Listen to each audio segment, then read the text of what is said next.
Good morning.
and biological monitoring program is solely the responsibility of Environmental Compliance Officer, which we will refer to as ECO.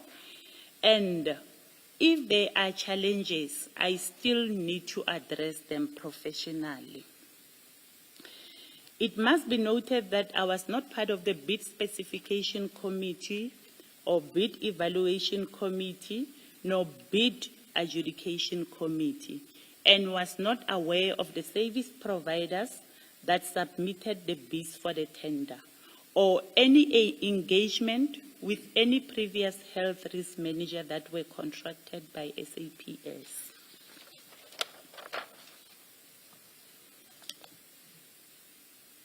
Yes, Brigadier, you can continue.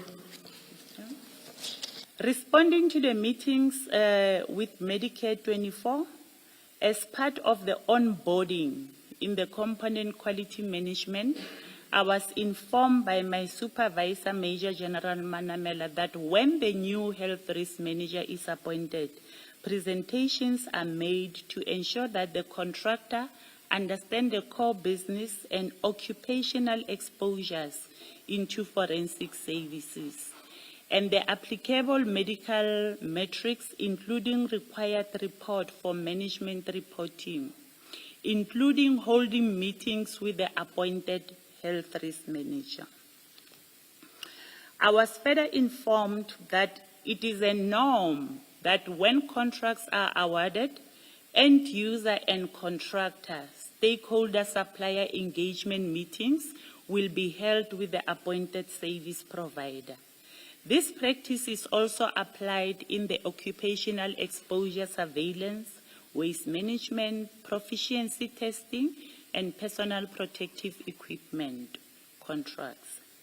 Medicare 24 meeting was held to plan the medical assessment to ensure that service delivery is not affected, including the discussion of abnormal results so as to assess the effectiveness of internal controls, challenges, experience during the implementation of the contract, as well as familiarizing the service provider with the environment. Numerous meetings were held post the award of the contract between SAPS and the contractor, Medicare 24, where I was in attendance.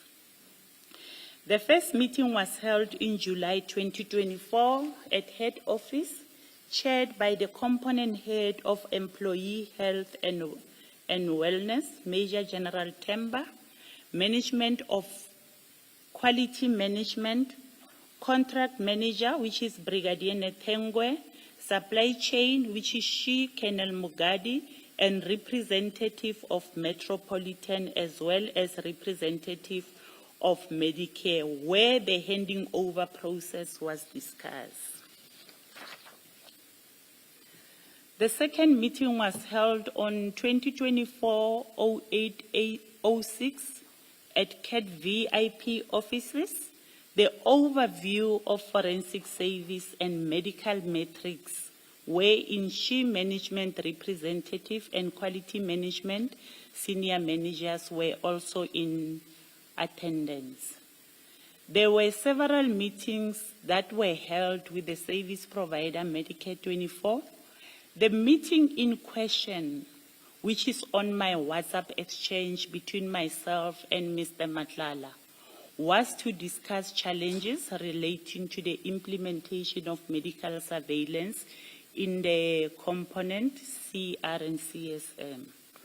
There were challenges experienced, and I indicated to my supervisor, Major General Manamela, who in turn requested that I must arrange an agent meeting with the service provider.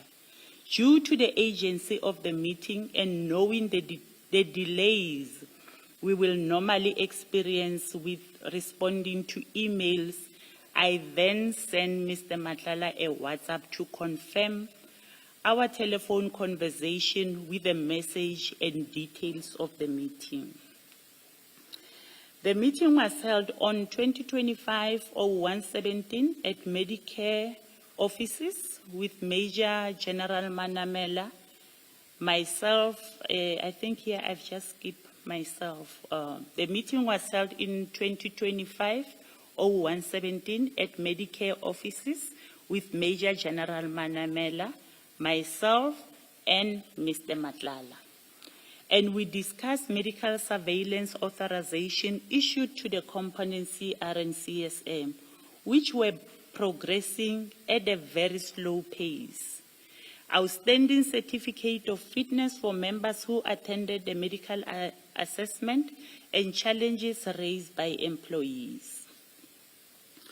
The last meeting was held on 2025-04-16 at Medicare offices and was attended by quality management managers and supply chain management, and the following were discussed: authorization issued since the contract inception, finalized medical assessment, scheduling of appointments, outstanding certificate of fitness, 24.2, medical surveillance rollout for 2025 to 2026.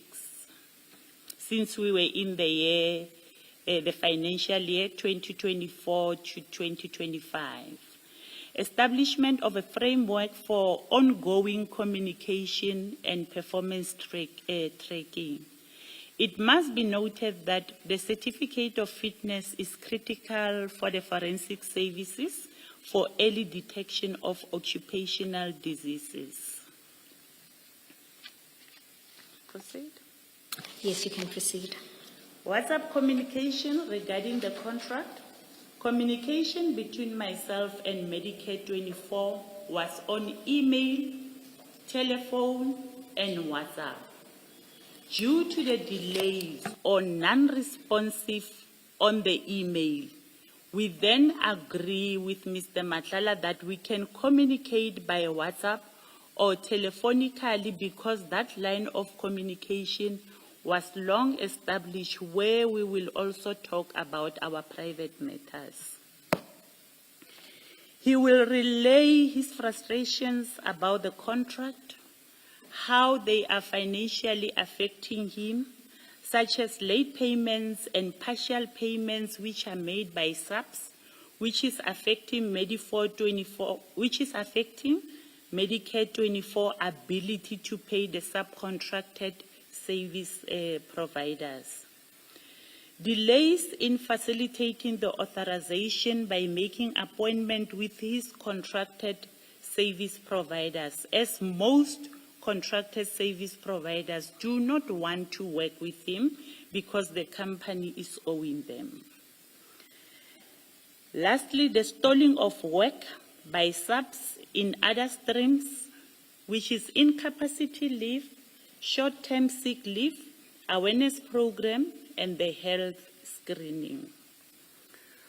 On 2025-02-012, I received a call from Mr. Madlanga, who was frustrated, and he informed me that he received a non-performance letter from SAPS, but his lawyers already responded.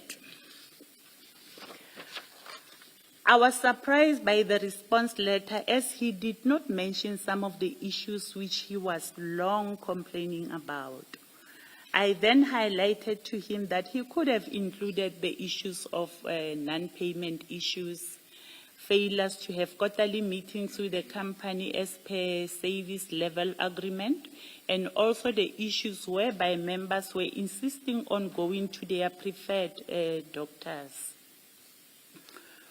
On 2025-02-19, while I was on call with him discussing other matters, he then informed me that when medicals were conducted in our environment, there were more than 300 no-shows or non-arrival, which can be a misappointment for medical surveillance.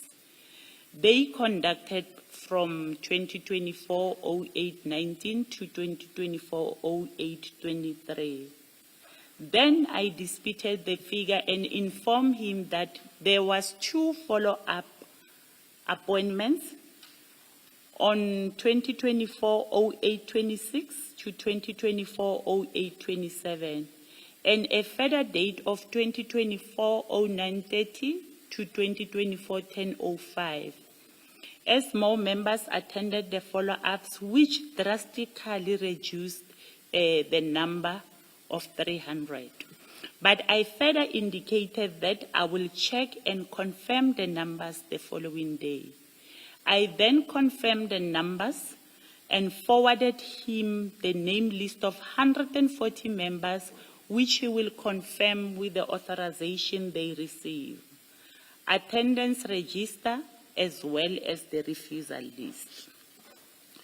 It must be noted that the list they already had, they just needed to compare with the 300 that he was indicating to me, and it's also worth noting that even though it's non-arrival, the non-arrival fee was not claimed nor paid to Medicare 24. On 2025-03-03, I informed him about the complaints that I received regarding the Lancet account, which was billed to members' account. And I sent him proof of the Lancet statement.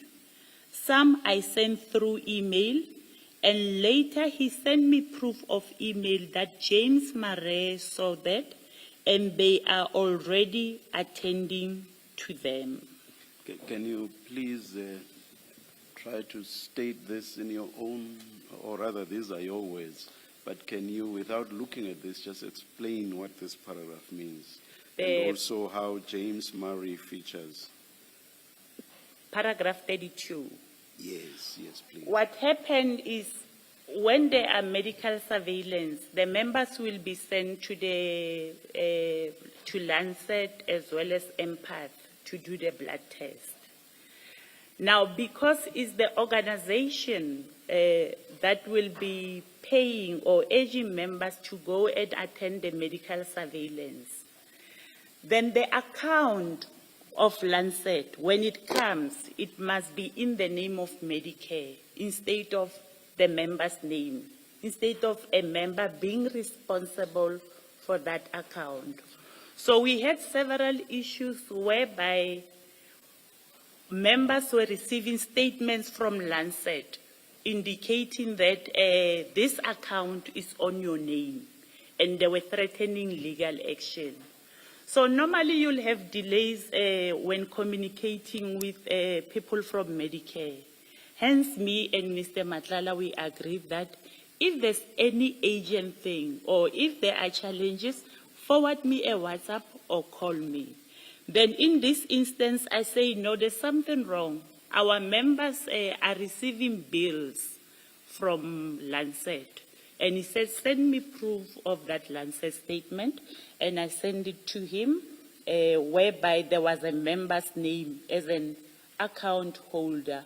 After that, he gave it to James, who corrected it, and it became on the account of Medicare 24. And who did James Murray work for? James Murray was working for Medicare 24. Thank you. Thank you. Brigadier, just before you move, Chair, Commissioners, if you can turn to page 33 of the chats, which is the second tab.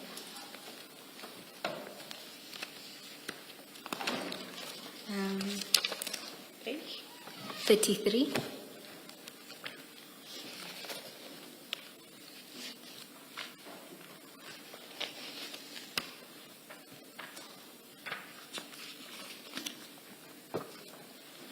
And Brigadier, if you can confirm there that that is the Lancet invoice you were referring to, and the email from James Murray, which follows on page 34, if that is what you were referring to in your That's correct. exchange. That's correct. If you look at the tax invoice without mentioning the member's name, you can see that this account is billed to the member, or the member was charged for this account. So the member would be the person whose name appears just above the address PO box, blah, blah, Yes, blah. Oh, yes. Thank So you. it will be the responsibility of the member. I'm not sure if I should go to the document which was printed by the commission, which will indicate the change of the account holder. Yes, you can.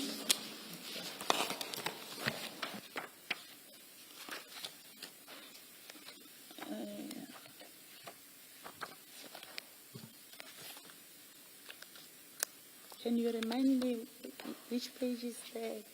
Which attachment is that?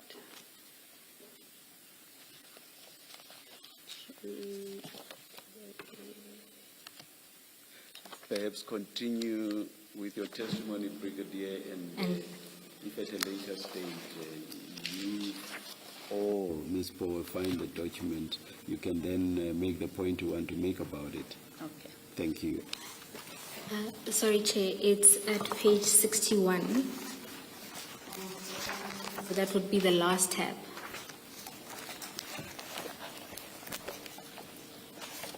It's labeled MTJ7.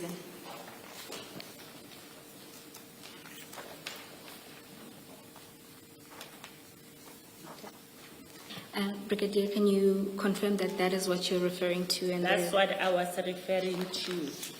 If you look at the Lancet report that is on page 33, on the WhatsApp conversation between myself and Mr. Madlanga, the account is on the member's name. So after I have communicated with him, then now the account is moved to Medicare 24 Tshwane district.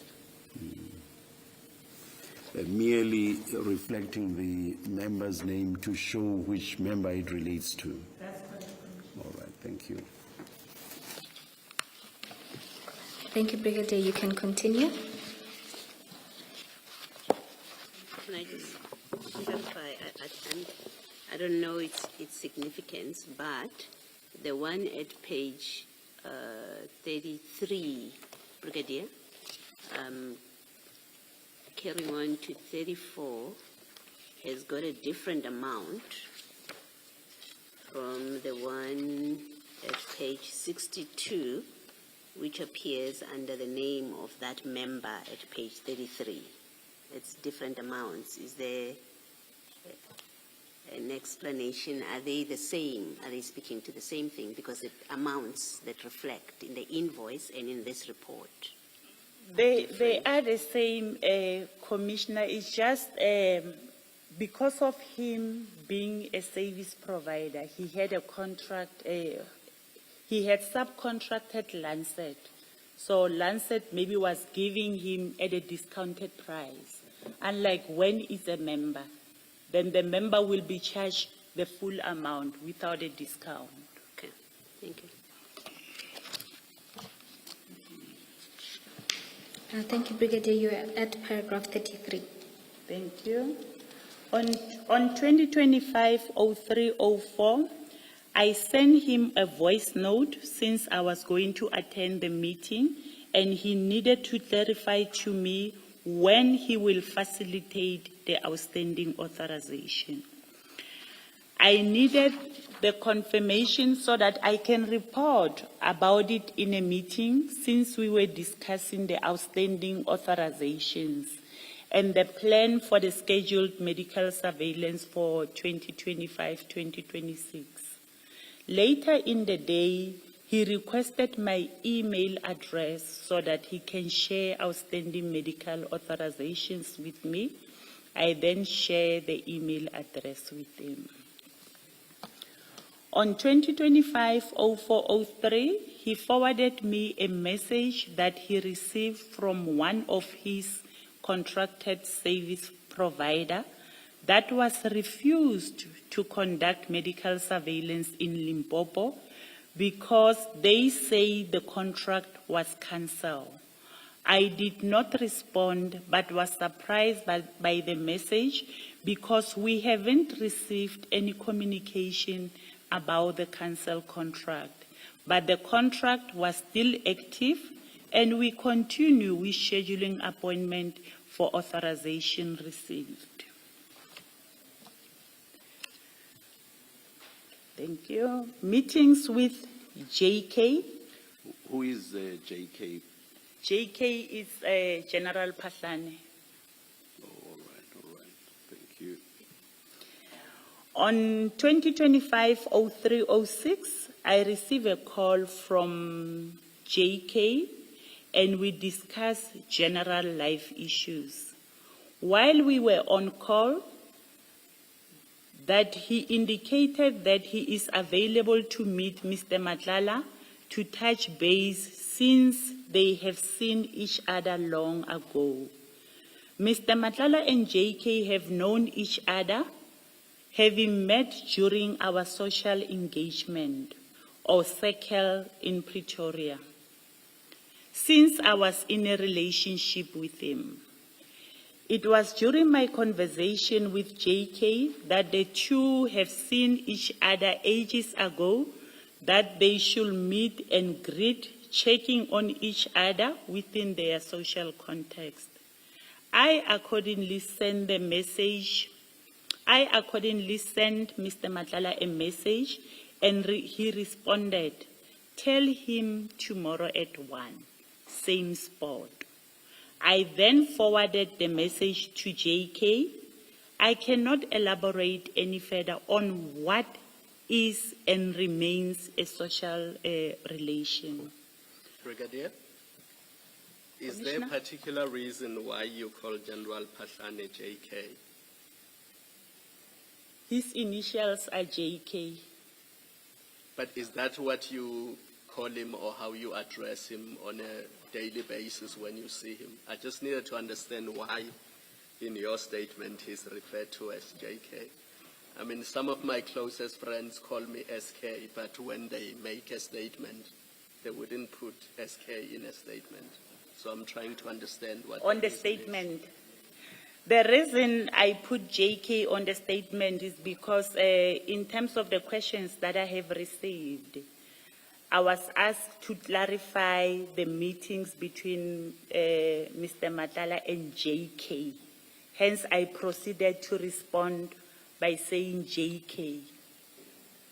Oh, so you simply followed the line of questioning. It was not your idea. No, it was not my idea. Okay.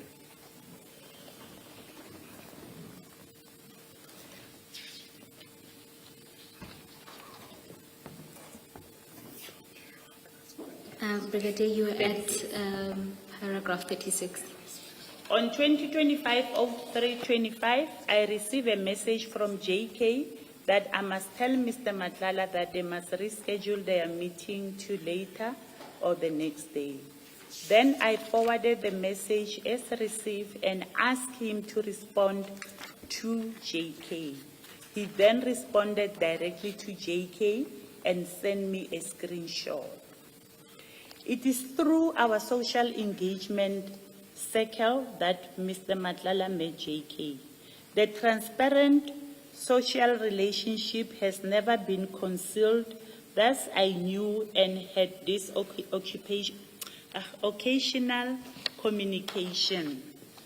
They on few occasions met during lunch or early dinner meeting at a specific restaurant convenient to them. Thus the reference, same spot. As and when they were meeting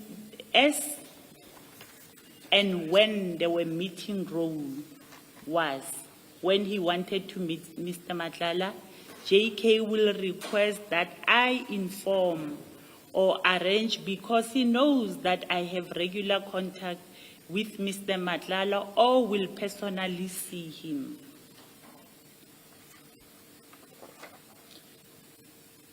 Telephone number of General Tema. On 2024-12-20, Mr. Madlanga requested the contacts of General Tema because his phone was confiscated and he lost a lot of contact. I forwarded him the number. I do not know the reason for requesting General Tema's number. Oh, sorry. Nature of the relationship with Mr. Madlanga. I met Mr. Madlanga early in the year 2017 through a colleague who downloaded my photo on her WhatsApp status. The following day, she told me that my picture have attracted a lot of people and there is a guy named Kat who requested her my contact. She asked for my permission if she should give him my contact. I then asked more information about this Kat guy, and she briefly described him. I then gave her permission to give Mr. Madlanga my contact number. We then started talking with Kat and ended having a romantic relationship. We had an on and off cycle relationship. Sometimes we will even get a year break from one another without talking to each other. The romantic relationship is still in existence before his arrest. Mr. Madlanga is romantic and showered me with gifts, including money.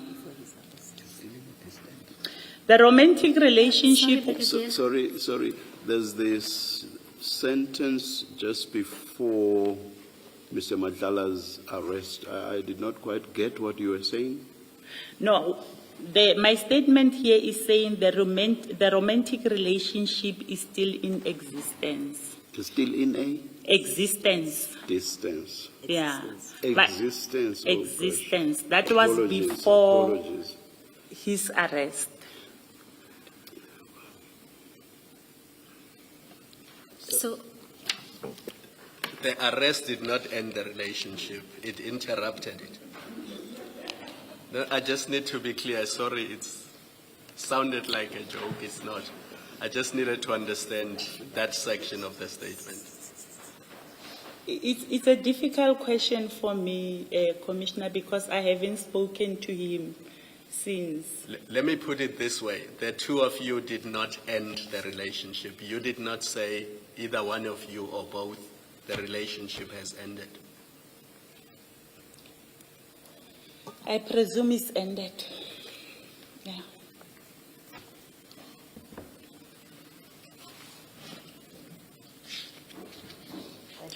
The answer to the question is none of you two has ended that relationship. You didn't say to him, I'm no longer in a relationship with you, and he's not said that to you either.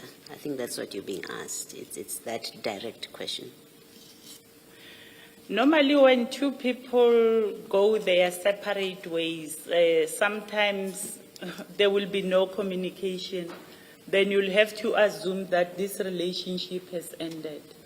With him, we never have that thing of, no, I can't continue with the relationship. It happened that, no, we are not in speaking terms. I'm not talking to him, he's not talking to me for a year, and then it's the end of our relationship. Hence, when I explained it, I said we had an on and off relationship. Yeah, but Brigadier, the question is simpler than what you're explaining. It is, he got arrested. By the time he was arrested, you were in a relationship with him. That's what you tell us. Yes. You were in a continuing relationship with him. What you're being asked is simply this.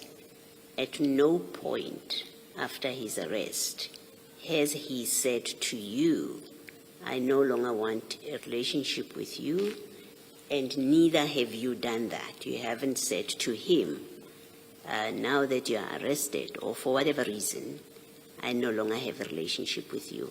And it's that simple a question, so you can either say yes or no. We are wrong. That's correct, Commissioner. Thank you.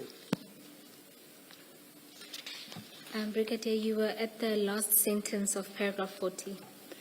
The romantic relationship was well known to people close to my circle, and it is an open secret that we were in an on and off relationship. Conclusion. During our relationship, I knew Mr. Madlanga as a businessman, having several businesses like Cat VIP Company, Medicare 24 Tshwane District, and other companies. I have never borrowed money from Mr. Madlanga, and the monies and gift received from 2017 was a gift from a boyfriend.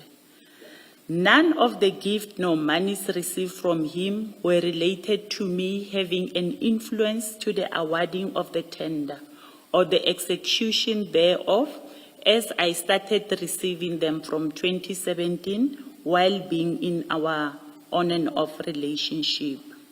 From the inception of our romantic relationship, he will pay money directly into my FNB account, but when he was requesting another bank account, I asked him why another bank account, and he stated the following. He doesn't want the wife to find out about our relationship, the gift and the monies, because she knows me only as a friend. Now that he has a contract with SAPS, he doesn't want it to look like he's paying me for favors and doesn't want the gift to jeopardize my career, as other people might think about it in the wrong way. The account used was for a friend, Mudieri Kakana, who owns a butchery, and Mudieri will also complain to me that Mr. Madlanga owes her money for the meat that he will normally donate to the members of the community, the friends when they are having funerals, and also from one of his baby mamas. I do not have further details on this issue, but I know, can I make a correction there? It was a typo. I said he owed her 38. It should be he owed her 338,000. While we were in a relationship, in my own knowledge, he was never arrested nor convicted of any criminal offense, which will have made me doubt or think that he's engaged in any criminal activities. I have never experienced any evil side which is being portrayed currently, and I know him as a humble, respectful, and a romantic person. Brigadier, when you say in my knowledge, did you inquire? I mean, as far as I'm aware, Mr. Madlanga has a long rep sheet.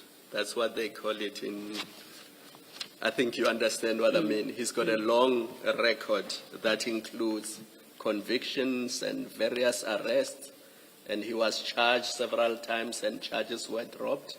So when you say, in my knowledge, what do you mean? Do you mean that you checked or you did not check and therefore you were not aware? I remember at one stage when I met him, I have checked. I request, because I do not have access to the systems in SAPS, since I am not from the operational environment. I requested 2 people to check for me. One gave me feedback to say he has a previous conviction on, I think it was possession of stolen property, if I'm not mistaken, but that previous conviction was long time ago. And the other one, it was a brigadier that I requested information from her, but she never gave me any feedback. It's only this Lieutenant Colonel that gave me feedback of his previous conviction. So that statement cannot be correct then. You cannot say, while we were in a relationship, in my knowledge, he was never. Maybe you can say from 2017 onwards. But once you say never. Okay, that's correct, Commissioner. I meant to say from the 2017, since our relationship, he was never arrested nor convicted of any criminal offense.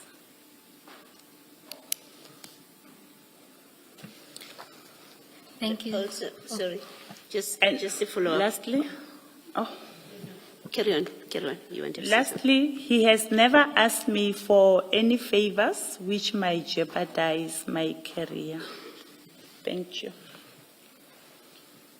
It was a follow-up on Commissioner Kumalo, and I just wanted to understand. You say that while in a relationship, he was never arrested. You were never aware that he was arrested, and you've now corrected it. But can I just check this? In the course of your relationship with him, up to the date of his arrest, you did become aware of the reports in the media where allegations were made against him. That's correct. That you became aware of. All right, thank That's you. correct, Commissioner. Thank you. Thank you, Brigadier. Commissioners,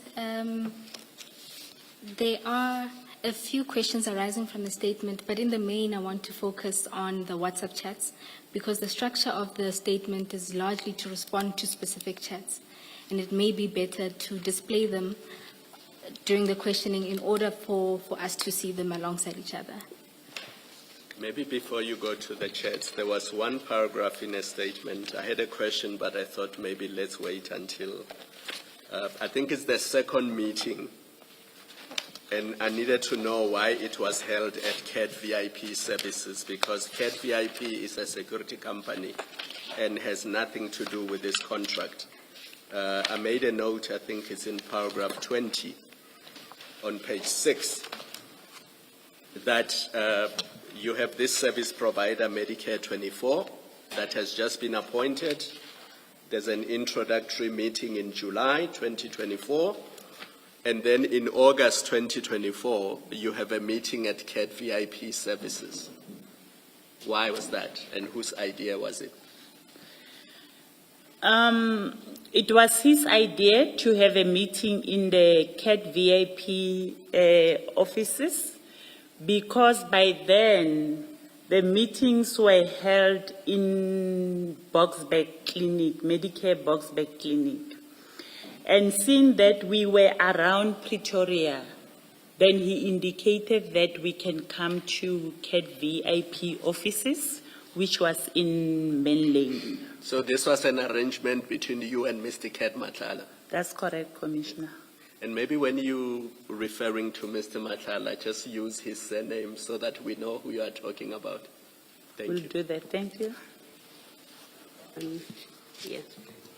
Ms. Bowe, I also had questions on the statement, and I thought you were going to go back paragraph by Similarly, paragraph. I will go back. I just meant for the most part, I'll focus on the chats, but there are some issues arising from the statement. But you can proceed, Commissioner Valley. I'm going to take quite a while, so maybe we should do it your way, and when you come back to the statement, I can then ask my questions. Commissioner Valley, excuse me, you're proposing? No, I'm saying I had quite a few notes that I would have wanted to discuss from the statement, but I don't want to derail you, and maybe you can proceed in your way, and then when you go back to the statement, I can then deal with my questions. All right. I'm happy to do it that way. Thank you. Brigadier, there's just two questions I have that don't arise from the chats that I would want you to clarify. At paragraph 12, where you deal with your roles and responsibilities, you indicated there that you had been in this new environment for 6 months, and at that time, the contract was then extended with Metropolitan for another 3 months. What role were you playing in that contract, in the management of that contract, if any? The Metropolitan contract, maybe let me say the Metropolitan contract expired in March 2024. But because we had members that needed to conduct or subjected to medical surveillance, at that present moment, we did not have a service provider. And SAPS extended the contract of Metropolitan. Yes, Brigadier. My question is rather that you said by March 2024, when you assumed your new responsibilities as the section head, right? At that point, it was Metropolitan that was in place providing these services. That's correct. That contract was then extended for an additional 3 months. That's correct. So my question is, were you playing a role, a contract management role in that No. contract? No, I was not. And Why not? You were appointed section head according to page 2, 5.7. You became section head in October 2023. So Metropolitan was doing exactly the function that Mr. Matlala's company later got to do. Is that correct? That's correct. But Yes. So why were you not playing the same role that you later play with Mr. Matlala's company? I understand Ms. Bo's question to say I was playing a contract management role, not the implementation of the contract. That's how I understand it. Okay. She will clarify what she was asking you, but maybe answer my question. You are section head in October 2023. Metropolitan is the service provider. And you say, I want to know what role you were playing when Metropolitan was there and how different, if it was different, to the role that you now play with Mr. Matlala's company. Okay. Normally, the role that I'll be playing in the contract, or maybe let me answer it like this. We have environmental compliance officers that will be coordinating the medical surveillance in the environment and facilitating the appointments. But if they experience challenges, then it will be brought to my attention as the section head so that I can intervene and interact and resolve some of the challenges which they will be having with the service provider.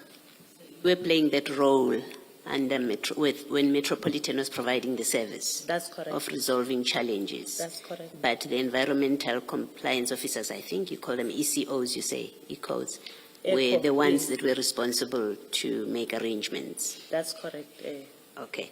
Commissioner. Now it's Mr. Matlala, and I'm looking at your paragraph 4. You say, instead, I will urge him to facilitate appointment. That sounds like you are now involved with making of appointments for employees and yet, or for members. And yet my understanding of your answer is that was not your role. It was the ECOs or ECOs, I think you call them. The ECO will schedule the appointments with the service provider. Then when the service provider is not facilitating the appointments, they will send me emails or call me to complain to say, we are not getting joy from this service provider. We can't get appointments. That's when I will communicate with the service provider. Thank you. Brigadier, sorry. Just look at paragraph 5.7 of your statement on page 2. Are you there? I'm there. That's 16 October 2023. Do you see that? You are the section head. That's what it says. So after that, your CV does not say your role changed. So from 2023 October until now, your role has not changed. No, it has not changed. So whatever your role was in October 2023, that was still your role when Mr. Matlala's company was appointed and while it was service provider for subs. That's correct, Yes. Commissioner. Which means all the things that you mentioned in paragraph 4 of your statement on page 1. Paragraph? 4 of your statement, Yes, you could still do them under the metropolitan contract. that's correct, So Commissioner. you could still be involved under the metropolitan contract as you were under the Medicare 24 Tshwane contract. That's the point. That's correct, Commissioner. Yes. And Brigadier, still on at paragraph 12, where you're dealing with your responsibilities, what I wanted to understand there is your role was to then manage the complaints coming out of the ECO offices, the ECOs. That's correct. I will, whenever there are complaints, like the service provider is not facilitating the appointments. Maybe let me explain how the medical surveillance work. Our members are subjected to medical surveillance and is done on a yearly basis. So if last year you have conducted your medical surveillance in August, that means the following year in August, you must go for your medical surveillance. So whether I'm there or I'm not there, the schedule, appointment, the application, members being subjected to medical surveillance, it will continue.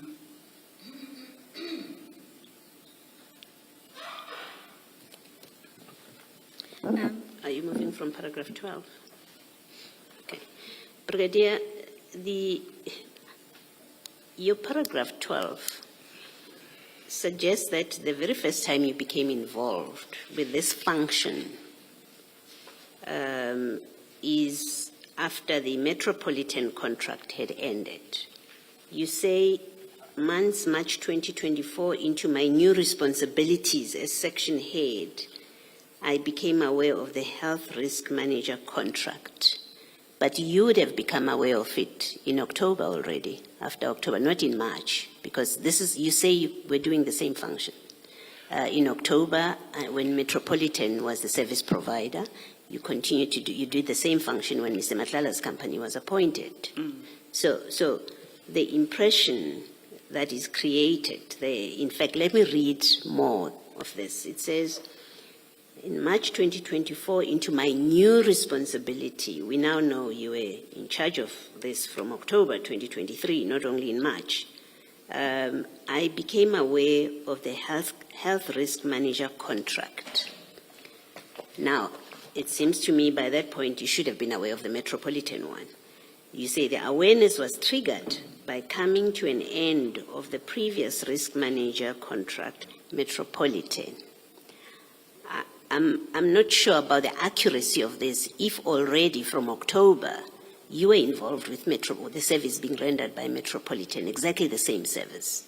I don't understand that you would then become aware only when the contract ends. But you go on to say, there were discussions of the expired contract of Metropolitan. It was further alluded that there was an extension granted for 3 months to Metropolitan until a new service provider is appointed.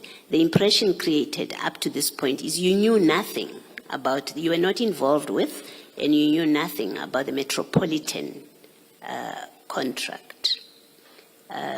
Because the next thing you say, after you say, and it was alluded that an extension of 3 months was granted, you then say, that's when I requested more information, so that I can understand the implementation of medical surveillance and biological monitoring program within the component scope, that component being CR and CSM within health risk manager scope, within that environmental compliance officer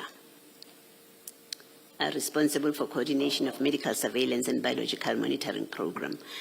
The point I'm making to you is, in paragraph 12, you create the impression that the first time you become aware and become involved with this service, this kind of service, is when a new contract is now being entered into. And that new contract is with Mr. Matlala. Before that, you knew nothing and you had no involvement. That's the impression you have created in this paragraph 12, and I would like you to read it. I know you wrote this, but maybe read it and tell me I am wrong in my reading of it, because until Commissioner Khumalo asked you the question about your involvement with the Metropolitan contract, and you answered yes, I was under the impression from this paragraph that your very first involvement in this space is after Mr. Madlanga is awarded the contract, not any time before. Can you just explain that and why you have said what you said in paragraph 12? When I started in October 2023 in the environment, my supervisor was still orientating me on the nature of work that is being conducted, and also what is it that I need to be managing. My responsibilities in that environment doesn't only include the medical surveillance. There's quite a number of things that we are doing in quality management. The issues of compliance in terms of the standard, which I was also still learning the standard. Maybe I might be a slow learner. It might have taken me time to learn everything that was in the environment, because one of the things you also need to know different standards that are there, how they are applicable in the environment. Then in this, the eco-environment space, I was still in a learning process. I didn't even know that the medical surveillance in SAPS are conducted by a health risk manager. When it was discussed in the meeting in March to say that the contract of Metropolitan is coming to an end, but it will be extended, I then draw interest on it because it's part of my responsibility. Then I became involved in March with this responsibility of medical surveillance. Yeah. Thank you. Brigadier. When did you put it this way? Did the person that orientated you as to what your functions were, did that person not also tell you that this contract was part of your responsibility? No. No, they did not, Commissioner. They will just say, we do medical surveillance. That's it. Which meant what? Medical surveillance, it will mean that the ECHO officers will be the one that will be coordinating the whole program of medical surveillance. She did not go into details how we go about conducting the medical surveillance in the environment. But surely all of that would have been in the context of the contract. It would not have been in the air, as it were. Sorry, Commissioner. I'm saying all of that would have been in the context of or under the umbrella of the contract. It would not have been in the air, as it were.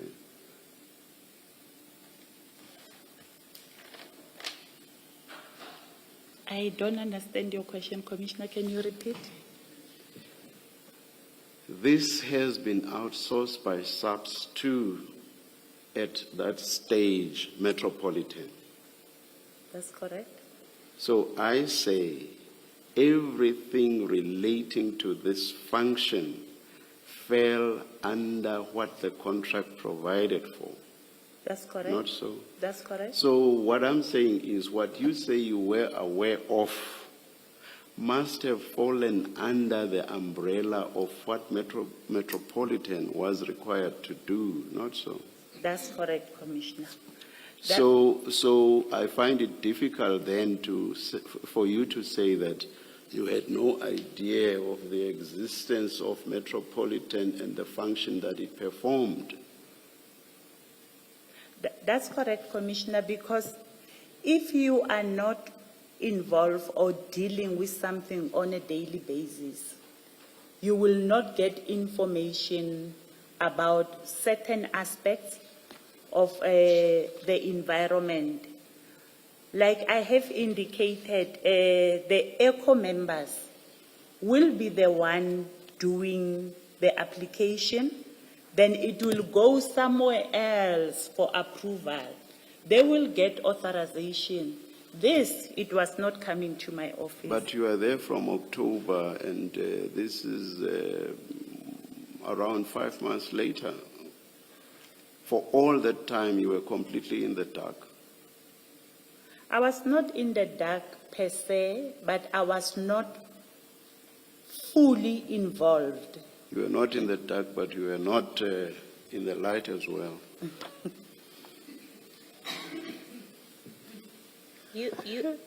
Brigadier, someone was responsible. You tell us in this statement that your superior said you must not recuse yourself from this contract because if there are challenges, you would have to deal with them.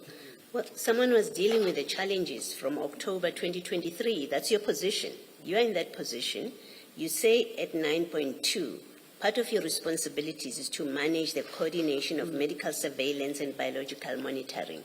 That's a function you had from October 2023.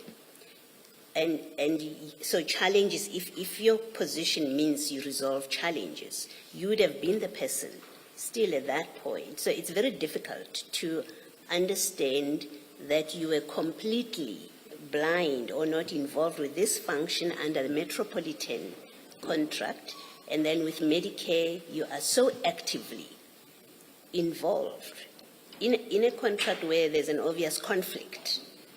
So just make us understand how with Metropolitan you're not involved when it is your responsibility, you tell us, to manage coordination of medical surveillance and biological monitoring and to resolve challenges. It's simply not enough for you to say you were in the dark, not for 5 months. Cannot be. With Metropolitan commissioners, more especially that the contract was coming to an end, and they've been in the game for a long time. There were minimal, sometimes no challenges at all. So hence, maybe by then, it was never brought to my attention so that I can intervene. And what I was informed is that normally in the first year of the contract, the service providers will be struggling with the implementation and also understanding the environment. Actually, it's a period of 9 months because Mr. Madlanga's firm was only appointed in June. So I was just looking at March. So his firm, Medicare 24, was only appointed in June. So you want us to believe that for 9 months you were completely in the dark as to what you say were your responsibilities. Do you seriously want us to believe that that was your position? That was or is this a way of wanting us to believe why you suddenly got interested once Mr. Matala was involved? Commissioner, it's 6 months. It's not 9 months. But like I have indicated, with the previous service provider, we had minimal challenges which members could resolve. Oh, it's October to June. How do you count your 6 months? It's October to June.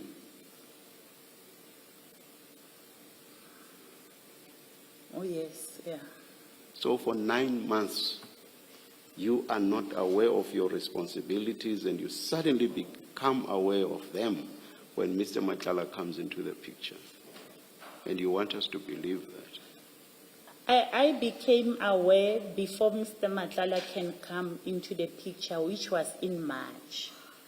And like I have indicated, with the previous service provider, there were minimal challenges. The challenges were never brought to my attention because the members could resolve or attend to the challenges. But when the new service provider came in place, there were a lot of challenges in terms of facilitating the appointments, because there's a service level agreement which will indicate once they receive authorization, the appointment must be facilitated. I think it says within 10 working days. You will have authorizations that have not been facilitated in 2 months, in 60 days. And members, the ECHO members will be sending emails left and right requesting the service provider to facilitate the appointments. And if they do not get joy, that's when they will escalate it to my level. Yes, Ms. Boy. Thank you, Chair. So, Brigadier, just so that I'm also on the same page, you, in the orientation period, you didn't play a role because that contractor in particular was effective, and so no issues came to attention, and therefore you didn't know about this aspect of the role that you have now assumed. That's correct. Until March 2024, that's when I started being involved in the medical surveillance. Okay, so this has always been part of your roles and responsibilities. It's somehow an oversight that occurred during the process of your orientation, that it wasn't brought to your attention. That's correct. All right.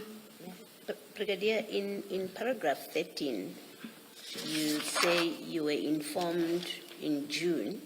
You say in June, the management of quality management was informed of the appointment of Medicare 24 Tshwane district.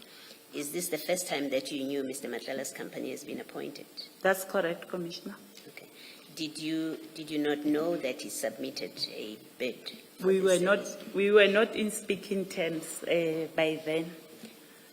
Well, if you were not in speaking terms, why did you disclose in paragraph 14 to Brigadier Manamela that you have a relationship with him?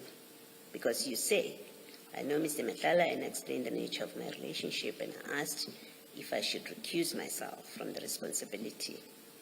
Why would you do that if at that time you and Mr. Matlala are not in speaking terms? And you have explained to us that that's how your relationship went. Sometimes you were on off, I think that's what you call it, and you would carry on for periods without talking because at that time you are off. Now, why would you tell Mr. Manamela then, or General Manamela, that you have a relationship with him? I felt a need to tell her so that she can be aware that I know Mr. Matlala, and myself and Mr. Matlala, we are in an on and off relationship. In case now it becomes on again, so that she become aware. Right, thank you. Brigadier, I'm going to be frank with you. Reading your statement, I think you're trying to avoid the obvious. In paragraph 17, you call yourself the end user in relation to this service.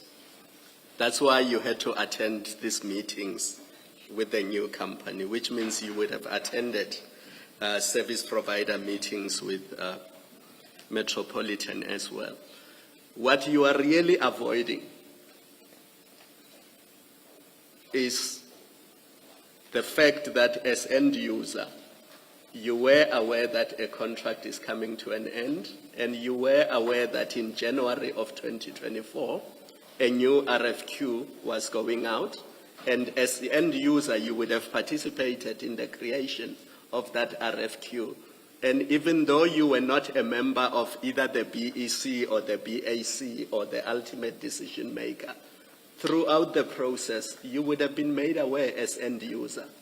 Because I find it hard to believe that an end user will be in the dark for a period of 8 months. Chair said 9 months, which is correct if you include the October month, I find it hard to believe that an end user won't know that a contract is coming to an end, that there's a new RFQ, because you must know what's in the specifications. And you must know who are the shortlisted people and whether or not they qualify. That's the part you are avoiding. That's why you are telling this commission that your involvement only starts after Mr. Madlanga is appointed or after his company is appointed. Because you are avoiding the obvious fact that as an end user, you would have been aware and involved throughout. Yes, I do not agree, Commissioner, that I became aware of the specification. I didn't know about the specification.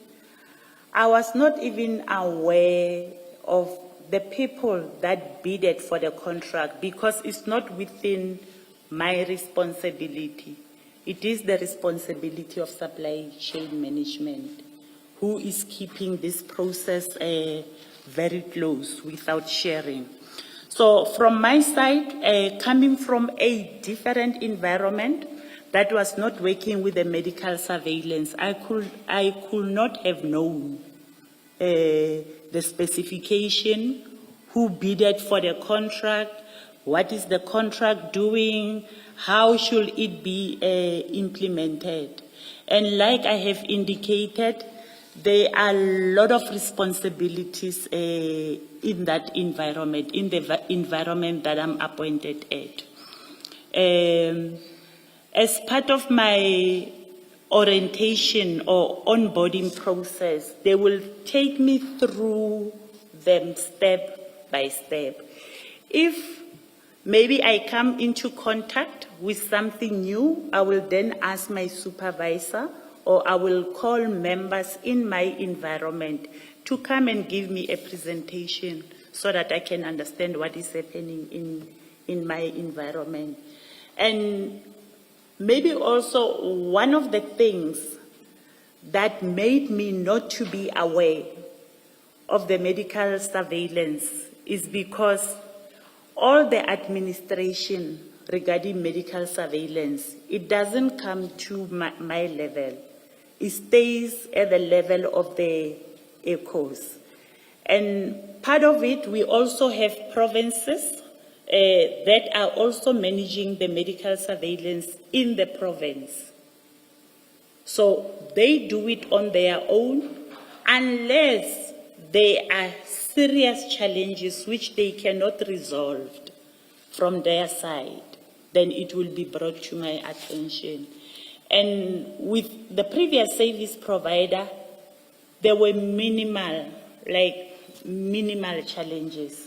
If they schedule appointment, the appointment will be given, the OC Health will also come and conduct the medical surveillance.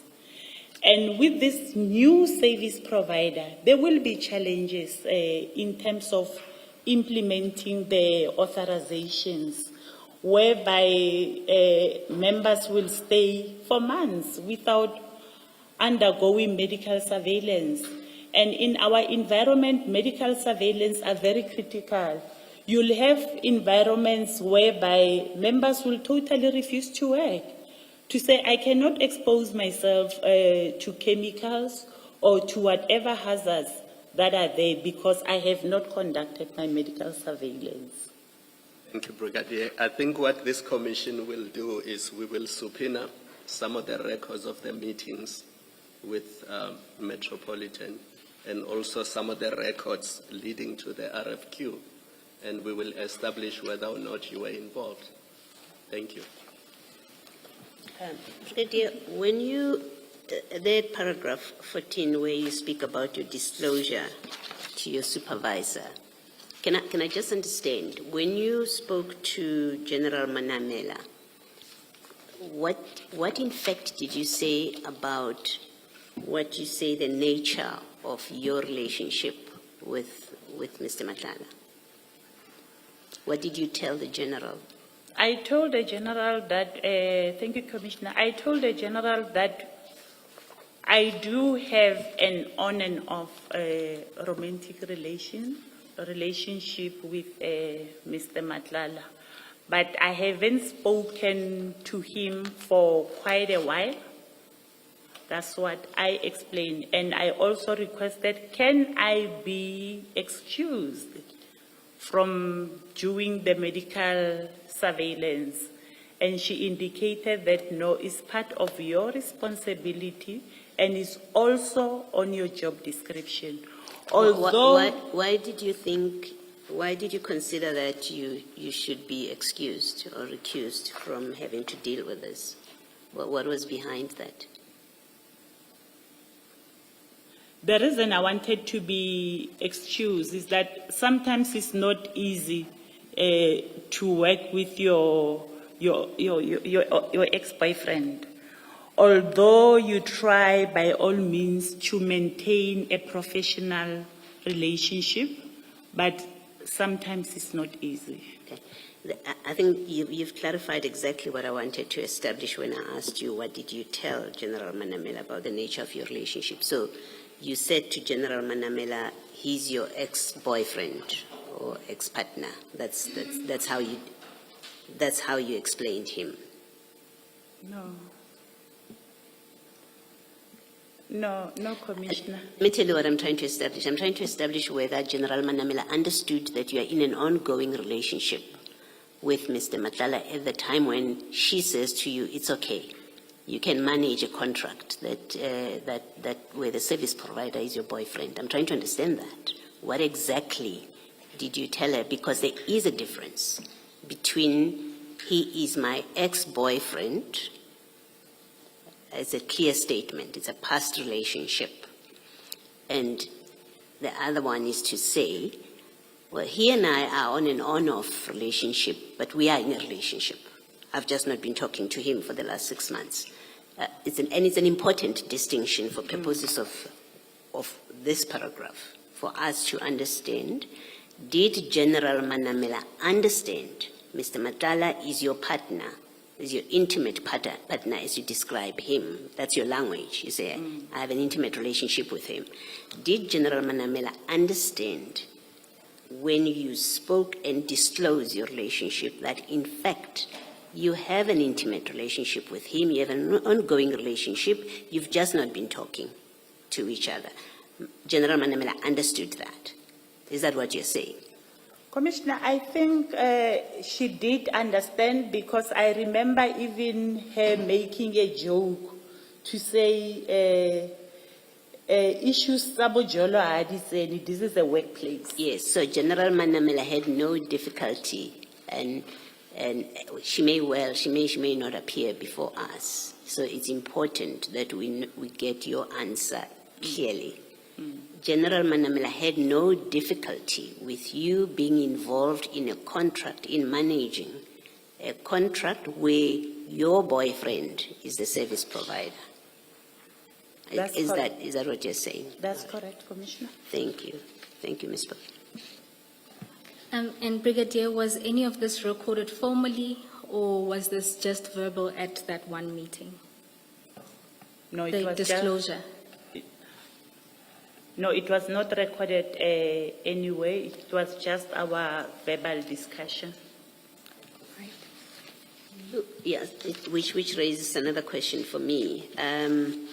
I would imagine, and please correct me if I'm wrong, because you know that environment better than I do, that the SAPS would have a policy on disclosures of conflicts of interest or potential conflicts of interest, and that policy would prescribe how that is to be done, where the disclosure should be made and to whom it should be made. Is there such a policy in the SAPS? I'm not aware of such a policy whereby you have to disclose your relationship. I'm not aware of it. No, I'm not saying disclose your relationship. Disclose any conflicts of interest, potential conflict of interest or actual conflicts of interest. I am imagining there's such a policy in government, including the SAPS. Are you saying you're not aware of a policy that requires you to disclose conflicts or potential conflicts of interest? I'm not aware of a policy. All right, thank you.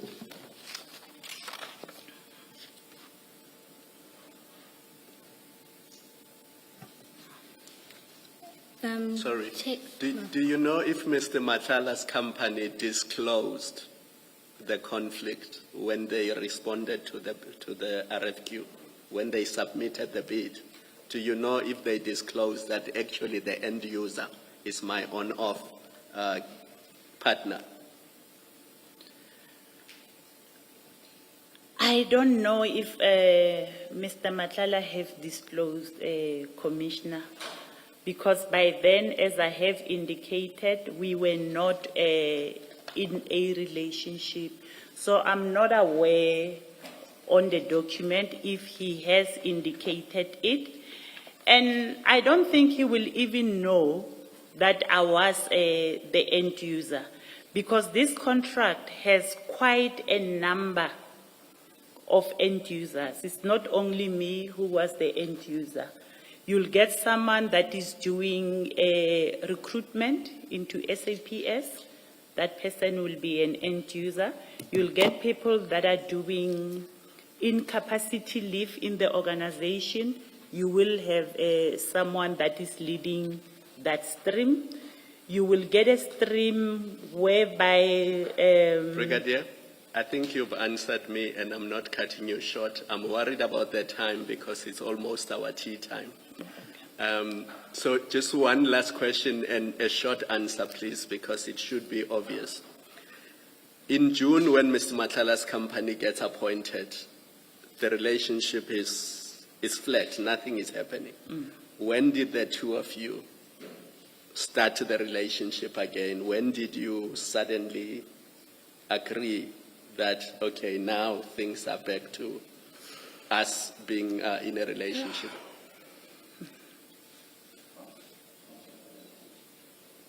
I don't remember. These things are important, Brigadier, so think carefully. Yeah, no, These things are important. I don't remember when did we start again with our relationship after he was awarded the contract. I don't remember. I want to remind you, Commissioner Mkwanazi's words in this commission were to the effect that at the end of it, we must make findings and recommendations. And it would be unfair to make findings and recommendations on things that you are able to answer, but you choose not to. 2024 is not a long time ago. And if somebody is your partner or your lover, surely you must know when did things start again. Because you were very clear that in June, nothing was happening. So surely you must know when did things start moving again. Please think about it and try to answer it, Chair, after tea, because it's very important. But may I just put in this question, but would it have been before December 2024 when you resumed your relationship? Sorry, Commissioner? Would it have been before December 2024 when you resumed your relationship?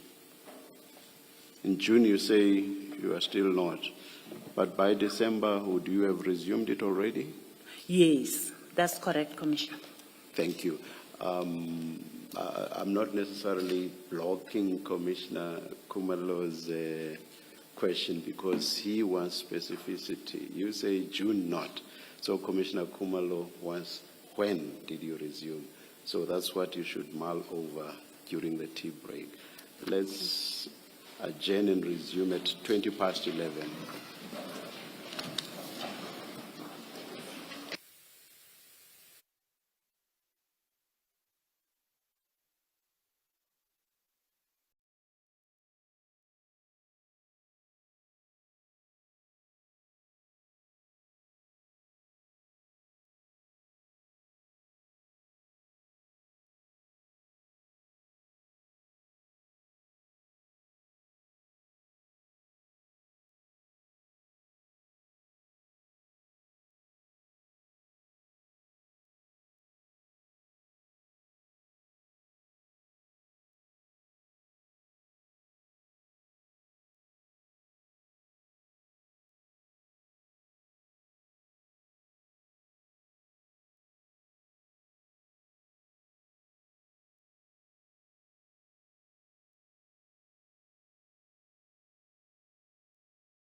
But I think it was the same response, to say I must just continue and being professional at work.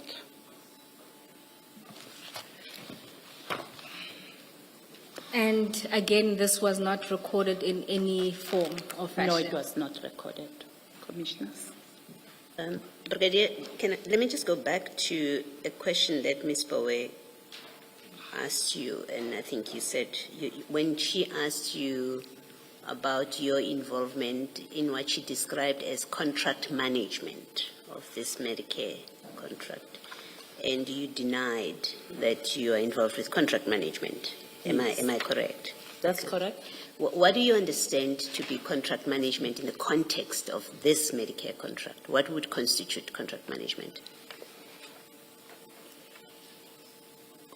My understanding of contract management, in SAPS you'll have one person that will be a contract manager of that specific contract.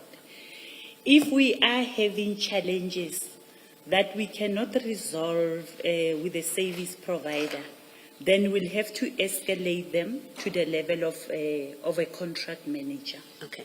So where you say in paragraph 4, you would urge him to facilitate appointments, it's because you said it's because members were complaining. Yes. The CFO, the CEO or something you call them, environmental officers were complaining. So you step in. Yes. And urge him to make appointments for members. That's what you say in your That's paragraph correct, 4. Commissioner. And then you also say, you also urge him to pay his contracted service provider. That's his business. Why do you come into it?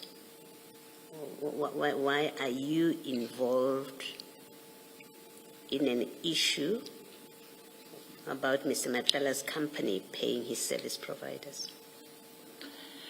Sometimes members of or members that are managing the contract or that are giving out authorization, because they knew the nature of my relationship with Mr. Matlala, they will call me and say, you know, we are struggling to get an appointment for maybe for divers with Dr. So-and-so, because Mr. Matlala have not yet paid them. Can't you talk to him and ask him to pay the service provider? Yes, indeed, I will, and urge him to pay the service provider.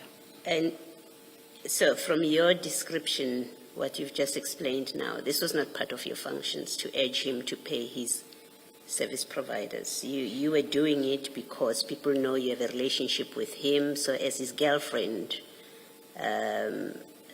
you're talking to him to pay his service providers. It's not your responsibility. That's correct, That is correct. So at this point, you now have a relationship. You are back on with him when you now talk to him about paying his service contract, his service providers.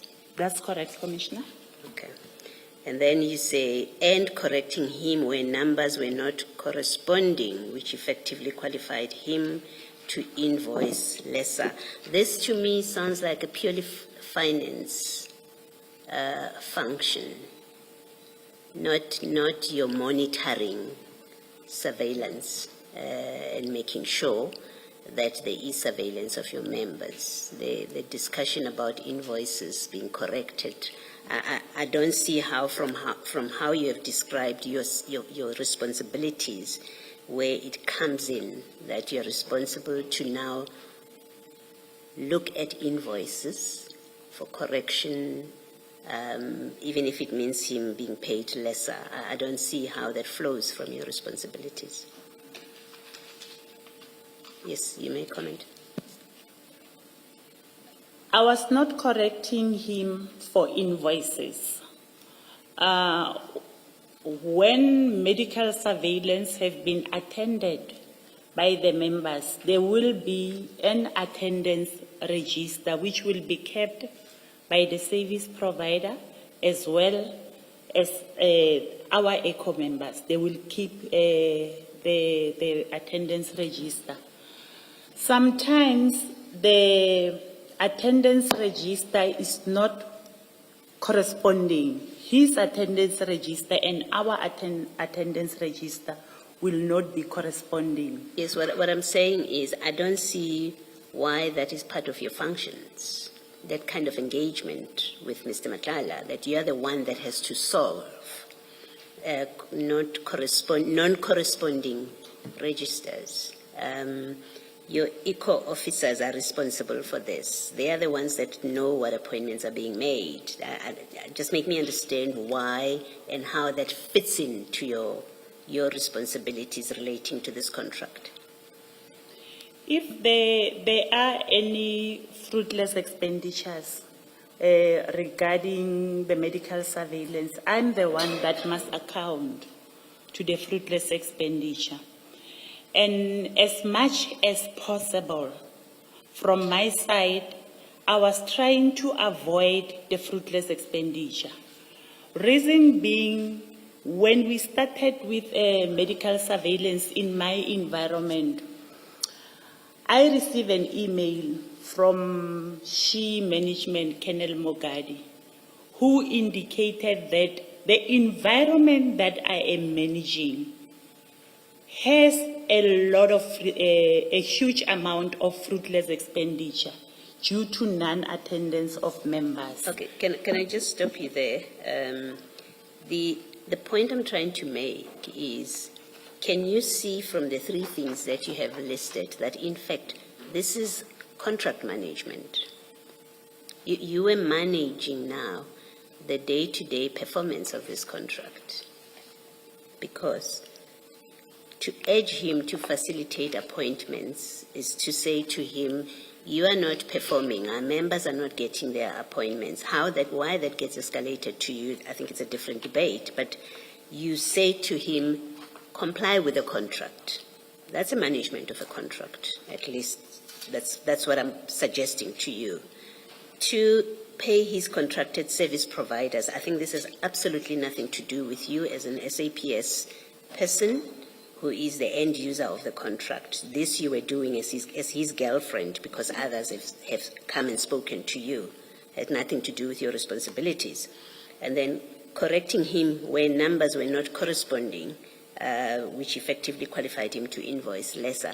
This is contract management.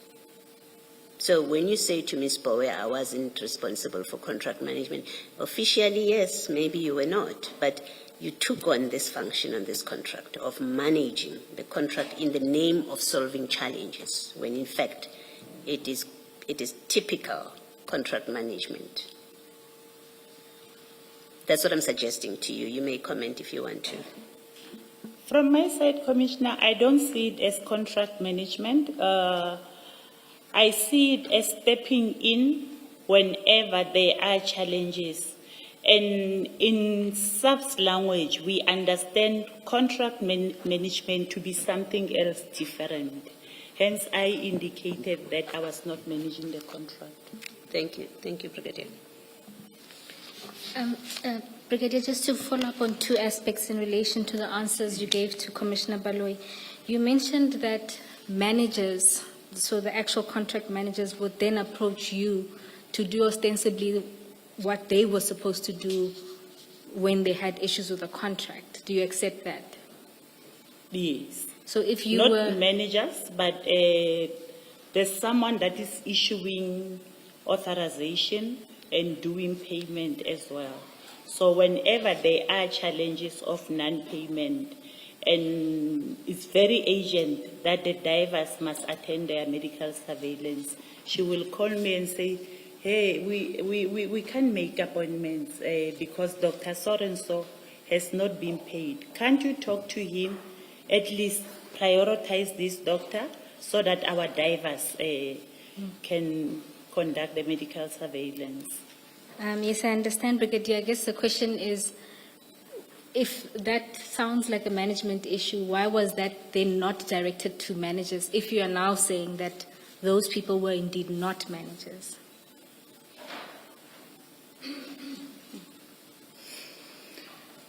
Yeah. Okay. And then if you look at paragraph 14, right, where you talk about your disclosure to General Manamela, you say, I further asked if I could recuse myself from the responsibility of managing the medical surveillance and biological monitoring program.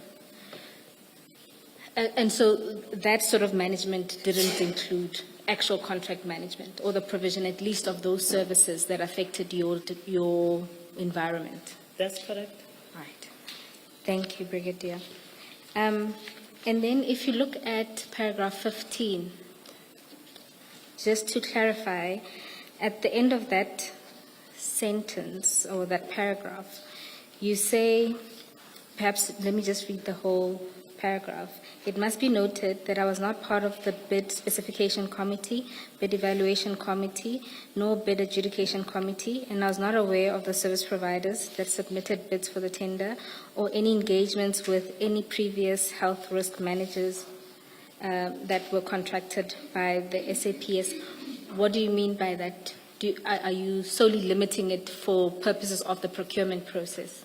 I'm solely limiting it in the process of the specification of the contract, the evaluation, or the adjudication of the tender. And I think this was a question that was posed by Commissioner Kumalo.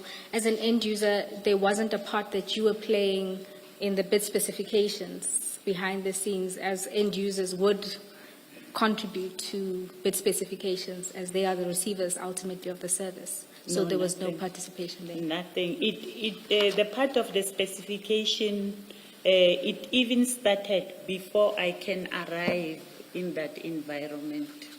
All right. Thank you, Brigadier. Brigadier, in that paragraph 15, where you can read it together with 14, but I'm raising this in the context of what you say in 15. Is there any reason you don't say in your statement, at the time of the submission of the bid of Mr. Matala, and at the time that the bid was awarded to him, or the tender was awarded to him, he and I were not in a relationship? Is there any reason you are not saying it that clearly? Maybe it's the matter of English. For me, I see that I have already covered it. So maybe it's the matter of English and putting it the way you are saying, Commissioner. No, it's not a matter of English and putting it the way I'm saying it. Nowhere in your statement do you say that. You tell us earlier on about your on and off relationship without saying that as at June 2024, we were not in a relationship. No, your statement doesn't say that. And my question is there, you clearly do see it's important. That's why you're telling us what you tell us in paragraph 14, and that's why you tell us what you're telling us in paragraph 15. It's because you know it is important to convey something that in fact, the fact of your relationship with him, whether on and off, you do know it's important for purposes of why you are here before us and for purposes of this contract. What is curious is, much as you know it is, you've decided it is important, nowhere in your statement do you say when he submitted the tender, which you don't know when, you've told us, and when it was awarded to him, he and I were not in a relationship at that time. You don't say that, and my question is there a reason you don't say it that clearly in your statement? No, there's no reason, Commissioner. Okay, thank you.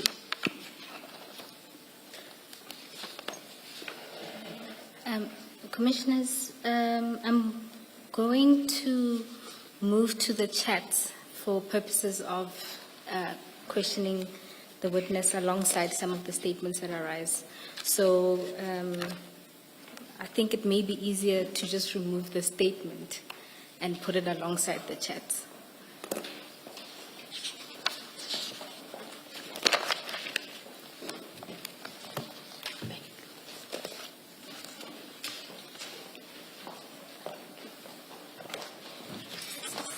And for just purposes of orientation, because the chats are slightly different from those that we were looking at with witness F, under tab 2,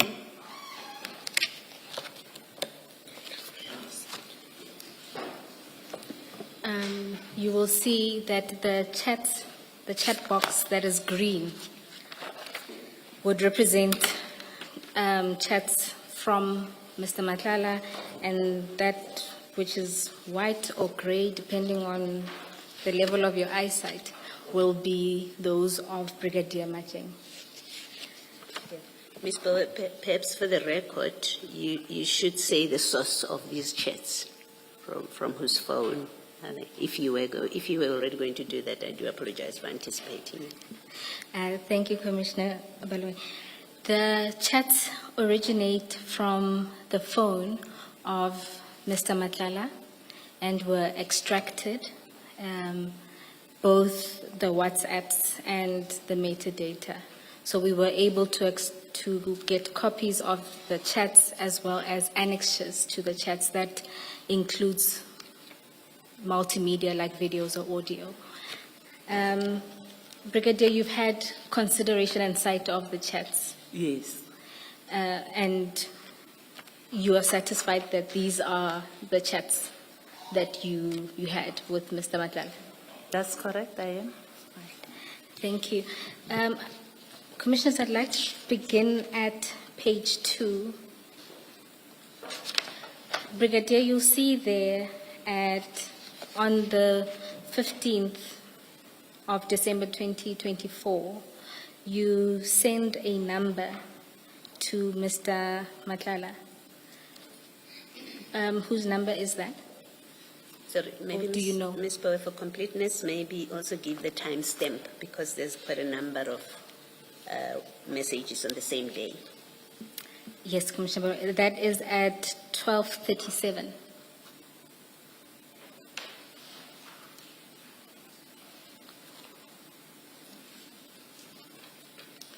This one, I tried to recall whose number is this, because I don't have it on my contact. Probably, maybe it was forwarded by someone while Mr. Madlanga was looking for it. I don't know whose number is this.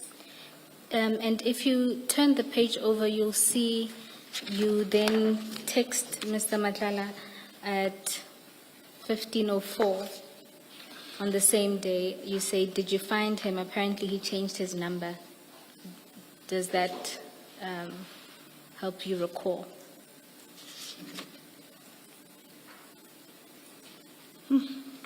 I know he was looking for, after his phone was confiscated, he was looking for a number of quite a lot of people.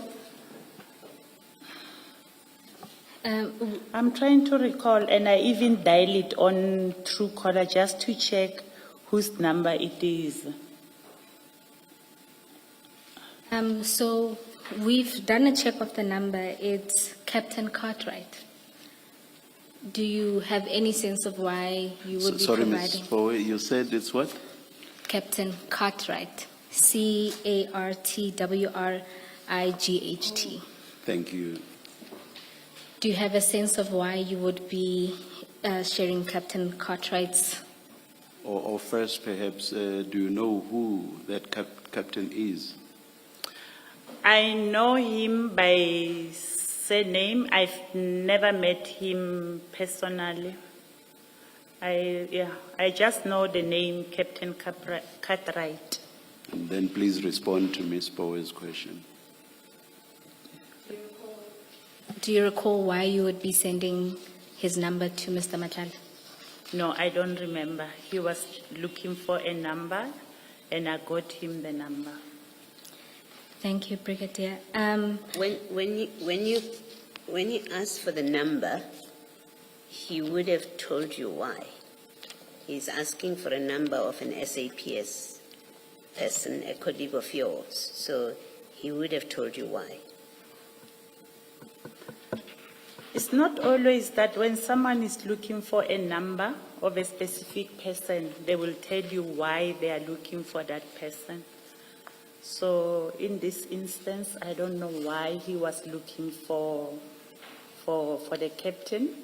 What I know is that on the 6th of December, when they took his phone, he lost a lot of contacts.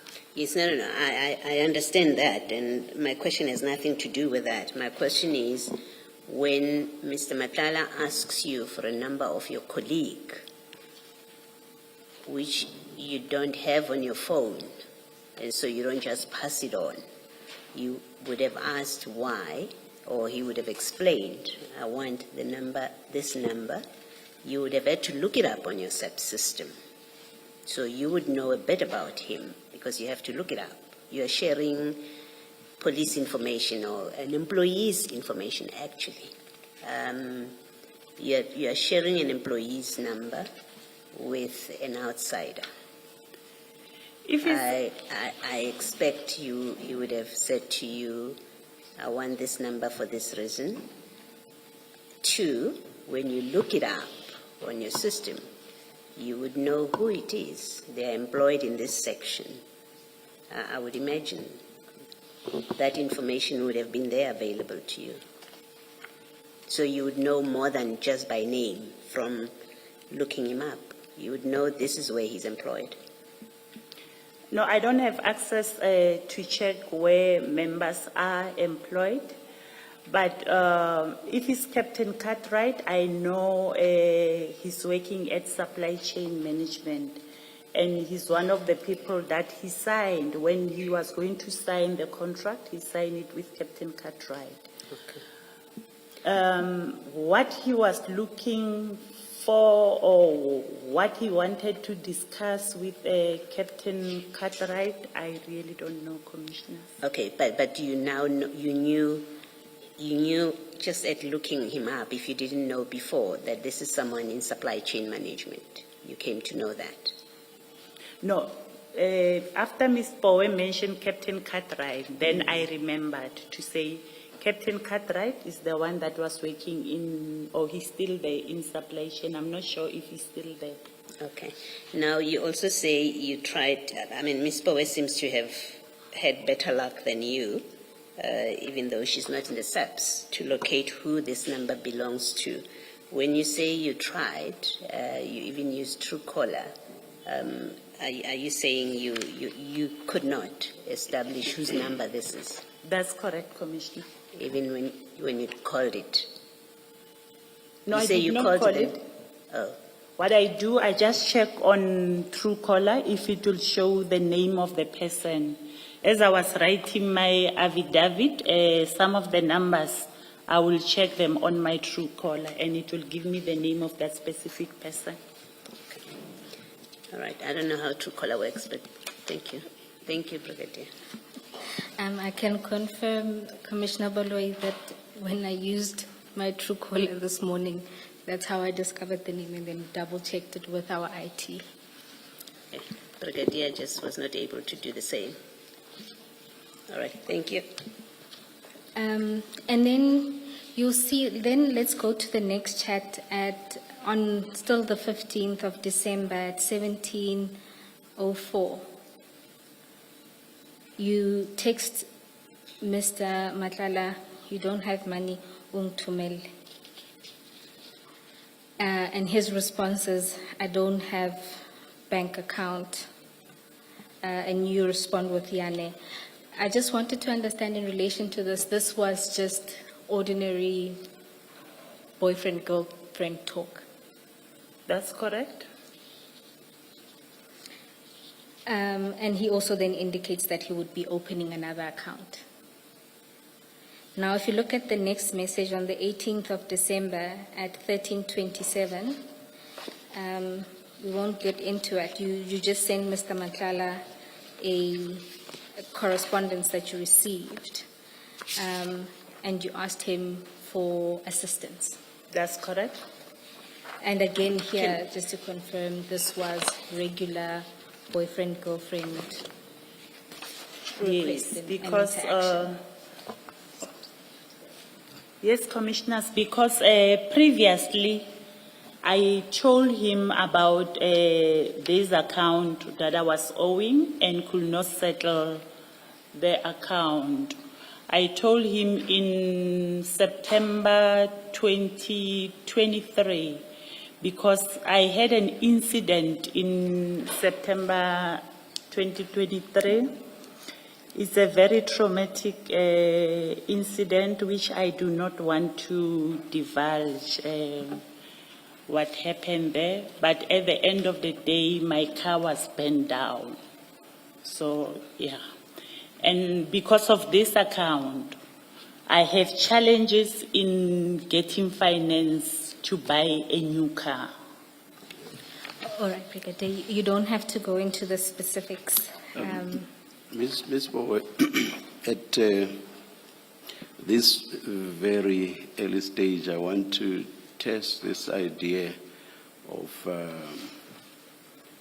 the Brigadier having been involved in a romantic relationship with Mr. Madlanga. Brigadier, as romantically involved people, did you and Mr. Madlanga have any terms of endearment like love, babe, hun, etc.?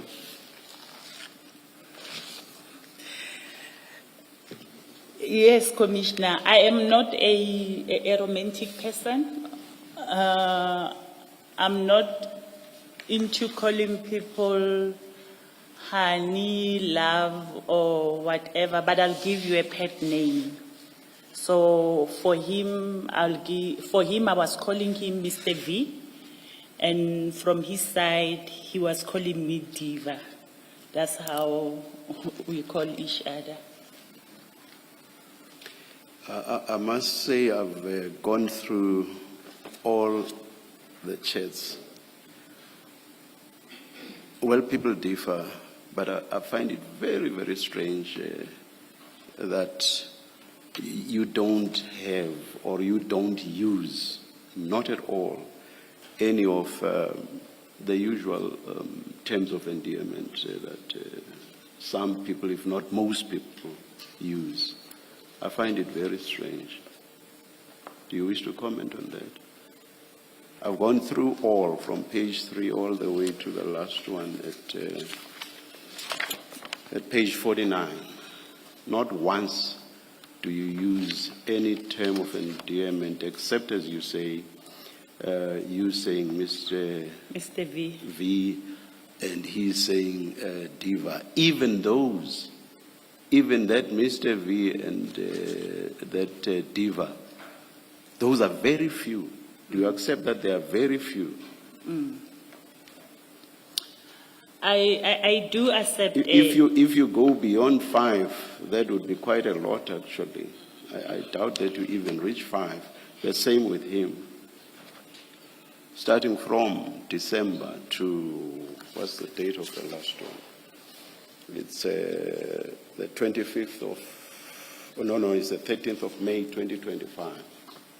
Very few, even of those, the Mr. V and the Diva, very few.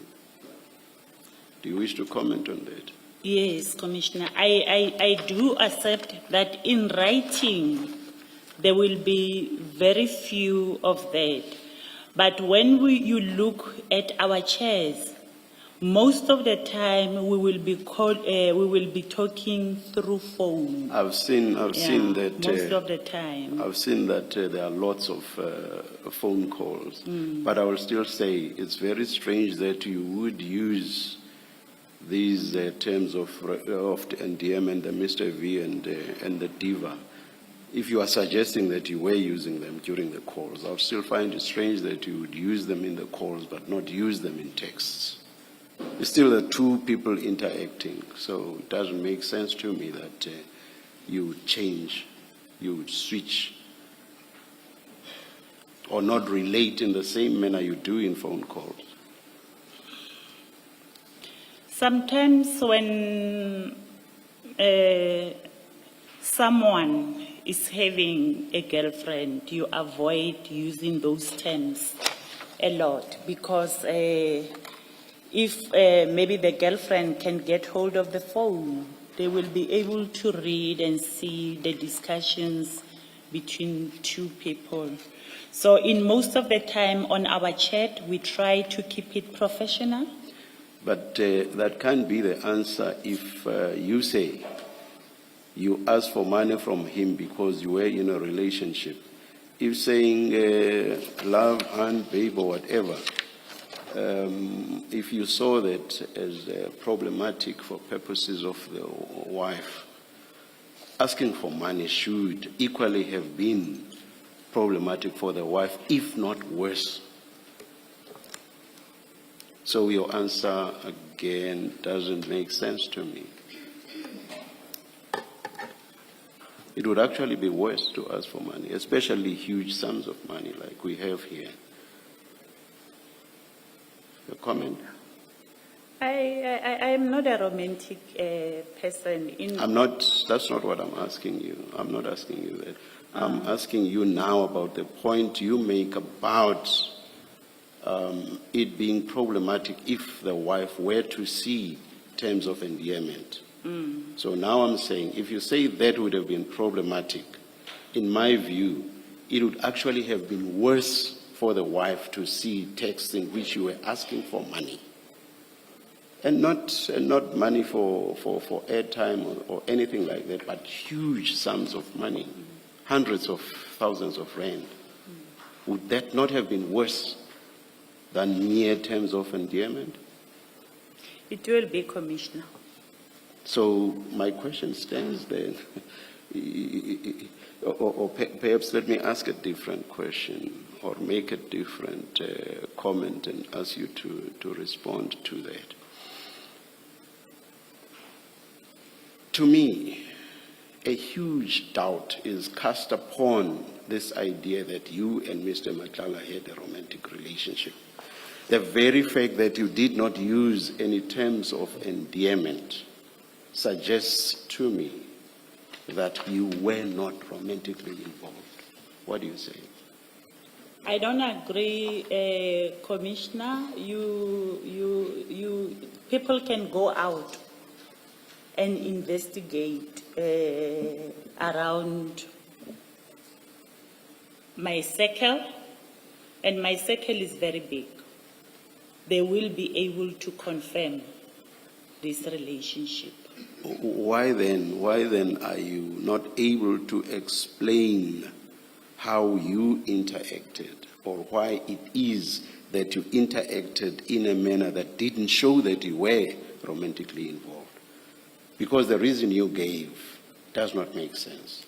And you basically admit that when you say it would be worse if the spouse were to see that you were asking for huge sums of money.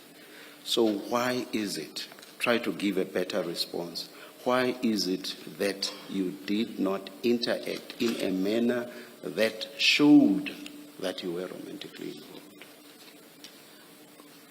Thank you, Commissioner. I still stick to the point that I am not a romantic person. In all my relationship, I don't use, I rather call someone Ntate Madlala. For me, it's romantic to be calling Ntate Madlala. Then maybe from his side, will be saying Mama Tlala. For me, it's romantic. And to cut most of the things short, we'll just say Mr. V, and then he'll go diva. Let me just take you through a few. The first one that Ms. Powe has already referred you to says, oh yeah, the first one is you give him a cell number, and it's just that cell number, no text at all. And then the second one, also referred to by Ms. Powe, says, did you find him? Apparently, he changed numbers. And then the next one, the date is 15 December 2024, timestamp 1704. You say, you don't have money on Tumelle. Then the first one by him, I don't even have a bank account, and that's on the same date, same time basically.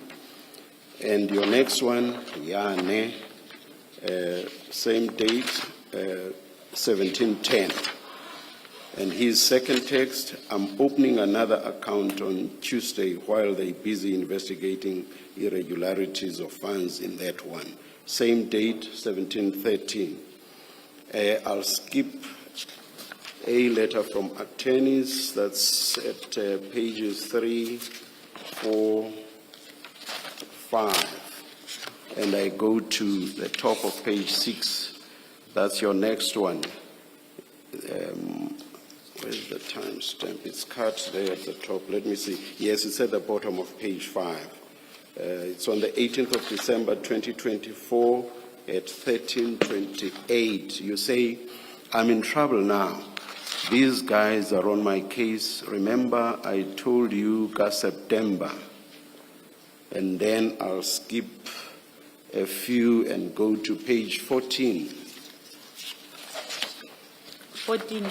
14, yes. And there you say, and it's the 23rd of January 2025, 12:03.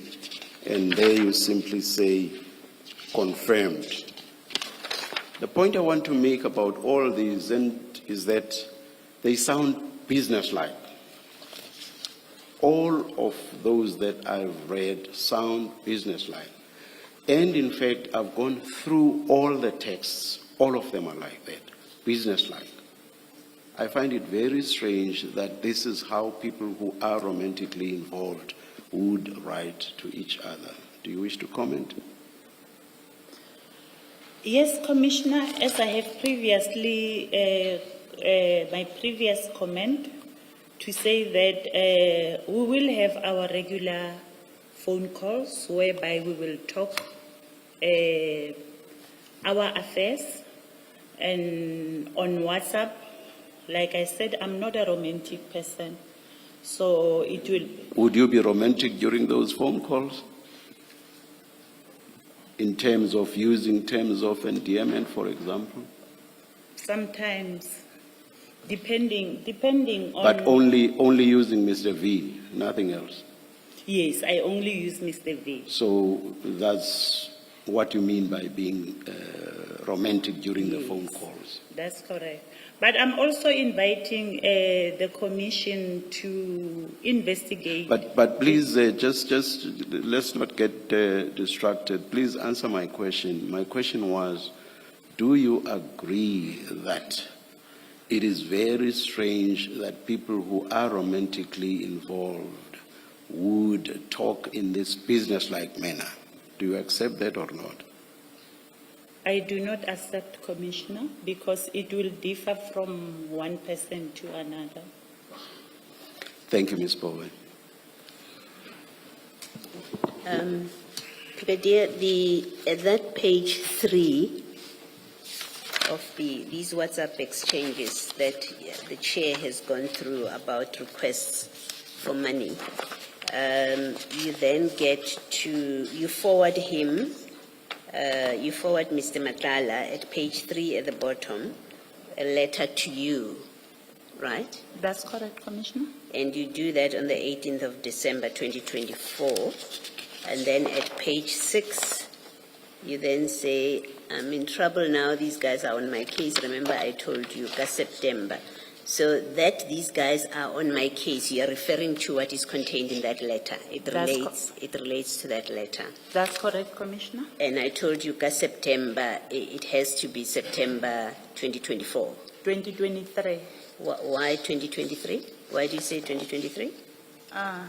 I had an incident in September 2023 whereby my car was burned down.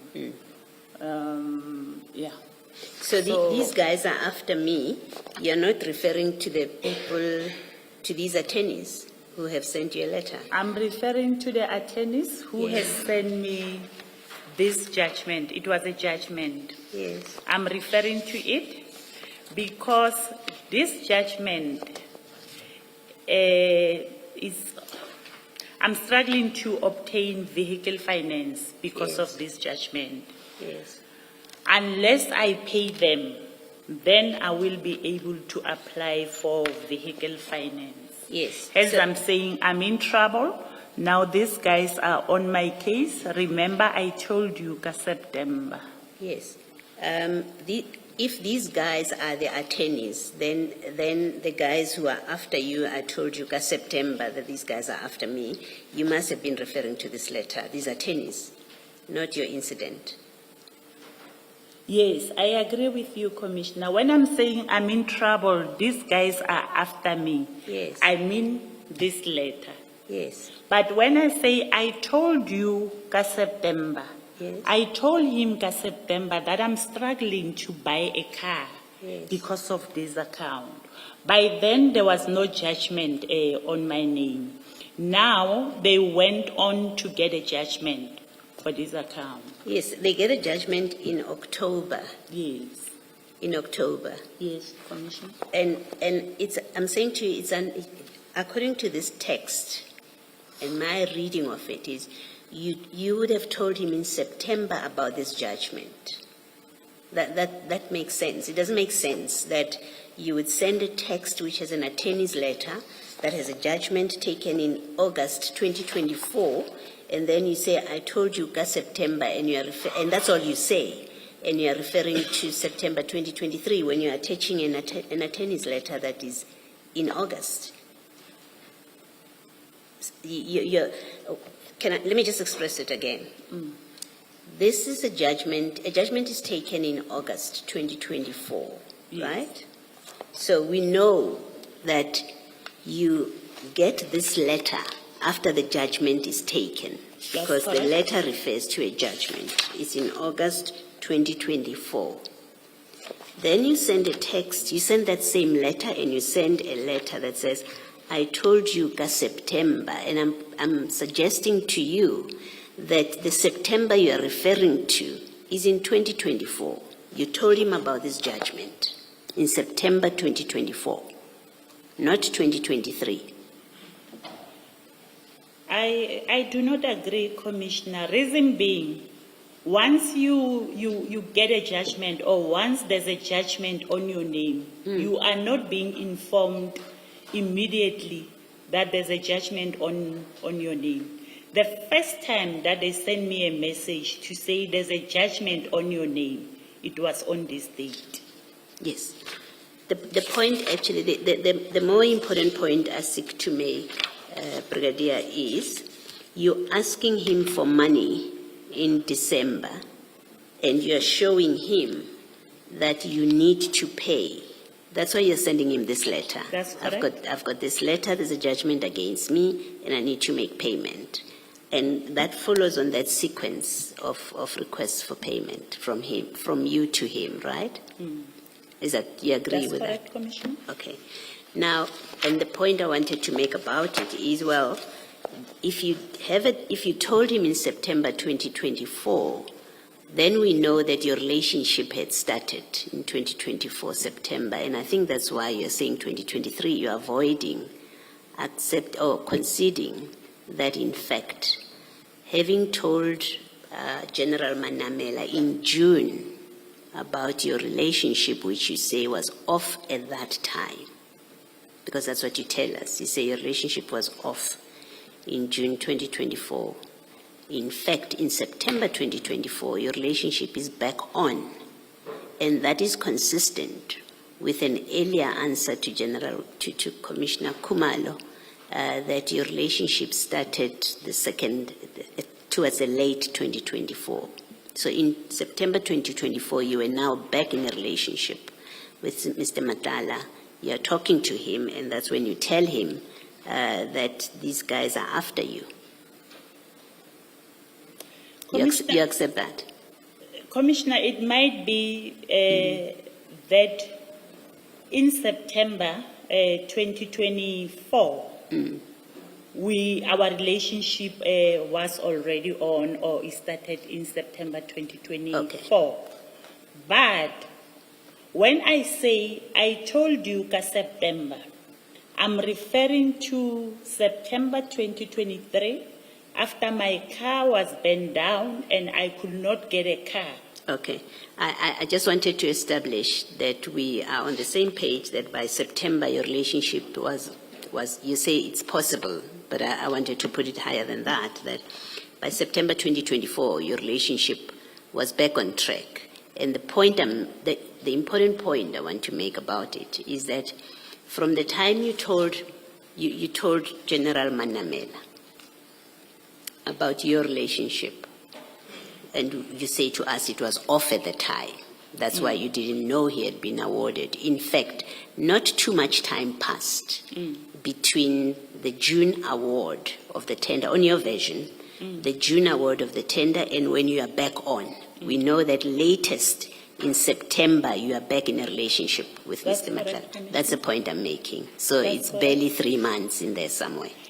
It might be that we were back together, or we were in a process of fixing our relationship. All right. Thank you, Brigadier. Thanks, Ms. Buff.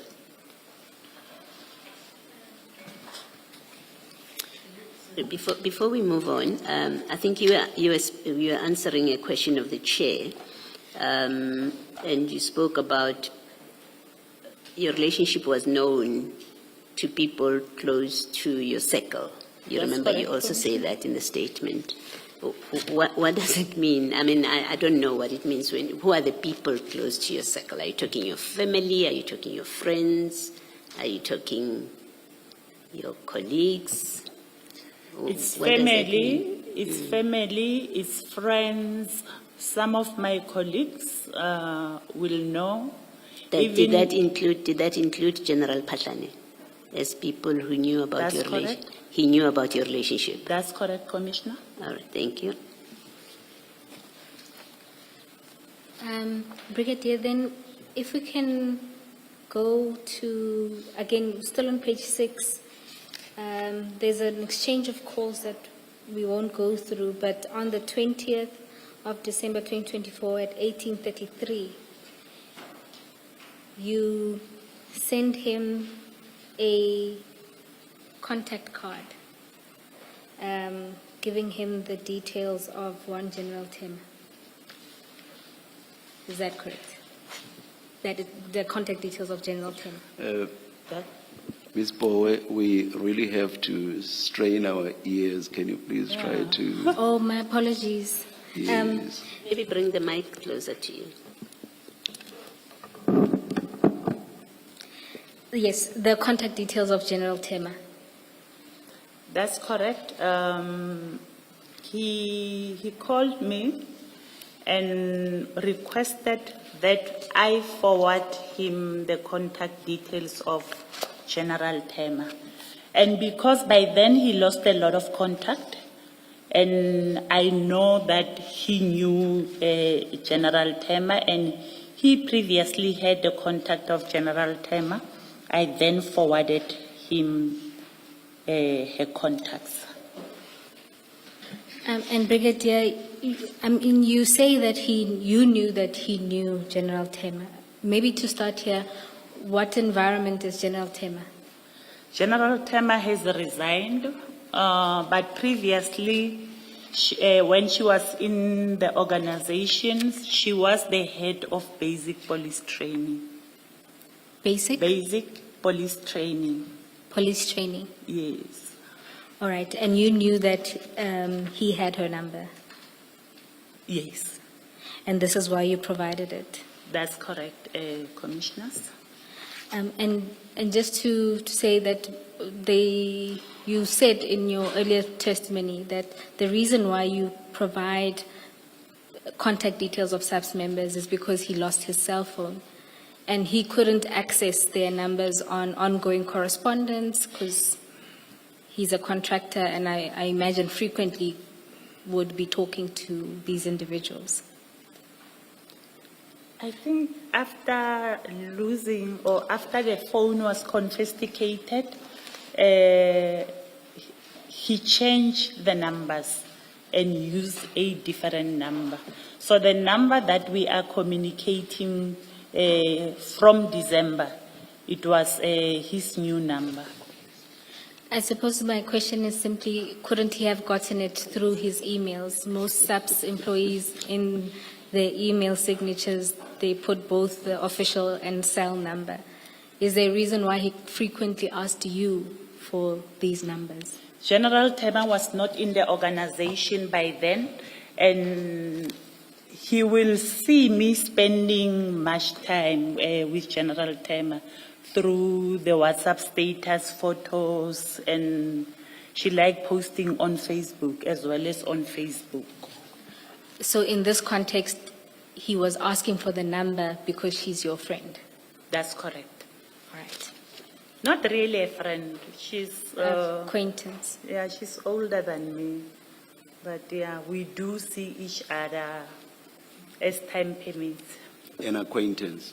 Yeah, proper English acquaintance. And then let's move to, oh, my apologies. Did you ask at that point why he required the number of General Tema? No, I did not, because I know that previously they were in contact, and because he lost most of his contacts, I just forwarded him the number. Thank you, Brigadier. And then if we could turn to, there's a series of calls that then follow since then, so we're not going to go through those calls. But if you turn to page 9,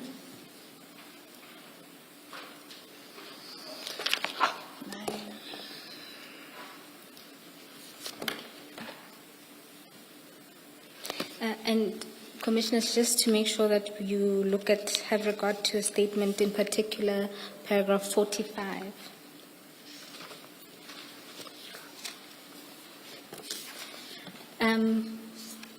Brigadier, you'll see there on the 10th of January 2025 at 10:46. Perhaps maybe the best place to start is that there's a call that you make to Mr. Madlanga at 9:31 on that day. Thereafter, Mr. Madlanga responds at 10:46 with morning. Please send me account number, not yours please. Sorry, was busy with Paulfin. They only paid 30% of the invoice. You see that? That's correct, I see it. And then you respond at 11:25 by saying good morning, morning, Mr. V, and you provide then a account number of Osizweni Meat Hyper. That's correct. Let me just...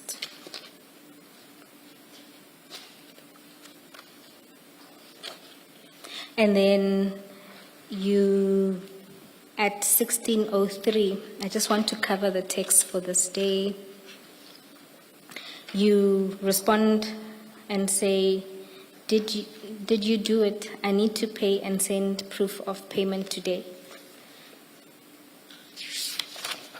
That's correct. And then this is followed by 2 calls on this day. Right? So that's just the 10th. I'll stop there for now. Now, you start there, Mr. Madlanga at that point at 10:46 requests for you to send an account number that is not yours, and this was to send you money. This was to send you money. Yes, that's correct. And this is confirmed by what you say at paragraph 45 of your statement. That's correct, Commissioners. And please explain why did he want you to use an account number that was not yours? Yes, I did ask him why he wants an account number that is not mine, because I knew that Mr. Madlanga have my account, my bank account details, Then he said to me, no, you see, I don't want the wife to find out that I'm giving you money, gifts, and whatever. And furthermore, he says, now that he has a contract in SAPS, it will end up looking like gratification. Okay, and when he then says this to you, what is your response? I understood the reasons that he provided me. And did you think these reasons were sound to engage in this sort of transaction? Yes. That it would be okay? Did you As- think it would be okay? As my boyfriend, I didn't see anything wrong with it. Brigadier, when did you ask him for the reasons before you gave him the bank account details of Esizweni?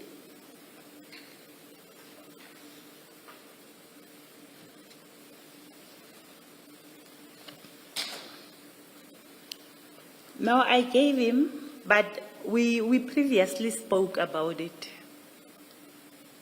And I could understand the reasons why he wanted a different account number than mine. When you say previously, what do you mean? We have a WhatsApp message where for the first time, he's asking you to give him an account number, which is not yours, please. That's what he does at 10:46. And then at 11:25, you send him this details of this bank account that he's asking for. Now, clearly, if you had a call in between, it would show here on this trail, because that's the order of these WhatsApp message what we have in front of us.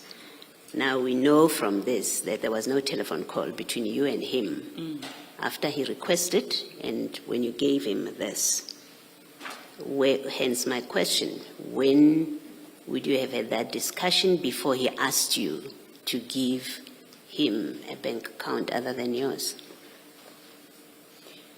That will be before he asked for the account number during our calls or during our visits, whereby he was showing me or he was saying to me, I will no longer transfer money into your direct bank account because of the following reasons. So if you had that discussion, why would he say to you at 10:46, not yours, please? Because you've already discussed it. You've already agreed. He's told you in advance. You have understood the reason. Why would he at 10:46 say to you, not yours, please, if you knew and understood that you are not to give him your account number? I don't know, Commissioner. Maybe it's a reminder. He's reminding me not to give him my account number. No, let me suggest to you that it's not true that you had discussed it before he sent you this message. It's not true. You hadn't discussed it at all. If you had discussed it, he wouldn't tell you. He wouldn't need to tell you, don't send me yours. And the reason he's doing that, it is because you don't know not to send him yours. So what you're saying there now is it's not true. I don't agree, Commissioner. We had a discussion before regarding this matter. Even when I was sending him the statement of the judgment, we also had this discussion. Okay. No, but the record doesn't bear that out. Unless you have a recording, the record that we have here and my interpretation of it is it doesn't bear that out. What it tells me is that at 10:46 he asks you for a bank account which is not yours. There is no discussion between you, according to the record that is in front of us. There's no discussion between you, the two of you, and then you give him an account number which is not yours. So there was no discussion, at least on the face of this.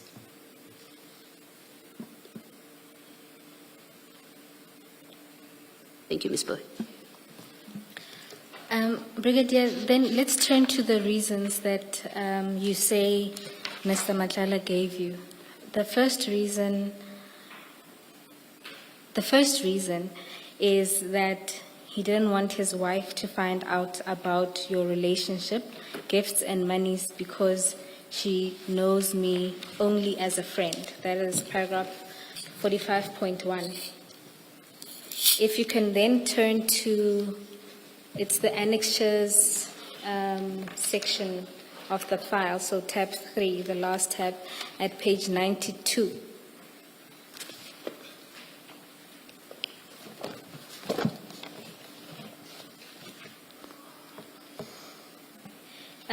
You noted earlier in your answer that Mr. Madlanga used to send you money directly to your account. Do you see those transactions there, and can you confirm if that is your account? That's correct. I can confirm. And you see over that period, Mr. Madlanga was sending you money directly to your account. That's correct. Would that not have triggered his wife?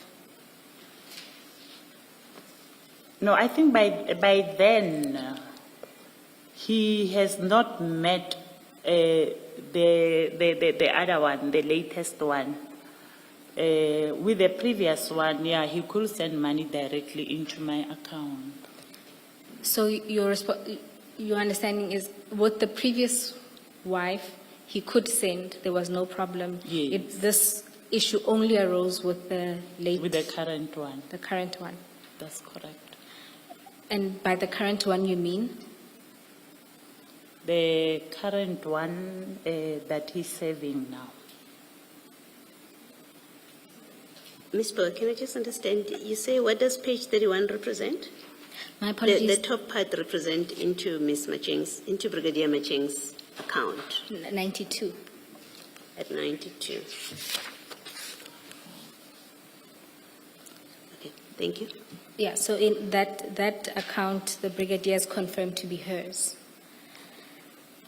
Okay, so this concern only arose with the latest wife, the current Yes, wife, sorry. that's correct. My phrasing. And then the second reason that he provides is that he doesn't want SAPS to know and to jeopardize your career. That's correct. Okay. And so you then agreed, no, actually you do agree to use this separate account. That's correct. The account that you provided, if you go to page 91, you confirm that that was the account that you provided at the top.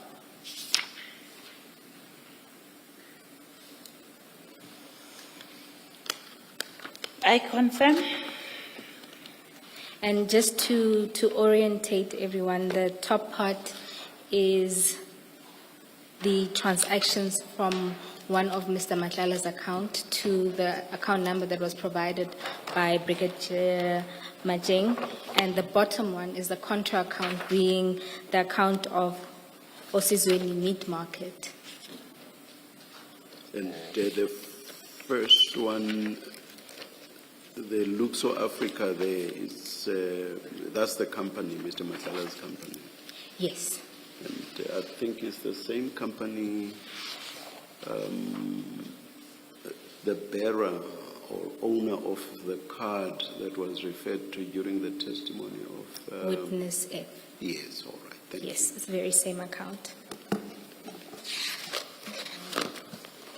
Ms. Bowe, the heading, the first heading, it says into Brigadier Macheng's bank account, and you've got an account number.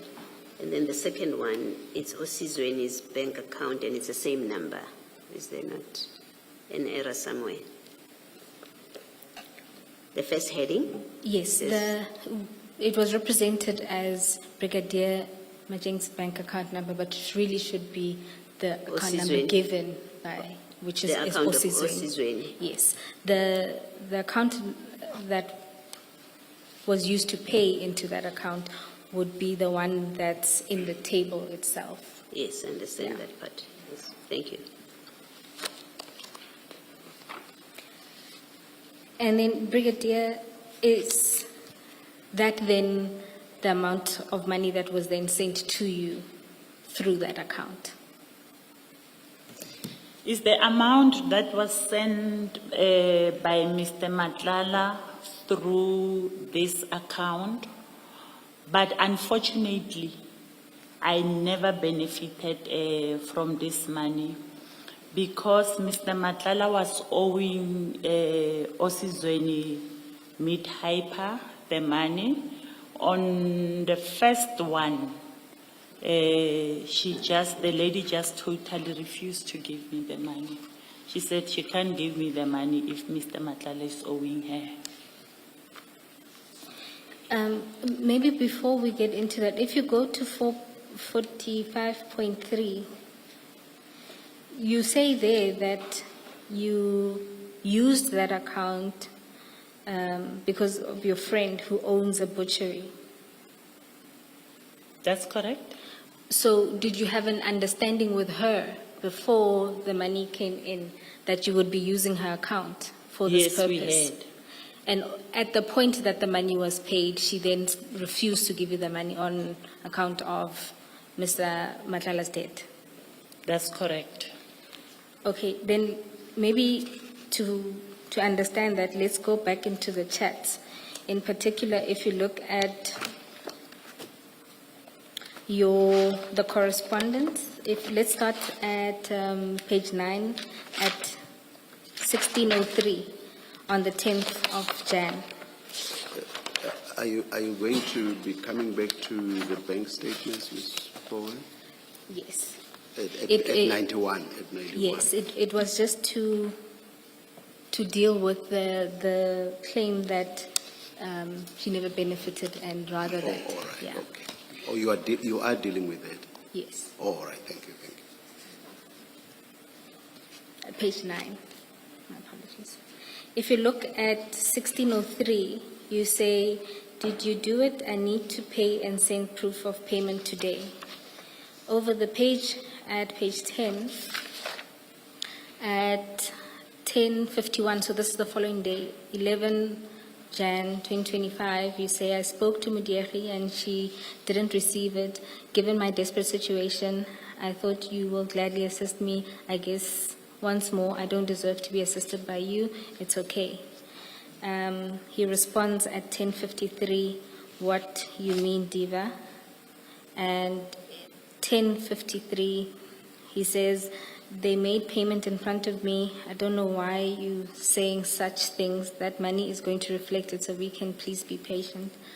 And then there's a call, and then on the following day, on the 12th of Jan at 18:10, he says, "Please ask your friend to check the balance. I just got notification that the transaction went through." And you respond at 18:15, "Yes, got it. Thank you very much and apologies." So from this exchange, it doesn't seem that you didn't get the money as intended. No, the money went into the bank account of Osizweni Butcher, and the owner confirmed that she did receive the money, or the money is in her account. So are you suggesting that when you say to him, "Yes, got it, thank you very much," you meant you had just confirmed with your friend that the money is in her account? That's correct. And then, did you then say to him at any point that this money didn't get to me? Yes, I did. And this wasn't, I guess, in any of, it's not in the text? Yeah, of it's this- not on the text, but I did say to him that Mudieri has been complaining that you are owing her a lot of money, and she's not going to give me that money. Okay, and if you look at the text that you write to him just before that, I guess you say, "I spoke to Mudieri," you see that text on page 10. Yes, I see it. It seems as if you would have spoken to Mudieri, and who confirms that the money hasn't been received, but it doesn't seem like Mudieri would be a hurdle. It could be, sorry. From the way the text is written, it Yes. seems that you spoke to Mudieri, who then responded to you and said the money hasn't been received yet. right? That's correct. And from that, it doesn't seem like Mudiegi was a hurdle. It seems like Mudiegi was somebody who was going to give you the money. At what point does then Mudiegi become the person who doesn't give you the money? That's correct, because for me, I saw it that maybe she was playing me so that the money can be paid in order for her to keep the money so that the debt can be paid through that money.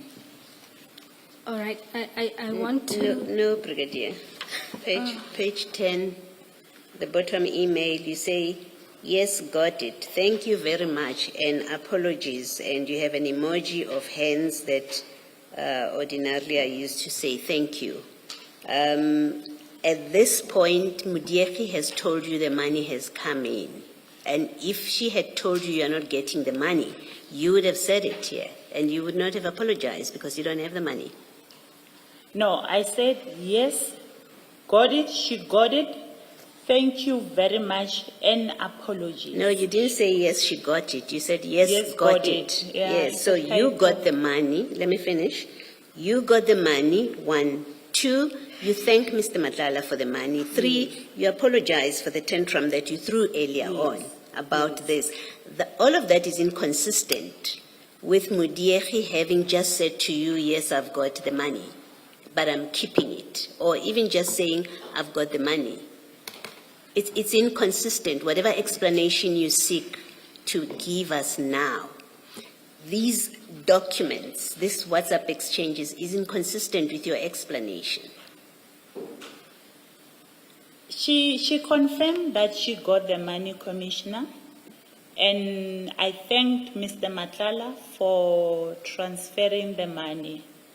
But when I went to her so that she can transfer the money, she just totally refused. And did you go back to Mr. Madlanga to say, I'm still in trouble financially?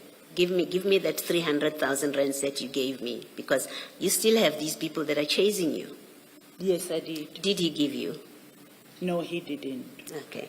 Let me tell you what it suggests. Let me suggest to you what this is. In fact, it's not even a suggestion. Your WhatsApp message doesn't say, yes, she got it. You are now inserting she in a WhatsApp message where you are saying you've got it. You say, got it. You're not saying, Mudiegi got it. You say, yes, got it. Any reader of this WhatsApp message, except you, will understand it to mean you have the money. That's what you're telling him, that I now have the money. And any reader will understand this WhatsApp message to say you are thanking him very much because you have the money. You are no longer under the pressure that you were earlier on in the early WhatsApp messages. And any reader will say, you are apologizing because now you have the money. You were pressuring him, now you have the money. Your explanation just doesn't accord with this WhatsApp message, and it cannot be true. Can I respond? Yes, you can if you want to. Okay, Commissioner, if you look at the message above this one, he's saying, please ask your friend to check her balance. That's him. He says, please ask your friend to check the balance. Then my response says, yes, got it. Yes. I'm responding to the question or to the request of check your friend if he got, she must check her balance. I'm responding to ask your friend. Yeah. Well, you've had my view about it. I read your text word for word the way it is. It doesn't say, yes, she's got it. It says, yes, got it, thank you, and I apologize. Thank you, Ms. Bob. Brigadier, staying in this line of questioning, if you go to, and I don't mean to deal with all three transactions now, but I fear we have to. If you go to page 24. 24. Oh, sorry, my page of the chats. Advocate Of the chats. Page 24. 24. Thank you. Just to make sure that we don't steal your thunder, I want to ask questions about this conversation with Mudiegi. But if you are going to ask about it, I would rather leave it to you. Commissioner Kumalo, what I wanted to show was the implausibility of Brigadier's response to the line of questioning that Commissioner Baloyi just engaged in. Just one tiny simple point. If you have regard to page 24, correct, which is a proof of payment of 100,000 sent to the account that you provided to Mr. Matlala. And Mr. Matlala provides you with this proof of payment on the 4th of February at 13:10. If it was correct that after Mudiegi refused to give you the first 100,000 that was sent or received on the 12th of Jan, by this stage, Mr. Matlala would know that you don't get the money when he sends it through this Osizweni meat market. Why would he send the next 100,000 through that same account and send you the proof of payment? He sent it to Osizweni Butcher to pay his debt. And even on the third one, he was paying the money that he's owing Mudiegi. But he will send a proof of payment for me so that I can inform Mudiegi that the money has been paid into his account. Brigadier, if you look at the message that follows just after the proof of payment is sent, and Mr. Matlala then says, I will calm you, still fighting with Udire and the lawyers. I don't understand your answer when you say he's sending you the proof of payment so that you can communicate that to Mudiegi, yet he's clearly saying here that he's calming you. I think you wanted to say, I will call you, still fighting with Udire and the lawyers. Why is Mr. Matlala sending you this proof of payment as opposed to sending it to Mudiegi? I don't know. You I don't know. cannot- Maybe it's because You cannot not know. They have a business relationship, according to you, in terms of which Mr. Matlala buys meat that runs into hundreds of thousands. You said, what, 300,000 and something? yes, that's correct. So Commissioner? they have a direct relationship. Why should you be the conduit when it comes to Mr. Matlala proving that he has made payments? Doesn't make sense at all. Why must you suddenly be the conduit? They have an existing business relationship. They haven't- Mr. Matlala buys the meat there directly without your involvement. Is it so that that's without your involvement? That's correct. So why now, when he pays his debts, does he have to give the proof of payment to you for you to forward to Osizweni? Doesn't make sense, Brigadier.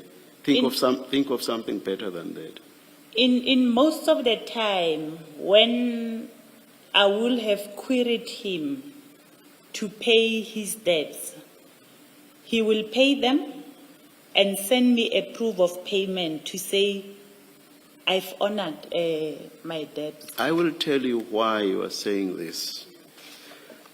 Commissioner Baloyi engaged you on you saying you got it, thank you very much, and then the thank you emojis as well. And you said you actually did not get the money. Now you foresee, having gone through the bank statements, you foresee that you are going to be questioned by the evidence leaders and possibly the commissioners as well on why there would have been a payment in January of 2025. There would have been a payment in April of 2025. There would have been another payment in March of 2025, all of which are 100,000 rand each. So you foresee that it does not make sense for Mr. Madlanga to continue paying into this account when you actually do not receive the payments, and you come up with this story that he owed money to Osizweni. That is what is happening here, and we see through it, Brigadier. We see right through it. Your comment? It's not a story, Commissioner. Indeed, he owed Osizweni Butcher the money. And why do you suddenly become an agent in all of that when they have been dealing with each other without your involvement? Why do you suddenly become an agent? I was not an agent, and I think the Osizweni Butcher, the lady, she was not the only person that I assisted to get Mr. Madlanga to pay them. And why was that your business? You should have actually been mad with Osizweni that they took away 800,000 rand that you would have used to pay in respect of your car that got burnt down. You would have been mad with Osizweni. Why it should have been your business to see to it that they are paid escapes me. I think I have a way of talking to him so that he can honor. But why was it your business to do that? I felt sorry for the lady because she has a good heart. Mr. Madlanga is owing her, and he's been owing her for quite a number of years. You have said that the 100,000 rand was paid so that you could make a payment in respect of your car that was bent down, and because now you were being chased by attorneys, and you said this was by no means a gratification in the sense of corruption/bribery. I will suggest to you that a plausible explanation for these payments, 300,000 rand on what we see, was actually what you say they were not. That is, the payments were not. Is that not the plausible explanation? Because otherwise, what you say does not make sense. In particular, why do you become a conduit for Osizweni when Mr. Madlanga was dealing directly with that business? So the plausible explanation for me was that this was actually a gratification, or at least, to soften it, indications are that it was a gratification. And you would then assist him in whatever way you could in respect of the contract.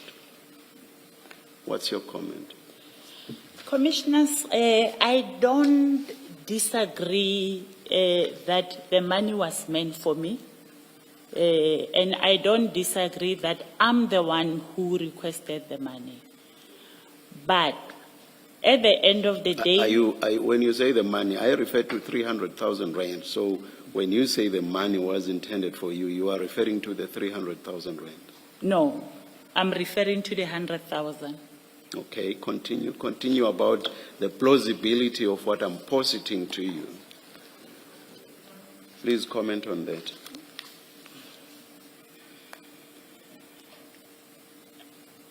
The 100,000, even though it was meant for me, at the end of the day, I never received that money due to the debt that Matlala had with Osizweni Butcher. And then for the remaining part of the debt, you suddenly become the conduit for the payment of that debt. I think it was only the next one. Just the one. Yeah. Just the one Ms. Power referred you to. Yes. I will leave it because I've already asked you questions around why you suddenly became a conduit in that regard. Can I, just to make sure, Brigadier, that I understand your evidence, are you admitting that you received the second 100,000 that was paid in February and you received the March one? Or are you saying Mudiekhe took all of this money? All three of them I never received. Okay. And so the January one, because you asked Mr. Matala the first time, at least that we can see, not ask actually. He says to you on the 12th of January, please ask your friend to check a balance. I just got notification that the transaction went through. That's Mr. Matala to you at 1810. And then at 1815 on the 12th of January, you say, yes, got it, thank you very much, and apologies. You say you never received that 100,000 rands. Because on this schedule on page 91, there's a transaction from Mr. Matala to Osizweni between the 12th and the 13th of January. So we know it has to do with that WhatsApp message that I just read now, right? That's correct, Commissioner. Okay. And you say you never received that 100,000 rands? I never received it. And you told Mr. Matala? Yes, I did. Okay, that Mudiekhe has kept the money? Yes. Okay. Why would you have him pay the next amount in February? You've told us in your statement that he owed her 338. You've made a point of correcting so that, and it fits in perfectly with his payments. You made a point of correcting that it's 338,000, not 38,000. Now, if Mudiekhe kept, so you knew how much he owed her, 338. If Mudiekhe keeps the first 100, why would you have Mr. Matala pay into the same account the second 100? Because I wanted her to pay his debt. He was owing quite a lot of people, and in most of the instances, I will intervene. No, this is money meant for you, which you never got. So what do you mean you wanted him to pay his debts? This is your money. It's coming to you. It's supposed to come to you in February. It's not Mudiekhe's money. It's not Mr. Matlala settling a debt, at least not to other people, maybe to you. But we know that this is money meant for you in February. But Mudiekhe has already kept your January money. Why would you still have Mr. Matlala pay into Mudiekhe's account when you know that he owes her and Mudiekhe keeps the money? Why would you do that? It's not normal human conduct that when they've kept your money, you say, oh, to Mr. Matlala, pay again into that same account, where I know and I expect you will do exactly the same thing. I never said to him he must pay again to that account, and I never requested the February and the March money. He paid it into that account, knowing very well that he's owing Osizweni. Yes, I'm sorry. Can you just make it make sense, please? You see, so you say the money at page 91 was meant for you, right? All of it, those 100,000 rands. No, the first one, only the first one. I thought you accepted that even the February was meant for you. No, it was not for me. And the third one? It was not for me. Okay. So you know that he was paying Mudiekhe. You knew that. It wasn't your money. He wasn't helping you. I knew that he was paying his debt to Osizweni Butcher. But the first money is the one that was meant for me. So the second and third were not meant for you? They were not meant for me. Okay. And you So at page 24, where he sends you proof of payment for February, you say why he sent you that proof of payment? He sent me a proof of payment to show that he's paying his debt from Modiege. Okay. Why did he need to show you that he's paying Medicare? Because most of the time I will urge him to pay the people that he's owing. I will urge him to pay the service providers. I will also urge him to pay the doctors. And he will call me back to say, I have paid so and so, or either send me a proof of payment to say we already did as a company. Well, Brigadier, maybe let me, in fairness to you, say to you that I do not believe you for what it matters. I think you're not being honest with us about these payments and these Modiege issues. These are monies that were meant for you. These are monies that you received.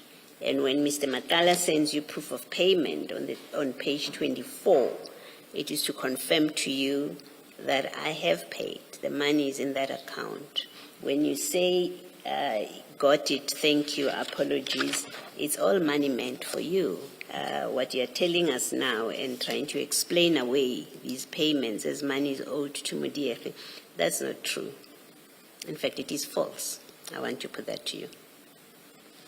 You can comment if you want to. No, I'm not going to comment, Commissioner.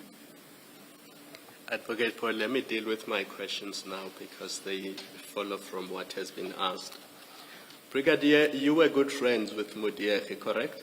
That's correct. And before you gave Mr. Matlala this account number, you must have told Modiege that you are in a desperate situation and you desperately need money, correct? That's correct. So she was aware of your desperate situation. That's correct, Commissioner. And a good friend that she is would have understood that you need this money. Sometimes they say money can come between friends. Yeah. And the fact that you kept inquiring means you were desperate. You wouldn't even wait for Monday because Mr. Matlala even says to you, wait, it's a weekend, be patient. That's how desperate you were. Correct? Not that desperate, because already I was paying that money on a monthly basis from my salary. Yes. But now, the frustration that I had with him is that here we are once again. He promised me money, he's not delivering. And it was not the first time that it happens that he will promise me something and he doesn't deliver. And we will stop talking to each other. This is what I find difficult to believe, that a friend of yours, knowing that you are desperate for this money because you want to settle a judgment debt, would take advantage of you and use the money for her own benefit and not care that you desperately needed this money. I find that hard to believe. From my side, I understood her situation, because if you are owed money for a long period, now the person that is owing you, he's paying the money which is meant for another person. I will also keep the money, Now, despite my friend's situation. did you continue to become good friends with Modiege after this incident? No, we didn't. The friendship ended. It did not end, but it was no longer a nice friendship. Now, if what you are saying about the first payment is correct, the normal reaction as chair put to you would have been to tell Mr. Matlala, I don't care about Modiege anymore. Don't even pay her what you owe her. She's a bad person. That's the normal reaction, that she's a thief. She stole my money. She's not a loyal friend. She knew about my desperate situation. She took advantage of it. Whatever you owe her, don't pay her anymore. Let her sue you for it, but I don't care about her anymore. That would have been the normal reaction. It will be unfair of me to react in that manner, knowing Mudiegi's situation very well.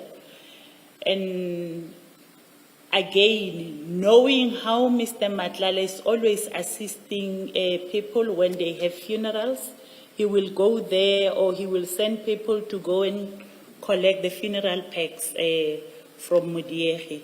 So if I say don't pay money anymore, then the people of the community will not be assisted. Last question. If we were to call Mudiegi to this commission and ask her about these payments, and if she confirms that you did get the payments, what should this commission do with your evidence on this point and the rest of your evidence? Remember, I qualified it with if. If we call Mudiegi to come and give evidence and she confirms that you got these payments, what should this commission do with your evidence on this point and on all the other issues? I guess I must be charged because I lied under oath. I'm glad you understand that. Can I just check this with you? You say to Commissioner Khumalo that the relationship with Mudiegi has ended because the money has come between you two, right? It's not ended. We are It's no longer good. Yeah. Yes, it's no longer good. So, before, when you gave Mr. Madlanga Mudiegi's number, or Sizweni Butcheries bank account details, you had a good relationship at that point. That's correct, Okay. Commissioner.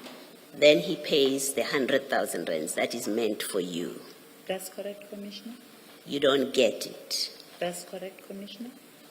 And your relationship continues to be good. Not good. Sorry, say that?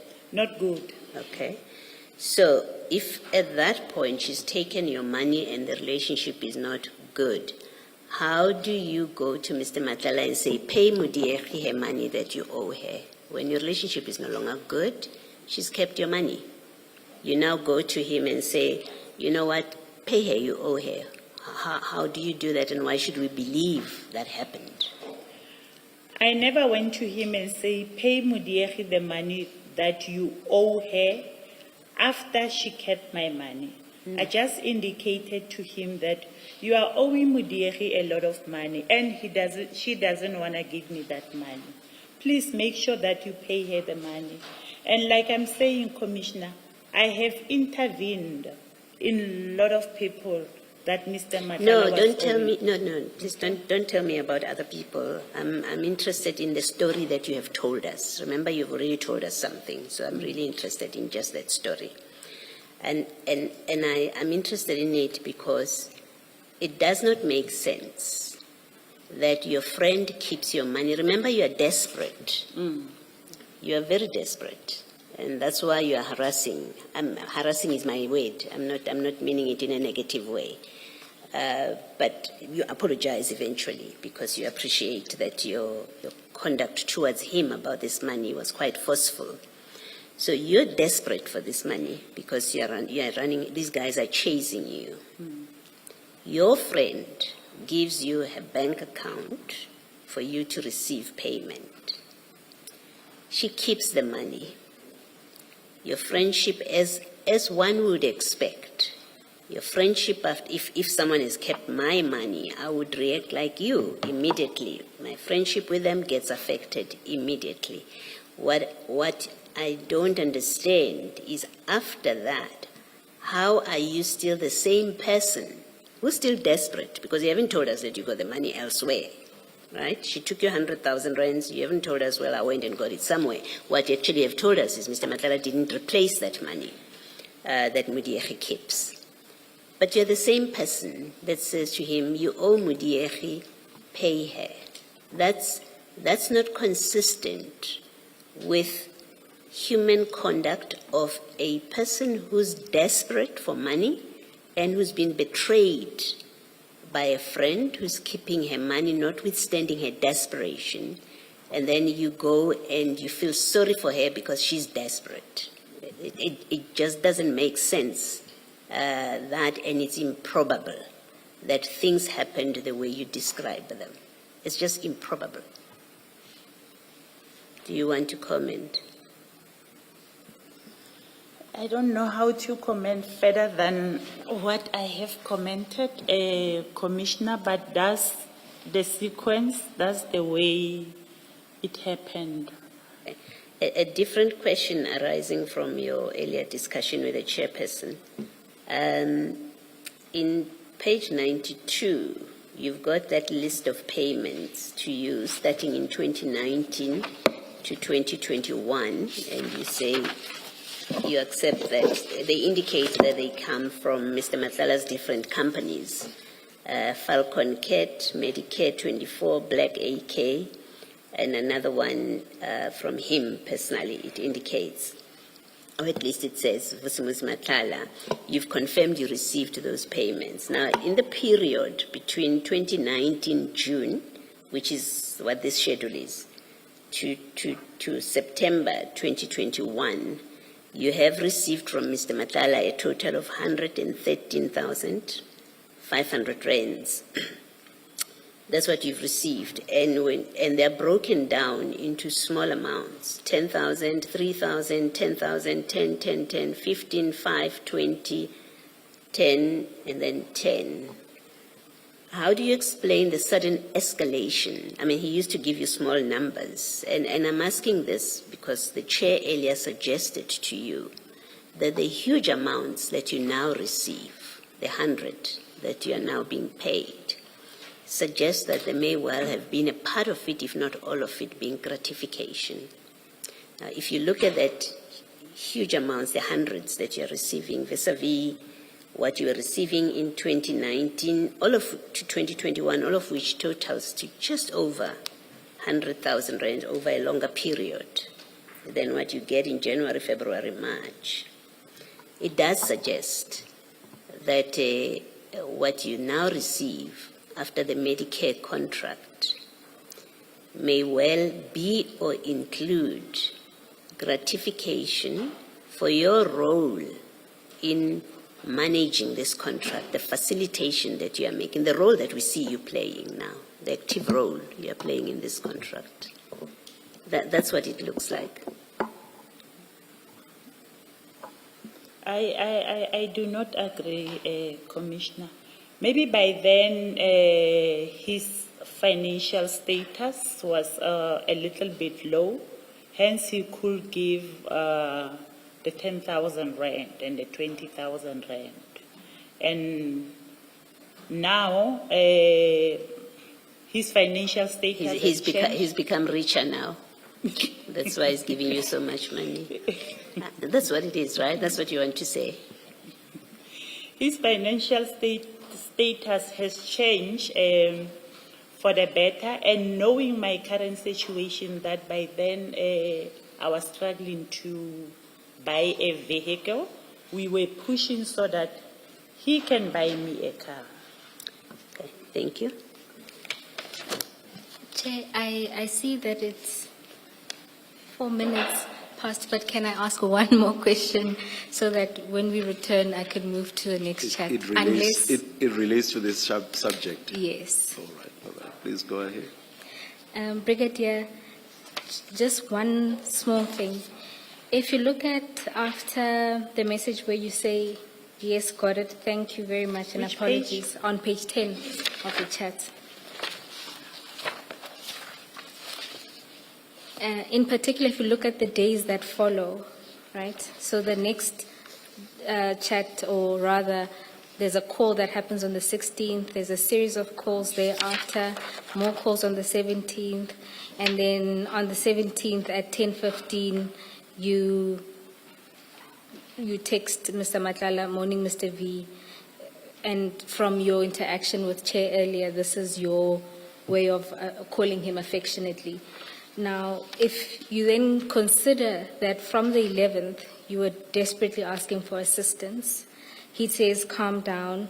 On the 12th, you're checking again, you say, thank you, got it, apologies, and then you don't get the money. So you're still in that desperate situation, and I use desperate because that's the wording you use in that text at 10:51. You're still in the desperate situation, yet if you look at the days that follow, there's nothing that says you communicated with him your desperation, or is it that you gave up then asking? By this time, he promised me that once he's settled, then he'll see what he can do. So your But evidence is I remember, after he settles the entire 300,000 for not Osizweni? yet. No, it's not yet. This is still in January. Yes. The other monies came in February as well as in March. No, I'm saying to you that here you display that you are in a desperate situation. You say, thank you, you got it, but you didn't get it. But there's nothing in the days that follow that displays that sense of desperation continued because you didn't get the money.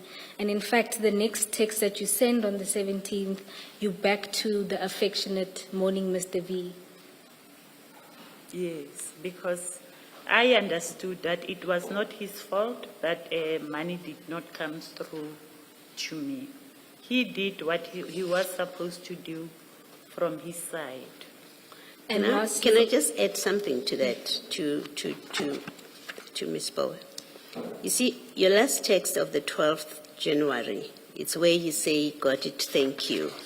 And I think that's what Ms. Bowe is seeking your comment on, is on these records, your next communication with Mr. Madlanga is the 16th of January. So 12, 13, 14, 15. In fact, the 16th is at 1:45. So the 13, the 12th, after you said got it, at 18:15. After that, you don't call Mr. Madlanga to say Mudiekhe is refusing to give me the money. You don't call. And the next call between the two of you is on the 16th of January. So after Mudiekhe told you I'm keeping the money, you say nothing to Mr. Madlanga, at least according to these records. So even your earlier answer that you did tell him, certainly not on the 12th, not on the 13th, not on the 14th, and not on the 15th, which is really strange and curious for someone who from the 9th was calling intermittently, sending messages, many per day, as you know. You were doing that, saying, where's the money, where's the money? Send me proof that you've paid it. You did that, and we have all of that on page 9 and page 10. And then you stop at, yes, got it, thank you very much. You stop, and the next time you engage with him is the 16th. That's inconsistent with your conduct earlier about your desperate situation and someone who didn't get the money that was paid into Osizweni's account, which they desperately need. It's truly inconsistent.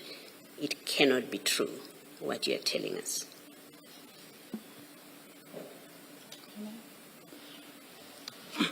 Commissioners must just take note that in between the calls, there will also be visits.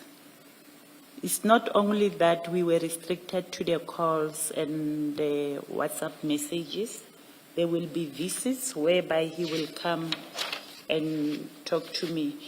And after the money, I did not go directly after it was transferred to Mudiekhe to request the money or to discuss how he will give me the money. Hence, maybe after that, there are no calls. I'm not saying anything to him. But in between this chat, we will see each other maybe twice in a week, 3 times in a week. Are you now saying to us that you told him during a visit that we know you didn't tell him on the phone because there was no telephone calls between you. We know, no. Let me finish my question. We know you didn't do a call. You didn't tell him on the phone on the 12th, and the next time you talked to him is on the 16th. We know you didn't WhatsApp him in that period. Are you now telling us that you told him during a visit, and it has to be because it's not on your recorded calls and WhatsApp messages? It can be, it might be. If it's not recorded here, as I've pointed out, there's no record of calls, there's no record of WhatsApp messages. You could only have told him on a visit. I'm not sure which word should I be using because I said it might be, and you say I must not use it might be. Yes, it might be means you're uncertain. Yeah. And I'm saying to you, you can do better than that. If it's not on a call, which we've agreed there are no calls. After you said, thank you, got it. There are no calls until the 16th. We've agreed there are no WhatsApp messages. And I'm saying, and you say, well, there were visits in between. And I say, well, then you could only have told him during one of your visits. The answer is obvious. It's an obvious, of course, it would have been one of During the the visits. visits. Otherwise, it didn't happen. Thank you. Thank you, Commissioner. Brigadier, just the last question. And then after this, you never gave him an alternative account number to send you the money? No, I never. Thank you.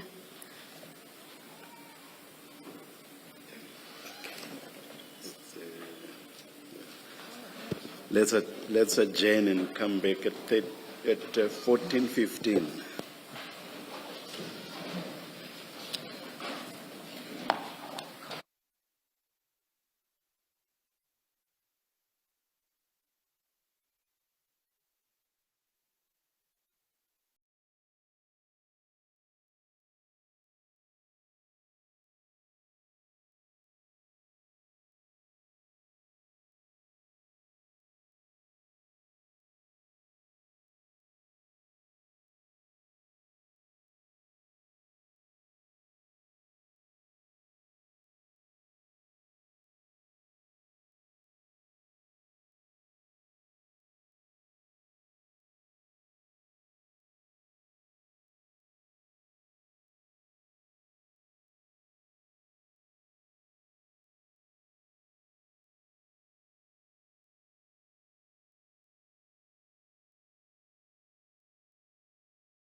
Zizeno.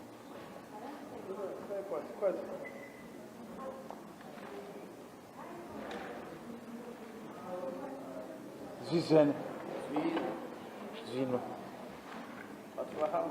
Wow.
Because not every time he will tell me his businesses.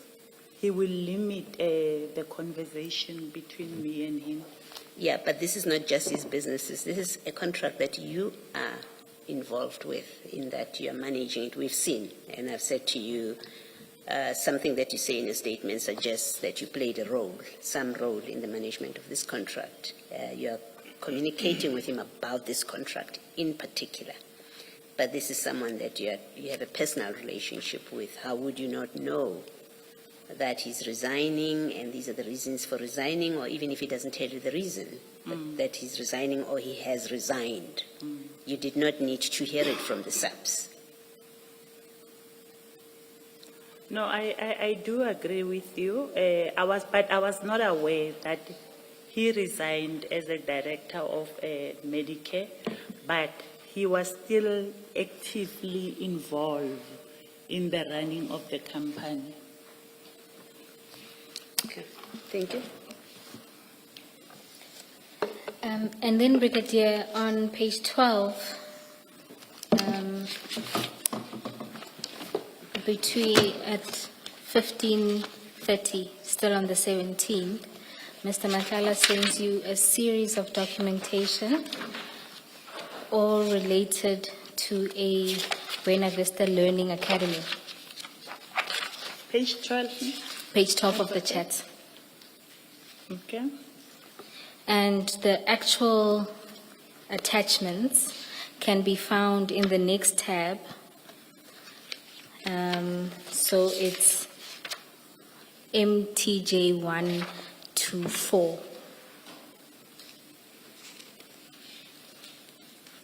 And you'll see there, if you go there on page 1, you'll see there's a notice of registration for this Buena Vista. Then if you go to page 12, it's accreditation as a skills provider. It's a letter confirming that. If you go to page 30, it's another accreditation as a skill provider, a letter confirming that. And then if you go to page 37, there's a provider accreditation notification. Do you see that? So back to the WhatsApp chat. What was the reason for Mr. Matala to send you this documentation? While we were in a meeting with him, he indicated that he was exploring his businesses, and he will be focusing now, or he will be adding something that has to do with training. And then I draw interest in that because I wanted to enhance my skills and do relevant training for my environment, like your Occupational Health and Safety Act, since I was in a new environment. I then asked him the type of training that they are presenting. He forwarded me all of this document. Brigadier, just to understand your evidence, while at the meeting? After the meeting. Or after the meeting? After the meeting. Okay. He just randomly informed you that he's branching into, expanding into training, or he has a company in training? That's correct. And then your interest was in advancing your own skills? Yes.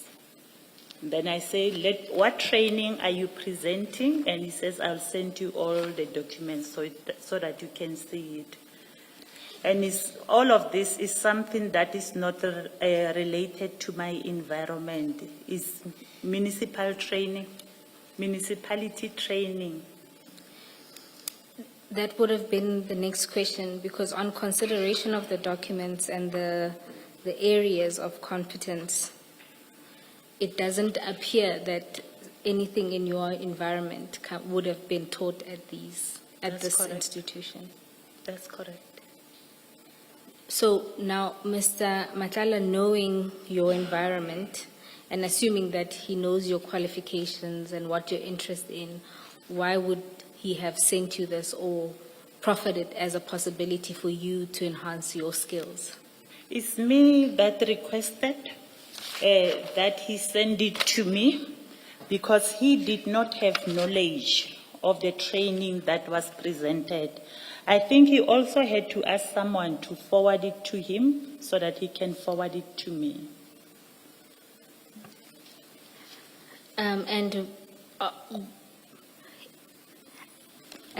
Brigadier, maybe for me to understand, he says to you, there's a training center that offers this.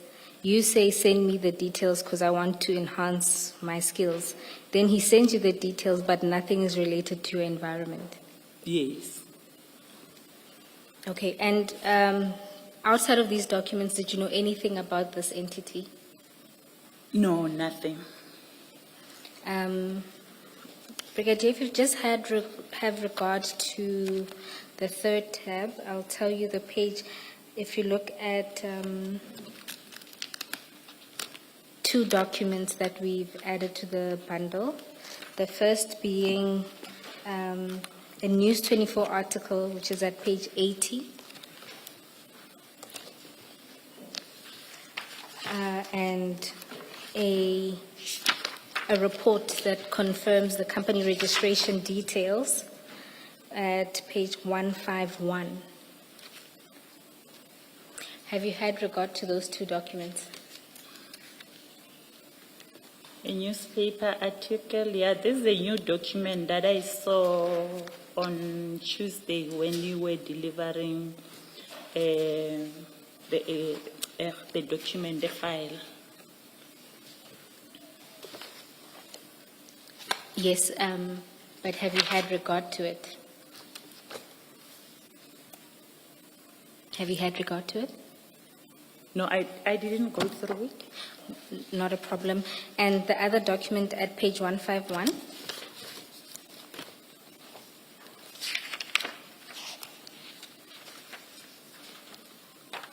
Okay, page 151. Yes. In particular, if you go to page 152.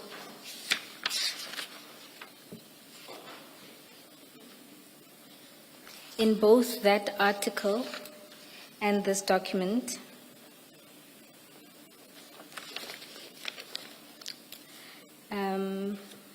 particularly my apologies, page 153, you will see that this learning academy is registered under Mr. Matlala's wife.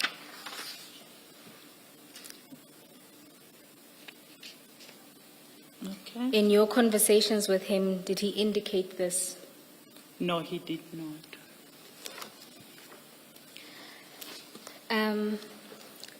Brigadier, I want to test this with you. Given that, having regard to the contents of the letters and seeing that nothing is tied to your environment, is it at all possible that a different person viewing this may assume that he was sending this to you, and because of your experience and your role in SAPS, as another business opportunity that perhaps his company or the company of your wife can do some or other business with SAPS? That's not true because if you look at the content of the learning program, they are all based in the municipality training. And also, I am not in the training department. So there's no way that he will have sent me the document thinking that he will do business with SAPS. Do you accept that it's equally unlikely that he would send you training material for something that's completely unrelated to your specialization or your interest for that matter, or your current role?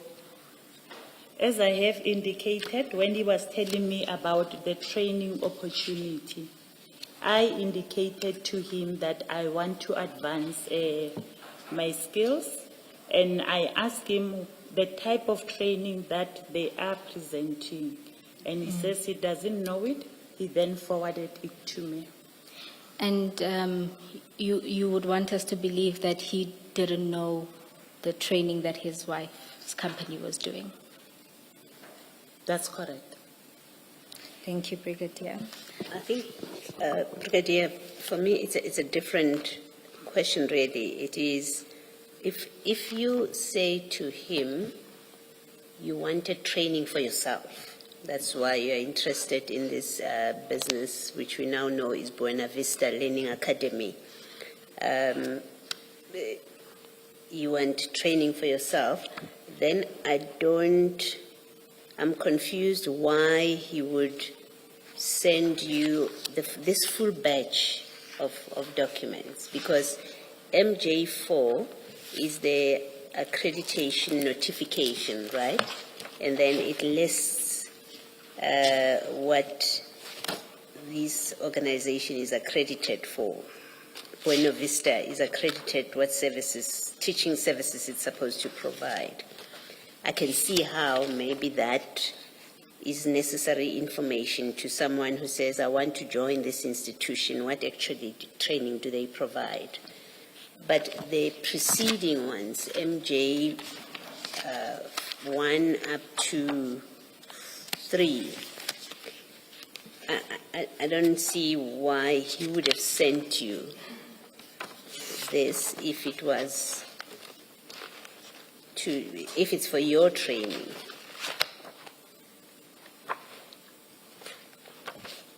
I mean, what did you understand? How did you understand that this was? And by the way, if you look at the MJ1, the first one, MJ1, and you go from page 2 to the end of that document, it talks about NQF level trainings, which, and please forgive me if I'm wrong, which seems to be you are already out of that league.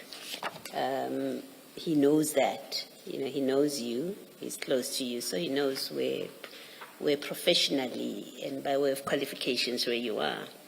That he would send you something like this after you said to him, I want to consider, or I'm considering enhancing my skills. And then he sends you something so random. But also that has nothing to do with you. It's, what did you make of it, if you make anything of it? No, he just forwarded the document to me as received, and I went through them. And I saw that this has nothing, or is not relevant to my environment or the skills that I want to enhance. Okay. Nothing more than that, Commissioners. Okay, thank you. Brigadier, if we can then move from this, you'll see at page 13, it's a series of phone calls. And then if you go to page 14, in the middle of the page on the 23rd of January 2025 at 12:03, you send, prior to that there's 2 calls at 10:22, and at 12:03 you then send a message saying confirmed.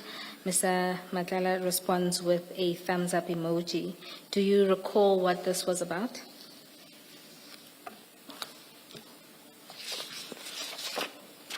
No, I don't recall. Thank you, Brigadier. And if you proceed, there's more calls. And at page 15, in particular, let's go to the 28th of Jan 2025.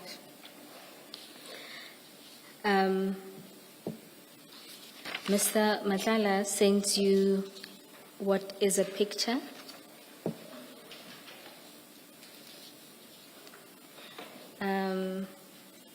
Can you explain what that picture depicts?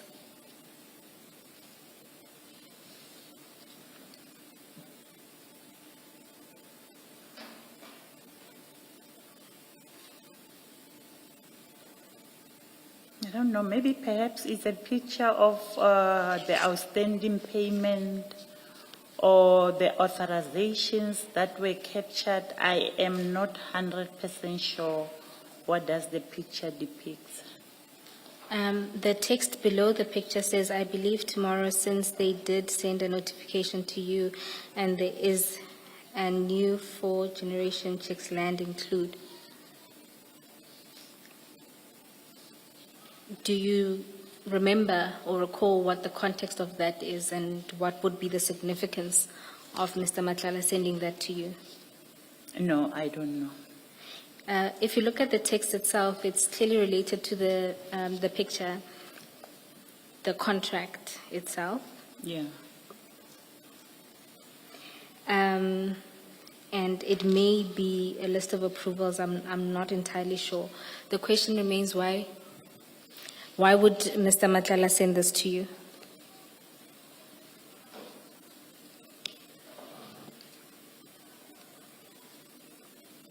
I don't know. I don't know. I'm trying to look even at the next conversations.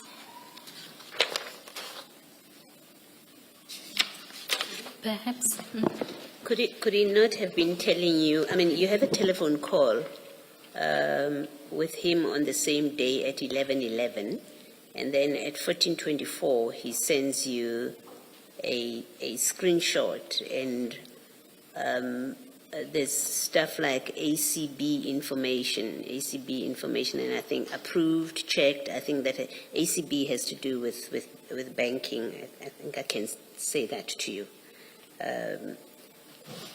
And I see you nodding, you agree. Could it be that you had been discussing with him issues about payment to him? It seems that's the sensible reading of this. Otherwise, you would have called him and say, I don't know what this is. Why are you sending me this? You know, I think I'm not 100% sure, commissioners. By this time, he was in dispute with one of his contracted service provider that did not want to give him work that was completed. And the service provider wanted him to do a payment before he can give him work. And he was under pressure. So I think maybe he was showing that he will receive payment so that he can pay the service provider. So he is sending it to you to do what? To update you? Yes, as I have indicated, I will normally ask him why is he not paying the service providers. And this would have been as part of your work on, I don't want to use the word management of the contract. It was affecting my work in a way that if he's not paying the service providers, then the appointment will not be scheduled. We will try to make appointments with the contracted service provider through him, but they will refuse to assist us because they did not receive any payment. And this wouldn't be the duty of the contract manager? If there are challenges in my environment that is affecting the facilitation of the appointments, then as a brigadier in that section, I need to intervene. Thank you, Brigadier. And if you continue, then there's 2 more calls that happen on that day, and then there is a video attachment. If we can just play the video attachment.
fully understand your concerns, like grasp it, but I think, you know, if I was in touch, if I was, what's the right word, vindictive to say, I'm going to phone you, I'm going to allow you to come see me, and when I said to you, I'll give you access card and sit here and see as we operate money coming in, we can pay. So I mean, we're trying our best, but you guys are not making now a little bit uncomfortable.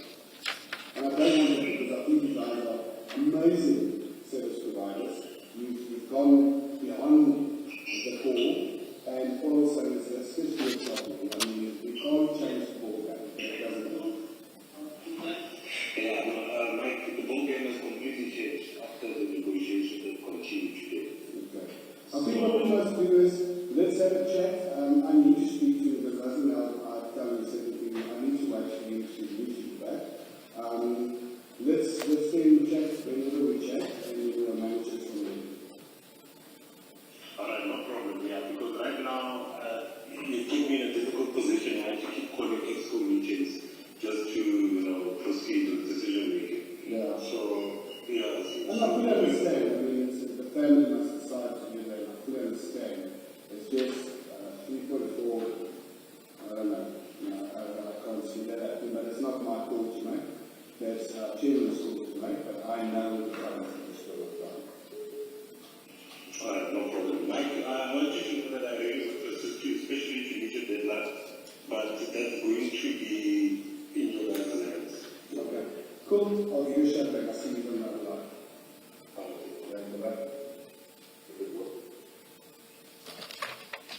Brigadier, do you recall this video and what it was about? Yeah. Now I remember. It will also go with the screenshot that you asked me about on page 15. This video, it was regarding a meeting or a negotiation which they had with one of the service providers who was refusing to give them work that has been completed. They wanted to receive payment first before they can give them the files. Mr. Madlanga is one person that will like sharing document and sharing info. And here again, the purpose of him sharing this with you was to keep you informed, or was there anything that he expected you to do about this? No, it was just to keep me informed. And given that it affects your environment, knowing this, you took no steps internally? No, it was not in my environment. No, It was I mean- affecting a different environment. My apologies. Earlier you said that the reason why you are intervening, it would be because it affects your environment. So this one didn't affect your environment? This one did not affect my environment. It had to do with pre-employment. My environment is medical surveillance. Like I have indicated, there are different streams. You'll have your pre-employment, you'll have your incapacity leave, your short-term capacity leave. So it was in a different environment. So in essence, Mr. Madlanga was sharing with you a problem he was experiencing in a different environment and updating you on something that had nothing to do with you, essentially. That's correct. Okay. And then there's a call that happens at 19:10, and thereafter there's another screen, no, it's a picture. Do you recall this picture? And if you do know, what does it depict?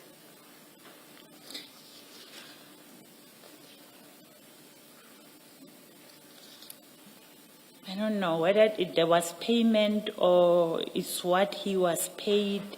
So far, I don't know how to interpret this picture because I can see there's an amount there.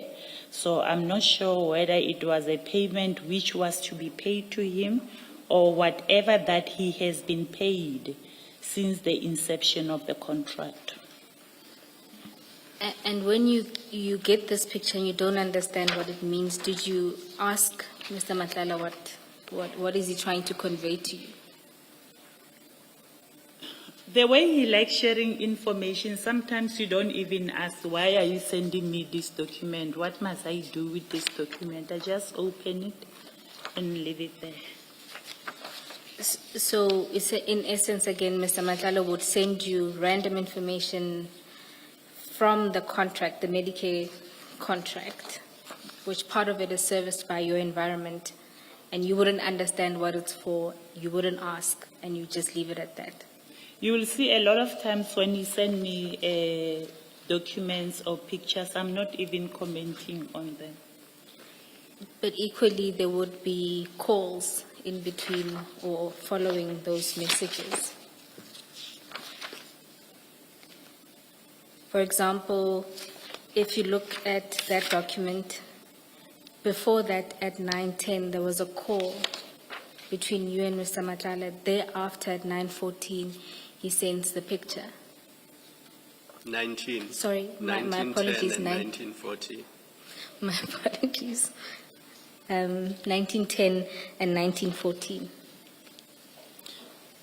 I believe it has to do with the same video or concern that he had, that he's not receiving the certificate of fitness from a specific service provider.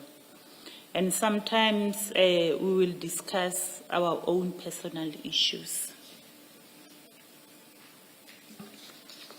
All right, thank you, Brigadier. If you look at the next message that comes in, it's on the 30th of January 2025 at 11:10. That's at the bottom of page 16, but if you turn the page over, you'll see the contents of it.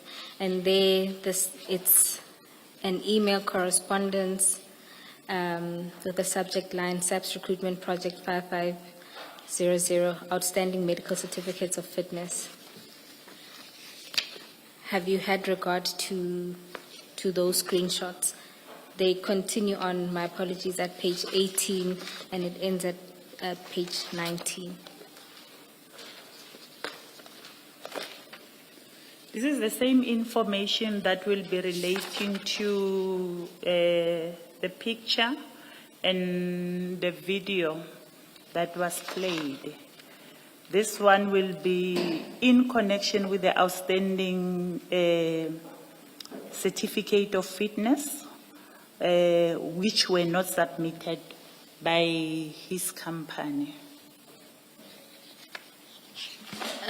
So this was a non-performance complaint of sorts from SAPS. That's correct. And here again is your evidence that you got this, it wasn't related to you, and it was just an update or random sharing of information. That's correct. Why would Mr. Matlala send you this if it has nothing to do with your work environment, and it obviously has nothing to do with your relationship? It doesn't say anything about your relationship. Why does he send you this? Because he related to me that he was struggling with one of the service providers that did not want to give him the certificate of fitness.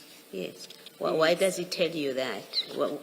What are you supposed to do when he tells you that he's struggling with getting certificates of fitness? Nothing, just sharing of information, maybe also wanting to talk to someone. Is he not perhaps sending this to you so that you can speak to your colleagues internally to assist him get payment so that he can pay the service providers? I mean, it's strange that he would send you things that have nothing to do with you and that he doesn't expect you to do anything about. This has nothing to do with the payment of Mr. Matlala. Yes. It's the outstanding certificate of fitness, which he must submit to recruitment Yes. which he must submit to recruitment. Now he's just showing me that he's struggling with the service provider that he has contracted, because the service provider wanted money before he can give him the certificate of fitness. As shown on the video, they were negotiating with the service provider. Yes, now I understand the video and how you've explained the video. What I don't understand is SAP's rights to him effectively complaining about performance on the contract, and he shares it with you, and there is no explanation why it's being shared with you. That's why I'm proposing to you that perhaps he sent this because you have had a discussion with him and he's showing you what's happening in your organization, and he's sending this to you so that you can assist him internally with your people. There's no way that I will assist Mr. Madlanga on a stream that I'm not involved in. Unless it was for medical surveillance in my environment, maybe then I will try to assist. But if it's for a different stream, there's no way that I will be able to assist him. Well, you could assist him by speaking to your colleague in that stream to help him out. You could. There's always that possibility that you could speak to someone in that other stream to try and to understand what's going on, and then to see if you can assist him by using your relationship with someone. You understand what I'm saying, what I'm putting to you? I do understand, but the only way that he could be assisted was to pay the service provider. Then the service provider must give him certificate of fitness so that he can submit it to the recruitment. From my side, there was nothing. Even when I talk, even if I can talk to my colleague, because it was for members that were supposed to go for basic training. Now he must give certificate of fitness to show that those members, those students, they have already been tested. So there was no way that I could assist Mr. Madlanga. Well, you see, he's sharing with you his money troubles. Even that video, it's about a service provider saying we haven't been paid. We do know, maybe let me not say we do know, let me suggest to you that you do have access to people in finance. No. It's not your stream, but you do have access because they're your colleagues. They work with you. So when one tries to make sense, and here it's really inferences, because you're getting these videos, you're getting these WhatsApp messages that all speak to his money issues, right? His money troubles with the SAPS contract. There is no plausible explanation why he would send these things about his financial troubles. There's no plausible explanation that you are offering or from the WhatsApp messages. And so we have to draw inferences. What could he possibly have been intending? And it's not the same as saying you did speak to your finance people. I'm not in any way at that point of suggesting it. I'm saying perhaps he sent this because he's hoping and expecting that you would speak to somebody to facilitate payments to him so that he can pay his service providers.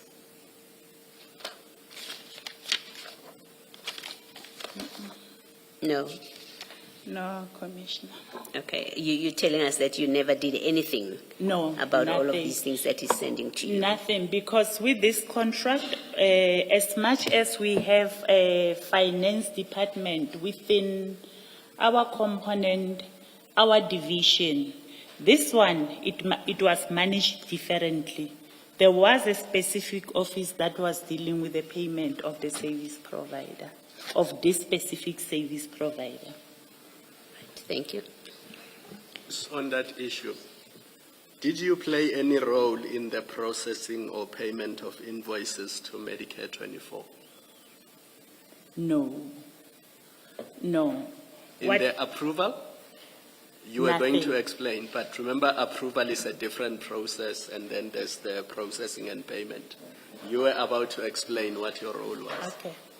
This is how it works. The ECHO members, in accordance to their database, will identify members that needs to do medical, maybe the following month or on the specific month.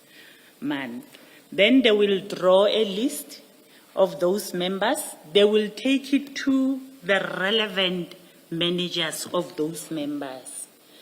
Then the managers will sign the application. After signing the application, they will forward it to supply chain management, management, who will create the authorizations. Once they create the authorization, one authorization, let's say it's an authorization of Brigadier Macheng. It will be one paper of an authorization. Now, one authorization will go to the service provider, which is Medicare 24, and the other one will be coming to the ECHO member. Then the ECHO member will schedule an appointment with the service provider. If they try to schedule appointment with the service provider and the service provider is not coming to party, and it's been weeks since they tried to schedule the appointment, then they will inform me. That's where I will intervene. After, Let's not focus on the appointments, because appointments are about trainees and members in service. I'm more concerned about invoices. that's where I'm Because going. you are saying the dispute was between Mr. Matlala's company and another provider or a service provider to him. Yes, And that's what they were fighting about. yes, Now, if SAPS was delaying Mr. Matlala's payments, obviously he could not pay That's correct. his suppliers or his providers. that's correct, Commissioner. Now, did you play any role in the payment of Mr. Matlala's invoices or their processing? Within SAPS, Proof. within the organization. Yes. So say Medicare 24 submitted invoices to SAPS. Would you ever see them or have a look at them or approve them? They're not even coming to me, those invoices. That's where I was explaining to say, once the authorization has been issued, an appointment has been honored, members conducted their medical surveillance, then you will have something that will be called a certificate of fitness for that specific member. Now, Medicare will take the certificate of fitness together with the authorization and submit it to management in supply chain management, who will certify the payment. If they delayed the payments, would you intervene? No, I will not. Because I don't know what certificate of fitness did he submit, because it's not one invoice. I think the payment are based on the certificate of fitness that will have been submitted. Can you then, so you're saying you didn't become involved at all with invoices? That's true, Commissioner. Well, then explain what you said earlier in the day, that sometimes you would deal with him about his invoices, and in some cases he's ended up with lesser amounts in the invoices that you're dealing with. I think it's in your statement. You did speak to your involvement here at paragraph 4. Paragraph 4? Of your statement.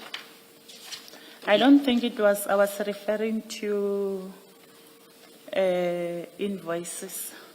No, you said, and correcting him where numbers were not corresponding, which effectively qualified him to invoice lesser. So at least I read it and understood it to mean that you do have something to do with, which ultimately is about invoices. Can you just explain that in the light of your answer to Commissioner Khumalo? I think this statement was reference to the name list that was on the chat, whereby I sent him a name list of 140 members on the non-arrival. From his side, he had an impression that the non-arrival or the misappointment were 300. Forgetting that he did other follow-ups with the medical surveillance. And I was just sending him a name list to say that, no, you only have 140. It's not 300. So my further statement, it was just to say, whatever information that I was sending him, it did not benefit him as a service provider. It did not benefit him as a service provider, but it disadvantaged him for claiming for more. Okay. Thank you. Then, Brigadier, if we just keep to those chats on the 30th, maybe this will shed more light. After the screenshot with the non-performance email, there's two calls that then take place at 11:12 and 11:17. Mr. Matala then calls you back at 12:52, which is then followed by a message at 12:53. Good morning, Tate Matlala. Yes, the doctor completed the files already, COFs to be scanned. What is that in relation to? It's a message that he forwarded to me, which is relating to the previous conversation, to say that the service provider did not want to give him the COFs before he can make payment. All right, let's just complete that. Then you call him at 13:49, and if you turn the page over, he then texts you, are we winning, Diva?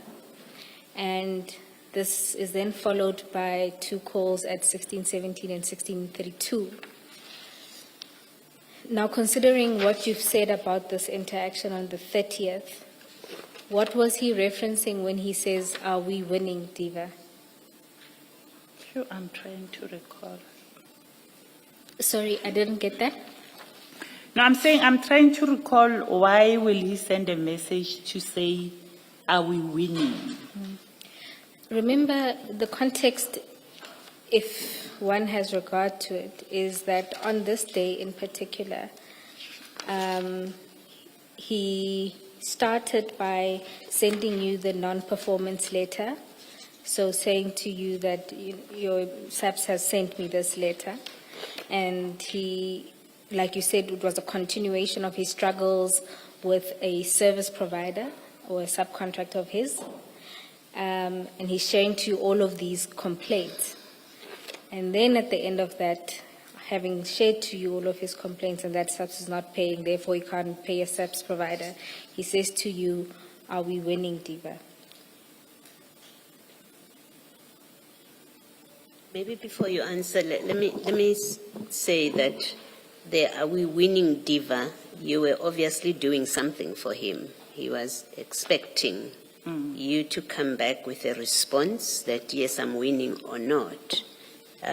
So whatever your answer is, it must move from a premise of you were doing something for him and he was expecting you to give him a response. I agree, Commissioner. It might be that maybe he requested me to do something and he was asking me if we are winning, but I can't remember what was it. Do you think that something had something to do with the series of conversations and documents that were shared before? Because it doesn't happen in the vacuum, it happens after this exchange about his issues with SAPS and communicating what issues SAPS has with him.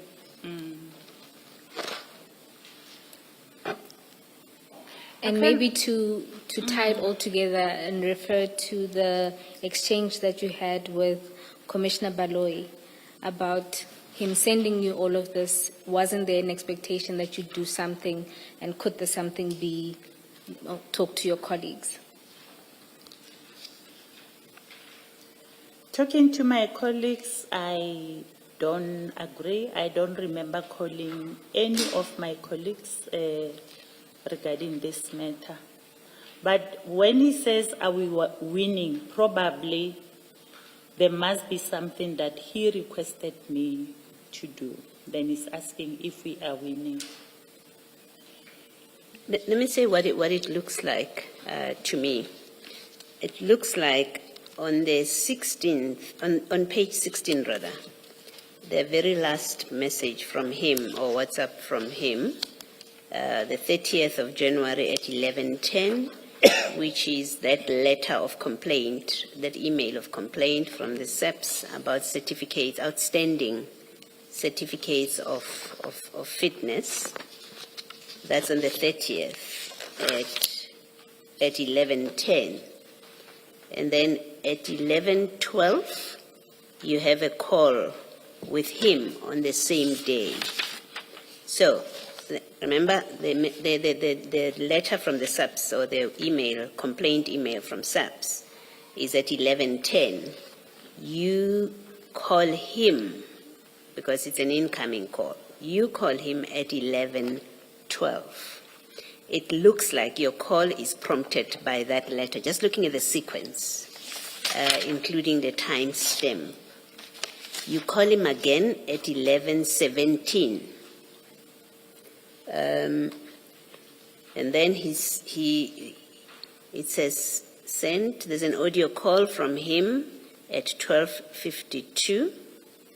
And then at 12:53, he forwards you the message that says, good morning, Tate Matlala. Yes, the doctors completed the files already, COFs to be scanned. He forwards this. So you are obviously discussing with Mr. Matlala the COFs that, according to SAPS, were outstanding at the time. So you are discussing that with him.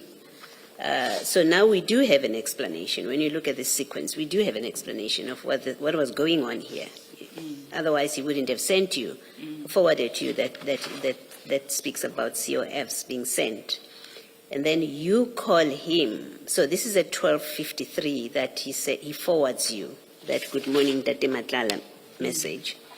And then at 13:49, you call him. And then at 16:15, the same day, he says, are we winning, Diva?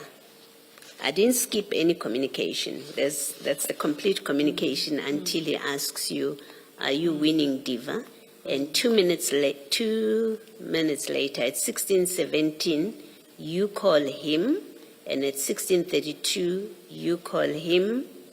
And I'll stop there for now. So what it looks like he sent you this SAPS letter of complaint, not just to share, for the sake of it. He sent it to you to alert you there's a problem. This is what SAPS is saying.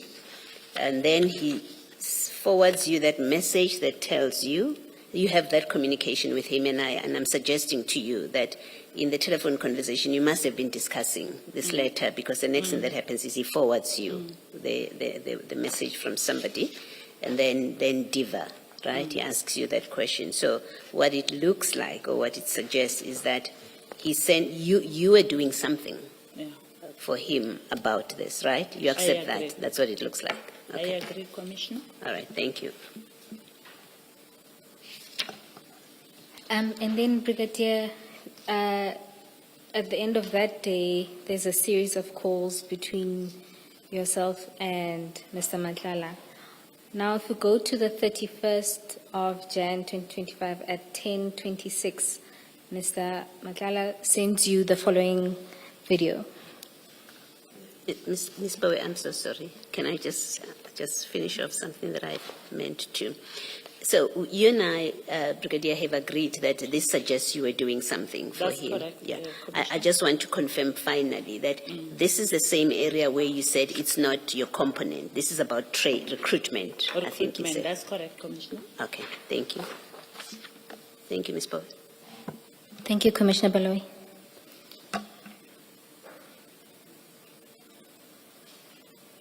It was first interpretation was in terms of the commitment that the president would have made to the nation. So now, at least to the president, we are not achieving our target of 10,000 because of the health management. No, we can't make like that. You make a commitment in my presence that by the 20th of December, you give us everything that we want. We are now end of January. We have to say everything that we want.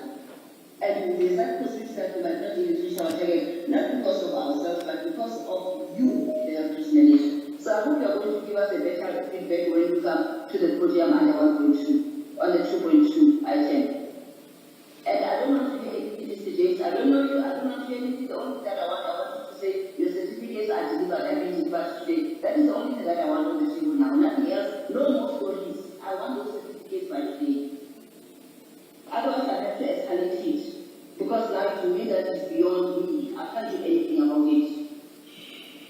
Next week, the kids must go to the college. The 4th of February, we are late.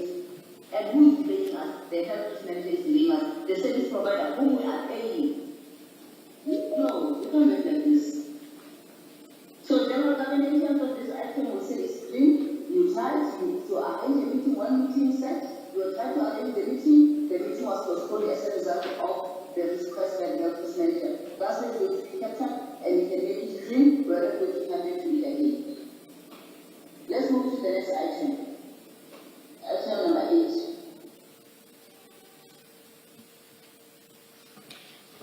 8. Brigadier, do you have, you've had regard to this video, and do you know what it was about? It's, it's in relation with what we discussed previously regarding the email and the other screenshot, whereby the COFs were outstanding, and I think they were in a meeting with, I think it's General Nkua that is speaking there. So he forwarded me this video.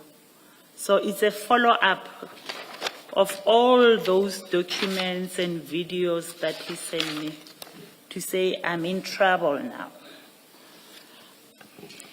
And then he then sent a message saying they even imposed that penalty fee. Yes, on his payment. He indicated that according to the service level agreement, if he's not delivering on time, then they will impose a penalty fee. Because he was not delivering this COS, he's just indicating to me they even imposed that penalty fee.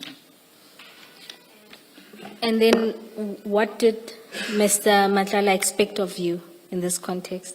Nothing. And if it flows from the conversation that you would have had with him the day before, do you still maintain that he didn't want you to do anything about this? Like I have indicated to the commissioner, there must be something that he asked me to do if we follow the context of the messages, but I can't remember what was it. Brigadier, But it must be that he said to you, please buy me time with General Nkua, because I'm already late with the certificates. They were supposed to be submitted in December. It's already the end of January. Because what else could it be if the conversation is about the late certificates of fitness? Commissioner, I don't even have the contacts of General Nkua, nor talk to General Nkua. I don't think so. I think it has to do with the certificate of fitness that he did not receive, that was delaying the recruitment in the organization. And the service provider was withholding those certificates of fitness. So I can't remember, or maybe he wanted me to talk to the service provider. to give him the COFs. So your evidence is that he wouldn't, it's much more plausible that he'd ask you to speak to a service provider than asking you to engage your own colleagues. This one is complicated. It is complicated. But he wanted me to do something. It's either I spoke to the service provider that was holding up the COFs. Because it was also affecting our COFs. There was a medical surveillance which were done in our environment, and we also have not yet received those COFs. So it might be that he wanted me to talk to the service provider regarding the COFs. No, Brigadier, I think something like that, you would remember it, because this issue about the COFs was a big issue for you, for the, Yes, for the that's correct, organization. It Commissioner. was a big issue, would have been a big issue. And this is in January 25, so just a few months before the cancellation of the contract. So I would expect that you would have a clearer memory of issues surrounding this, Mr. Because you are not distant from this. He's sharing with you. He's talking. The two of you are talking about this problem, and so I would expect that you would have a clearer recollection that yes, I did speak. I ended up speaking to a service provider, and so that and this is what the kind of conversation we had, or I ended up speaking to a colleague in that component, whichever one it was. I'm not sure I understand why you don't have a clear recollection on something so specific. This is not just asking you what was the telephone call about. That sometimes you may be excused for not remembering it. But there was a big deal about this. It's, as you say, it was affecting you, even your work environment. And if you did do anything about it, I expect that you remember that. It's difficult to understand you don't remember. That is why, Commissioner, I'm saying I do agree. He expected me to do something. But what comes into my mind is talking to the service provider regarding the COFs. That's what comes into my mind. And as I'm reading, I can see, I'm asking him, did she give you the file? And he's saying she didn't. Now, further follow-up, did you pay her? So maybe it's regarding the COFs, which were held up by the service provider. Not maybe, it is. Brigadier, but you maintain that you can't say for sure. You just think it could have been related. And assuming that you were speaking about the service provider, in what capacity were you then taking on what is essentially his issue with a service provider? The service provider did not give him the COFs. And I also had outstanding COFs from my environment. Brigadier, I'm asking in what capacity would you be approaching the service provider? If I understand you correctly, this would be Mr. Matala's company would have subcontracted some other service provider. In that, the service provider doesn't release the COFs on account of non-payment. You say you think the most plausible thing, or what you have in your mind, would have been to approach the service provider. In what capacity would you be approaching the service provider?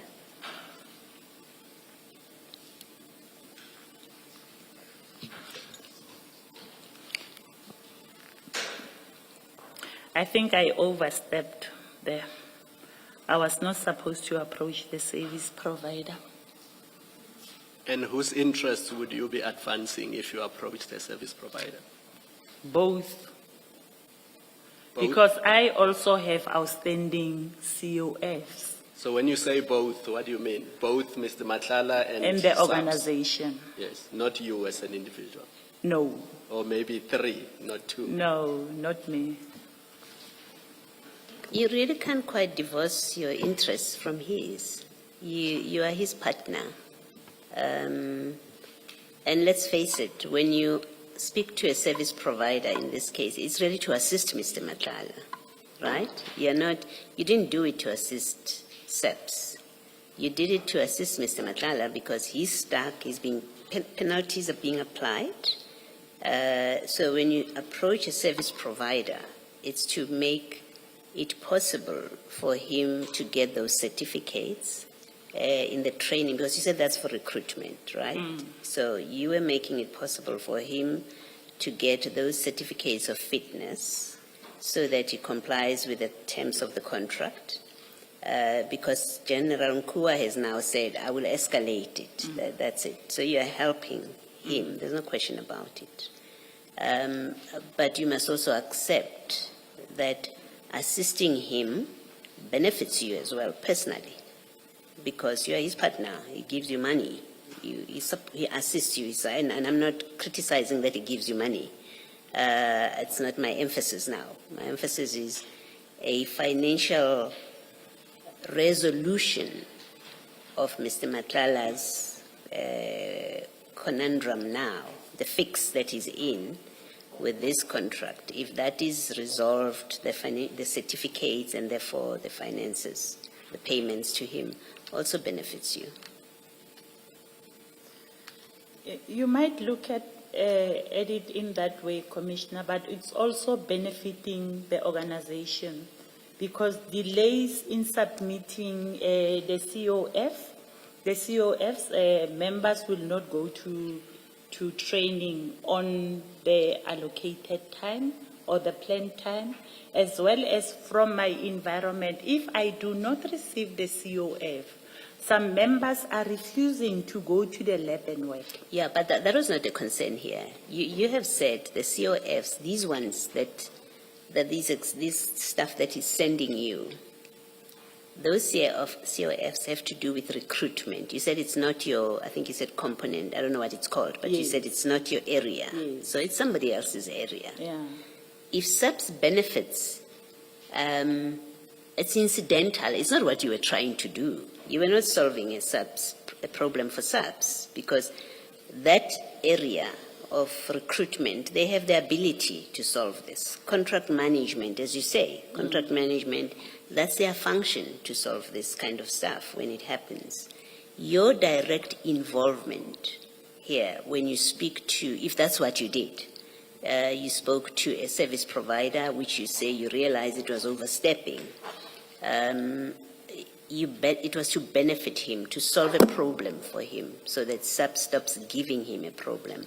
And the proposition I'm making to you, and I don't see how you would deny it, is that a resolution of his financial difficulties to do with this contract benefits you or his other partner or his wife, anybody, his children, if you like, right? That's a proposition I'm making, that you do get a benefit from this.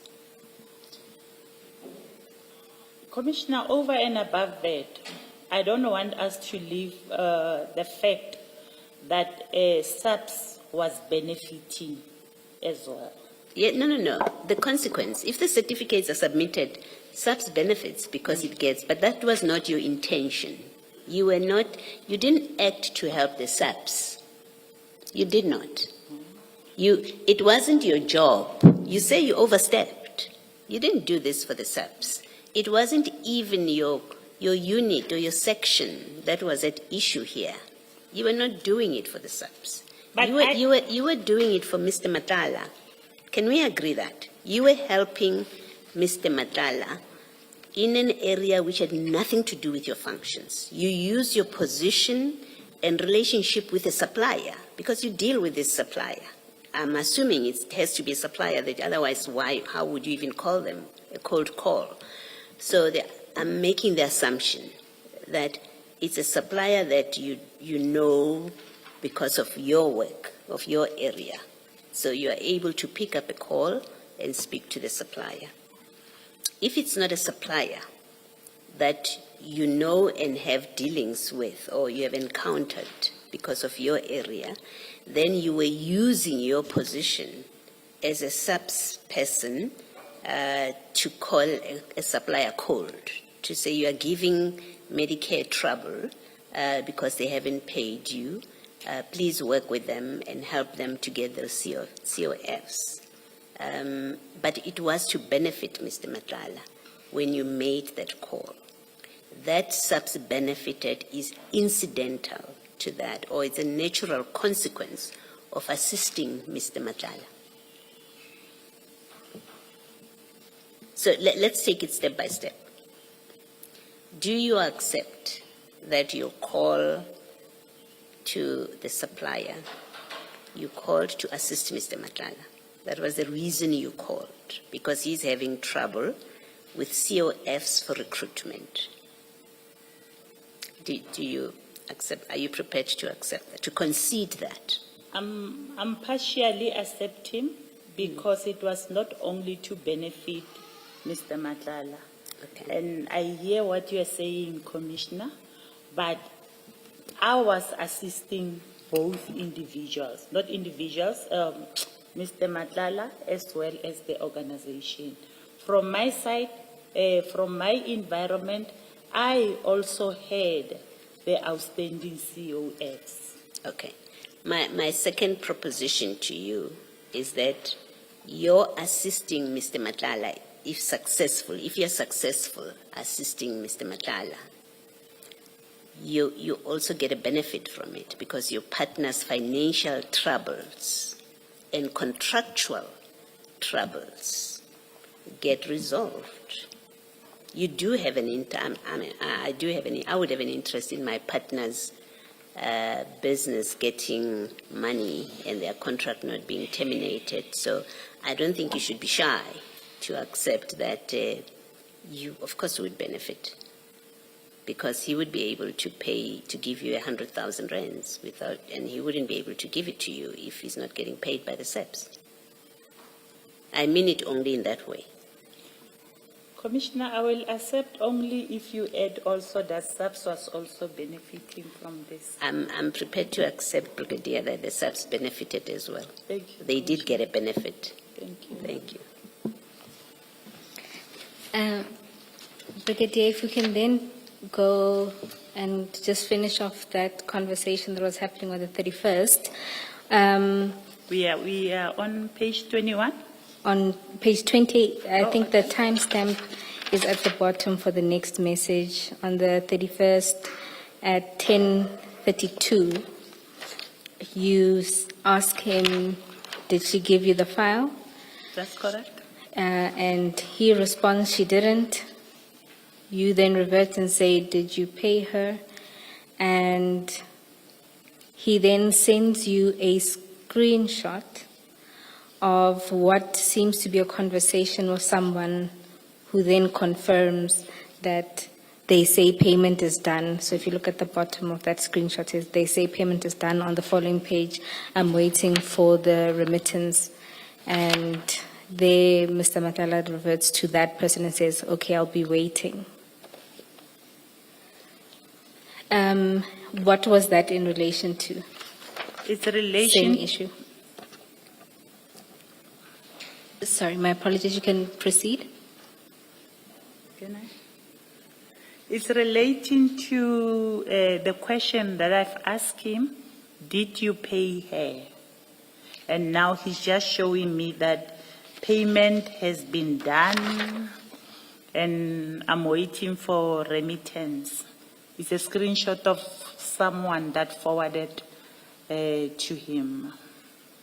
Brigadier, is it payment to an individual or payment to a company? Payment to a company.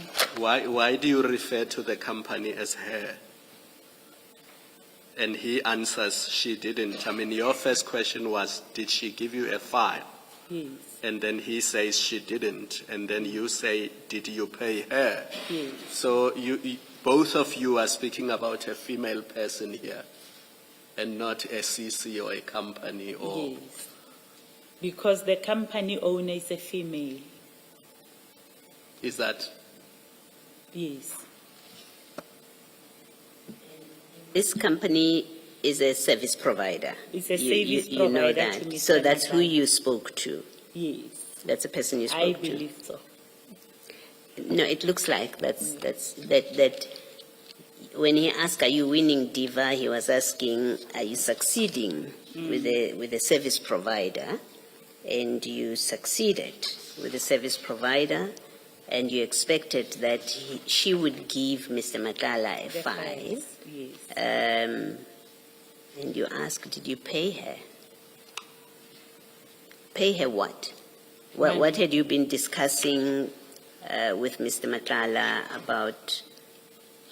about payment? The payment that he's owing to the service provider, seeing that the service provider doesn't want to give him files. So this file would have what? If it's a service provider file, what would be in the file? It will be the certificate of fitness, feedback from medical surveillance, and it will depend on the test that has been conducted for medical surveillance. It will be your height, your weight, your BP, your respiratory, your lung function. It will be your lung function, maybe your urine test, Yes. and your blood test. Okay. And if they have detected anything on your urine test or your physical examination or your blood test, then they will indicate on the COF. So how should we read, if you go back to page 19, where he forwards you someone who has said to him, COFs to be scanned, that's on the 30th. And then on the 31st, you are asking about, did she give you a file? And did you pay her? It seems to be out of sequence, because already on the 30th, someone is saying the COFs are going to be scanned. How should we read and understand this? I think this is a message that Mr. Madlanga forwarded that he received from the previous, from the other service provider. Because the other service provider is saying, good morning, Tate Madlanga. Yes, the doctors completed the file already. The COFs to be scanned. So we can accept that when someone says to him, the COFs to be scanned, it must mean he's already paid, right? Otherwise, he won't be getting the COFs, because that's what this fight is about. Sometimes, what I've noted after this whole thing, they will give the COFs, then after giving the COFs, he will pay them later.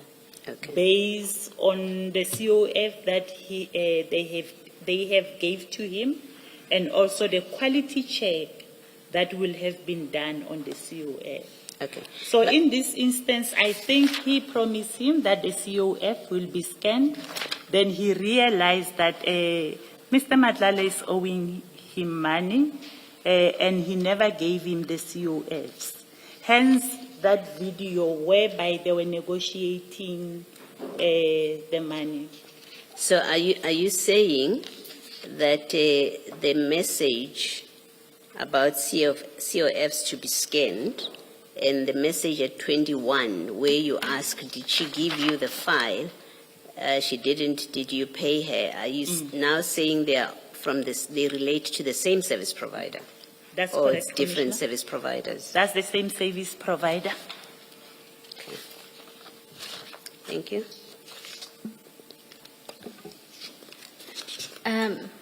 Brigadier, after the screenshot, there's a series of calls. And Mr. Matala had essentially told you that payment is done. And did this constitute that everything was now sorted as it related to this service provider? No. No, I think this is a screenshot. Yes. I don't think Mr. Matlala will call the service provider. Salam, brother.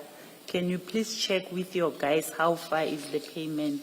It should be someone who's having access to the Persal system. Now he's sending me this screenshot to say to show that payment has been done. He has not yet received the money in his bank because he says, I'm waiting for remittance. So once payment is in his account, then he will be able to pay the service provider. So,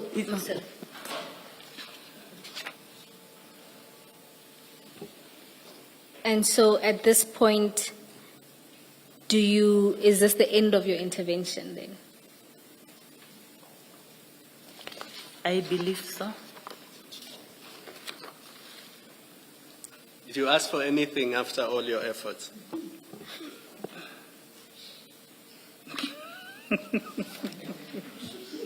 I hope I'm not going too No, far. I know where you're going. I hope I'm not going too far. You know where I'm going, but not too far. No, I did not. With this screenshot, what is he doing? Is he reporting to you that now he's being paid? Yeah, he's waiting for payment, and once he receives his payment, he will be able to pay the service provider. Yeah. All right. Thank you. That's how I understand. That's how you read it. The screenshot, yes, Commissioner. All right. Thank you. And so now the following day, this is now on the 1st of February at 10:12, you call Mr. Matlala, and at 11:41, you send him a picture of what looks like, I want to say a mechanic and a car, and attached to that picture you say, "Nkadimeng koloi batho," with a crying emoji. Yes. And maybe let's... Meaning what? Oh, my apologies. Please borrow me a Meaning car. what, Brigadier? Please borrow me a car, and I'm crying that I don't have a car. Thank you. And then if we can just play the voice note that you send to Mr. Matlala.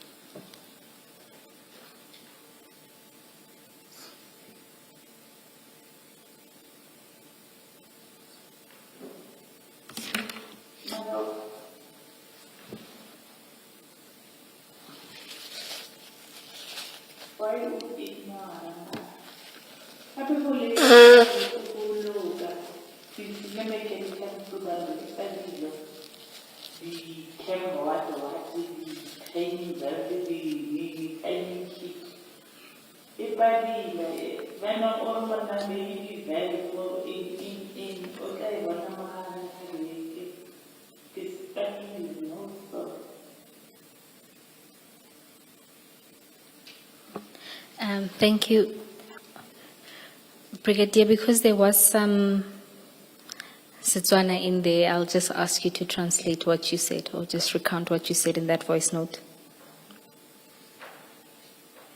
No, I'm just saying, why is he ignoring me? The car which they were fixing, they could not fix it. Because now they're telling me about, oh, I'm not a mechanic, I'm not good in car parts. They're telling me about valves, cam belts, and yeah. There was something about midweek, or did I miss here? Maharing abeg something. Yeah, I think it was during the week. I think he says he'll fix it.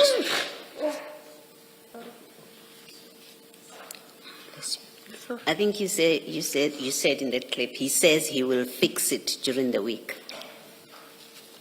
Maharanga Beke that the chair is referring to. Yeah, the mechanic. The mechanic has indicated that they will fix the car during the week. Umbona kuyasuthwa sisona. Kawabona wasuthwa Commissioner.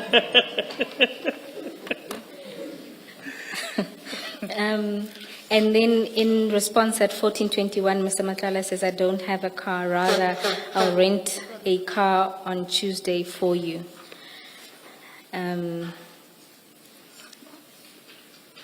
Sorry? Sorry, Brigitte, are you okay? Or No, I'm do you- okay. Oh, okay. So he then sends you this message.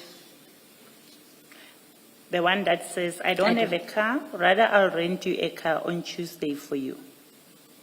Yes. So, Brigitte, just to understand this interaction regarding the car, in what capacity do you then send this request? As Dali, As Dali, Dali. Lavi. Lavi, oh my Yes. You listen to the Mr. chair, Mr. right?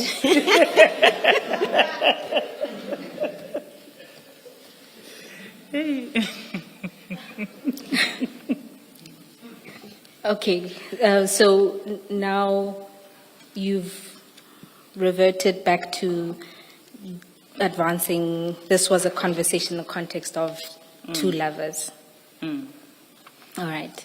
And as Commissioner Kumalo asked, that did you ask for anything in return? This was not in return for the favor you had done, but rather... And my answer is no. I asked nothing in return. Okay, this request is just purely coincidence that it happens after, and it was just lover to lovey. Yeah. Okay. So is it a coincidence that the 4th of February was a Tuesday? It's a what, Commissioner? Just go to the previous page.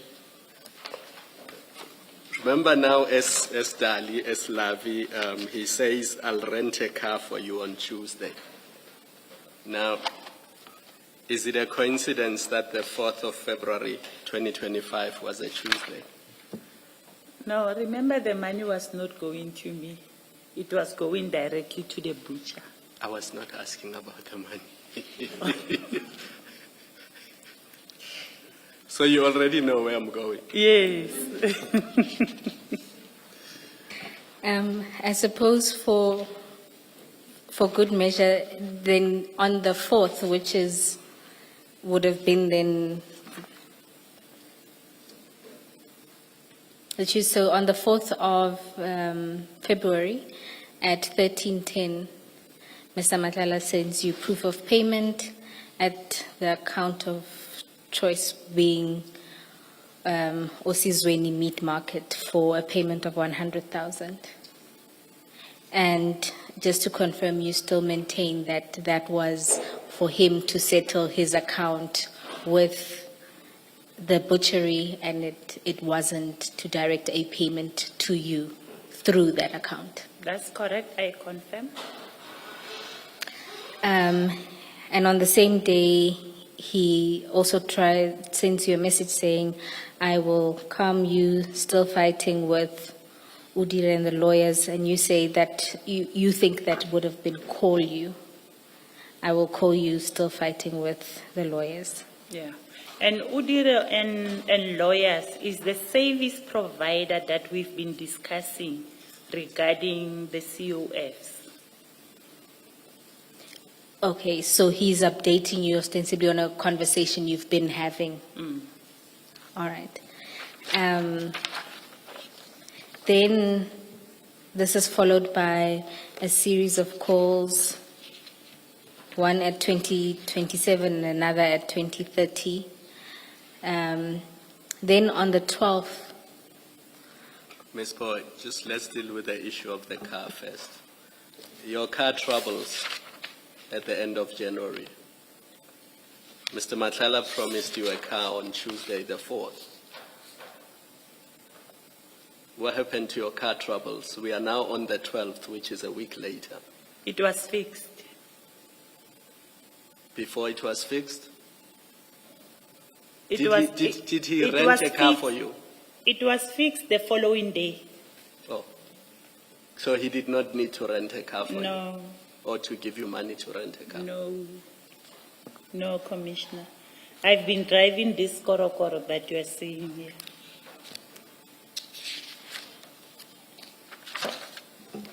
All right. Now we're at page 25 on the 12th of February at 8:15. You initiate a call with Mr. Madlanga, and at 8:31, you request that he send you the letter. The letter, then Mr. Madlanga responds at 8:33 with 2 letters. If we could just go to the annexures tab to MTJ 5 and 6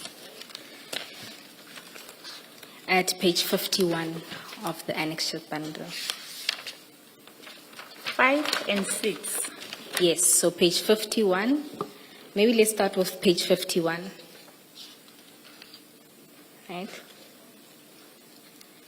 So at page 51 is a letter of demand for non-performance on the contractual obligations for Medicare 24.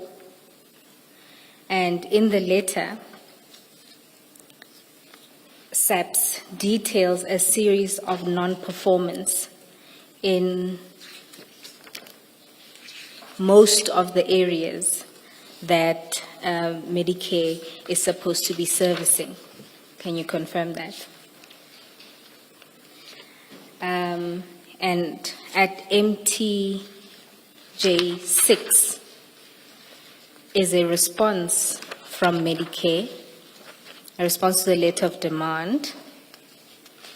And in that response, generally, Medicare tries to explain its position in relation to all the areas that SAPS had pointed to non-performance. That's correct. Can you confirm that? I confirm. And ultimately, they promise to essentially do better. They say they will ensure that various work streams within 14 days that a bilateral meeting is held to ensure the backlogs are addressed and timelines given for the submission. That's on page 60. That's correct. All right. So if we can then go back to the chats. In response to the 2 letters, you then write to Mr. Madlanga and say, on your response, you should also indicate the challenges experienced from SAPS, delays in payment, failure to have QTR meeting with SAPS to discuss challenges in order to improve service delivery as per SLA, members insisting on using their preferred doctors. Right? So you deal with this exchange at paragraph 23 of your statement.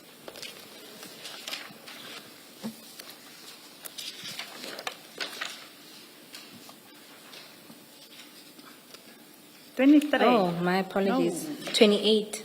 Can't even read my 20? own handwriting. 28.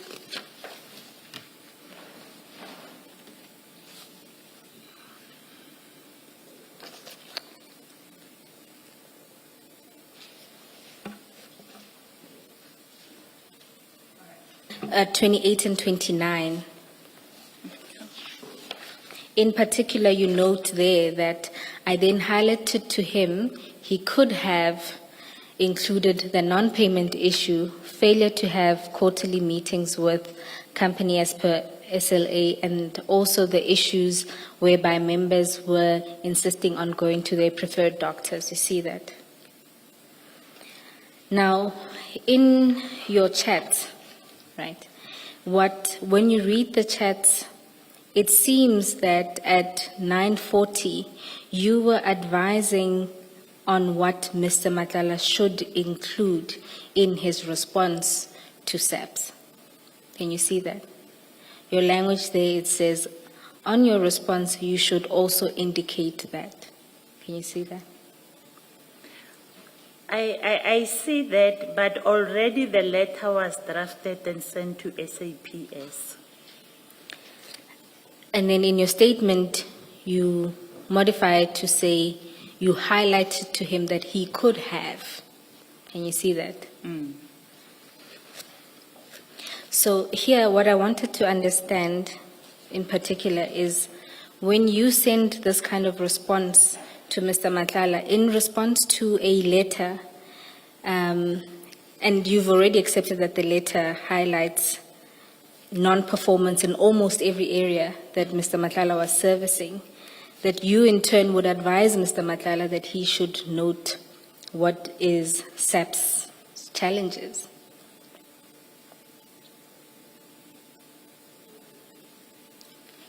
Do you have a comment to that?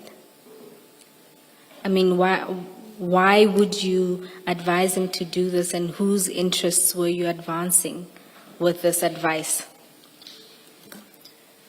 You know, if he's complaining about the delays in payment, which is affecting him to perform effectively.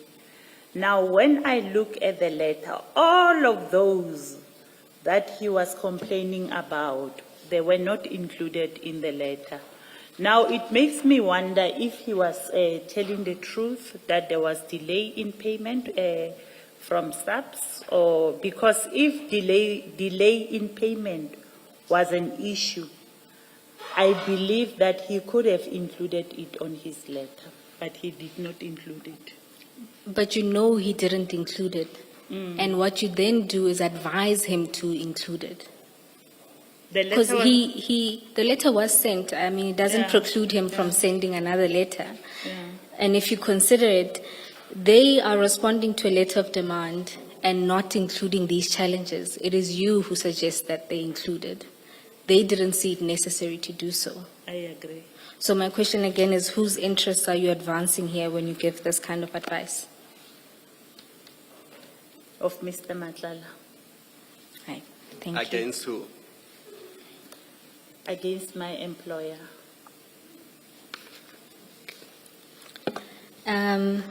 So let's then go to the next. Can I Oh, just my ask apologies. a different question? Brigadier, that letter of demand at page 51, it speaks of different streams, work streams, right? In which he said MT6, Commissioner? MTJ5. It's a letter of demand, non-performance. It has different work streams, and yours, if I am correct, and if I've correctly understood your evidence, yours appears to be at page 52. You can correct me? That's correct, where it says Commissioner. medical surveillance work stream. That's correct, Commissioner. Okay.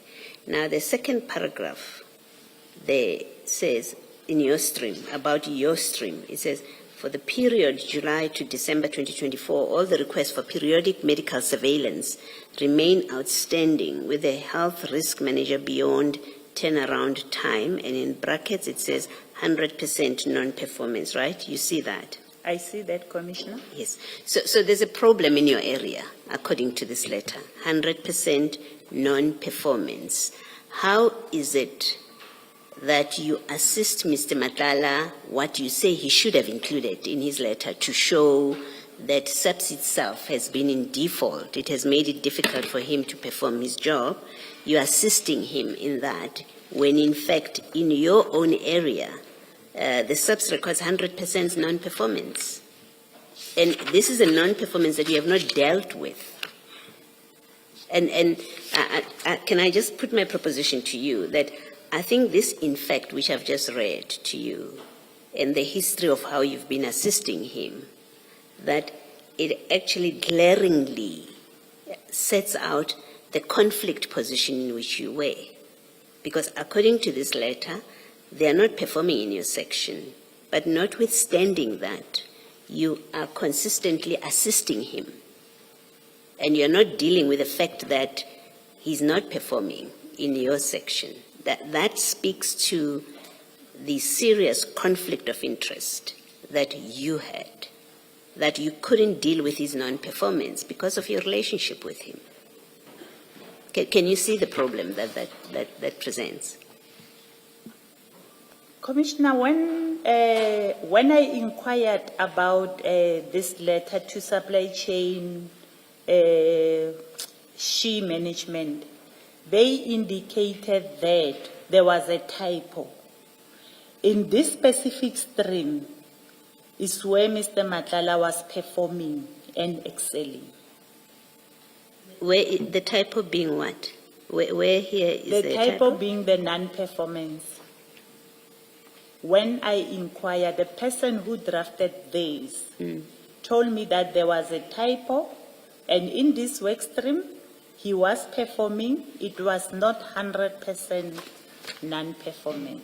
But, is the typo 100% instead of a lower percentage? Are you saying he was performing 100% or he was not performing but only 20%? I'm trying to understand when you say typo. By December, in my environment, it was 100% performance. Full perform. By the time this letter went out? Yes. Did you correct this? No, it was not me who compiled the letter. No, and I was not consulted when it was compiled. Now that you have the letter, Mr. Madlanga gives you the letter, you don't say to him, you don't say to him in your proposal, you're suggesting to him what he should have included in that letter. In that letter, right? In that WhatsApp message, you say you should have mentioned delays in payment, failure to have quarterly meetings, members insisting on using their preferred doctor. You don't say to him also that you should have included that you've been performing 100% in my area. That seems to me to be a big thing, more than failure to have quarterly meetings. It seems to me that if where you're sitting, a service provider that you are close to has in fact performed 100%, and he sends you a letter to which you are suggesting what you should have added, it's strange to me that you don't add that, but you should have added that you are performing 100% in my work stream where they say you are not performing. Maybe because on his letter, on his response letter, he is clearly indicating that he is performing in the stream. Can you show us that? It will be on page 58. Page? 58. Yes.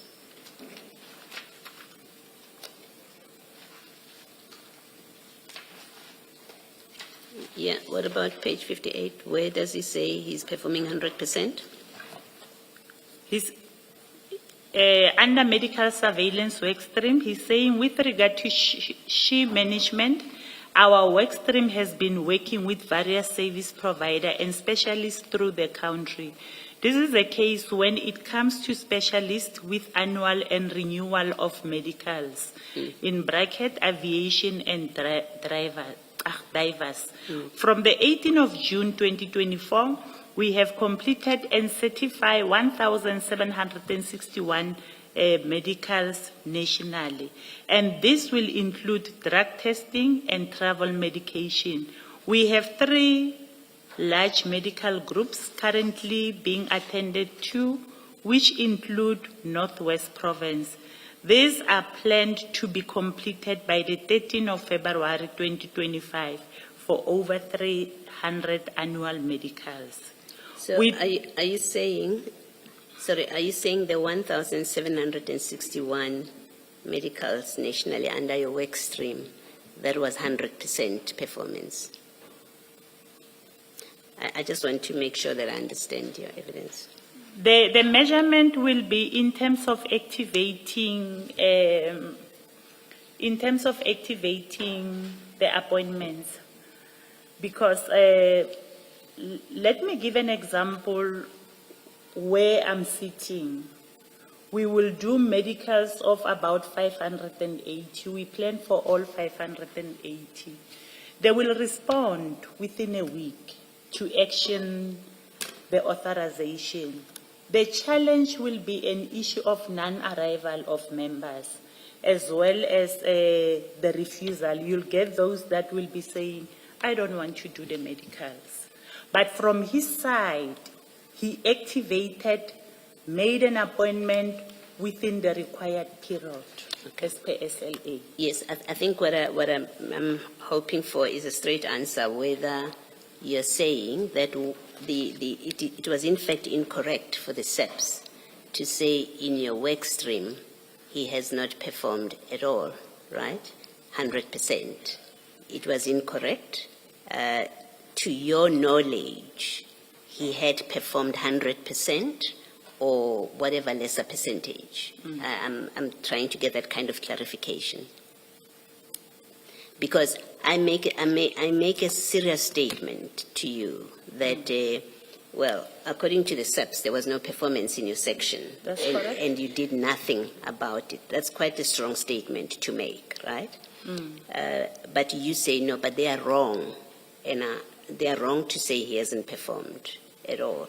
In fact, he had performed 100%. That's what I thought you were saying. And when I said to you, show me where he says so, because you say maybe because he had replied and included it in his letter, that's why you were not advising it. So what I'm asking you is, are you saying the number that he speaks to, and I don't know anything about your environment and the numbers, are you saying the 1761 medicals that he says that they have action, that was 100% of what was required of him and that he completed? It's simply that I'm asking. The 100% in my environment, that one I can confirm. Okay. Because after we received the authorization, the appointments were scheduled within a week. Okay. All right. Thank you. But Commissioner, I must say it's not the total of 1,761. I'm talking about my environment, whereby it was, I think it was 585.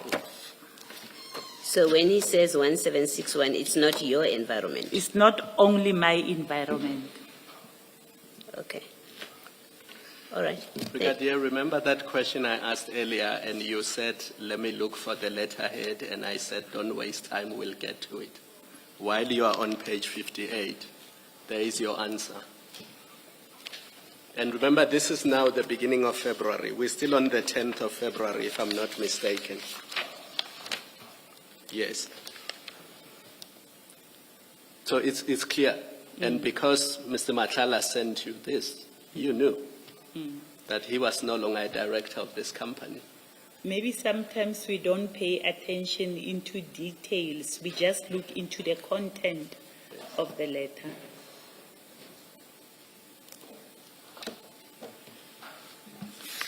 Brigadier, on the back of your exchange with Commissioner Baloyi, is it then just sheer coincidence that on your version, the only area where he was performing is yours? It's not only mine.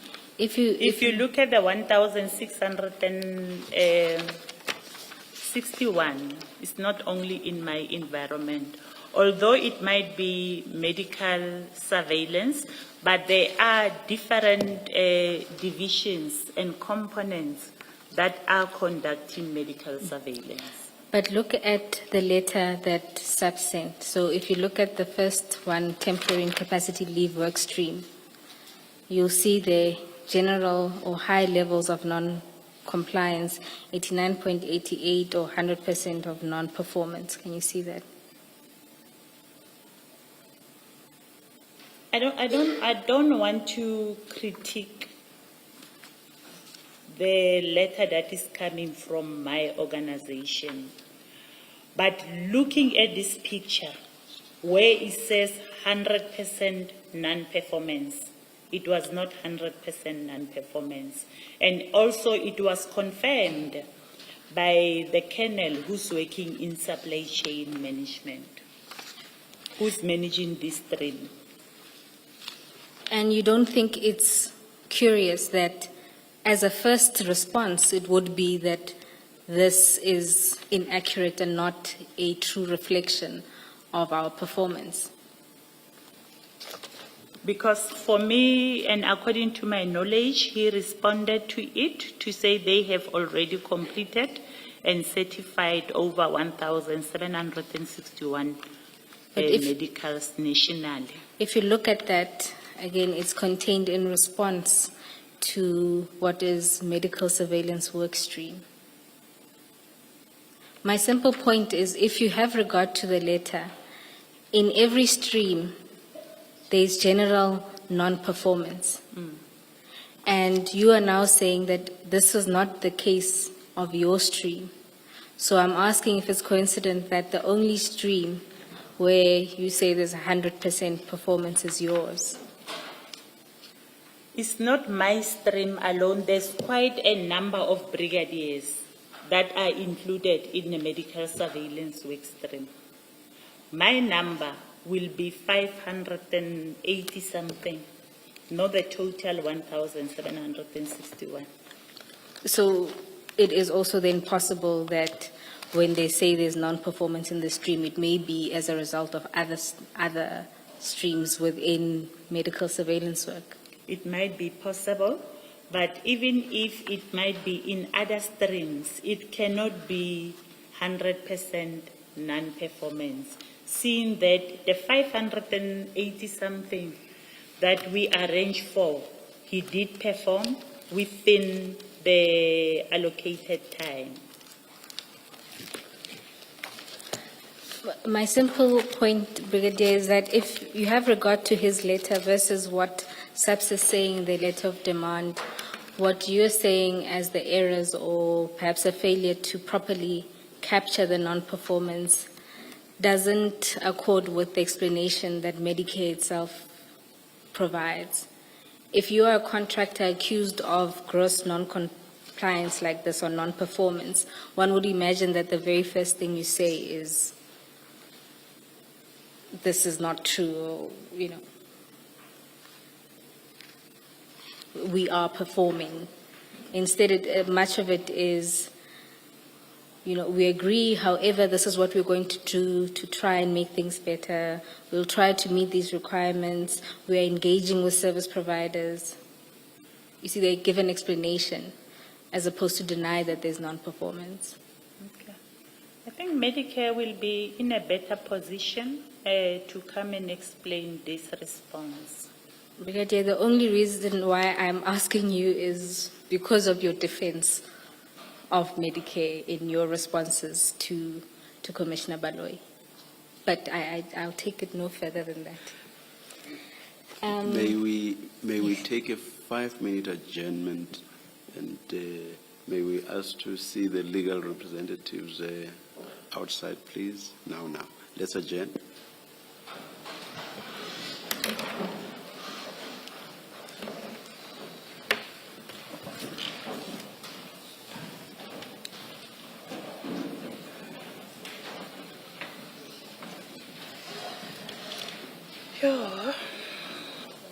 Ona banyaki.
Brigadier, after discussion with the legal representatives outside, it seems it's still going to be a while. So we have decided that rather than sit late, let's rather continue tomorrow. So we adjourn until 9:30 tomorrow. We will see you then. So you are warned to be here. Let's adjourn until 9:30 tomorrow.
want bad bitches.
This one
Maybe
let's take a look, someone is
We are tired, man.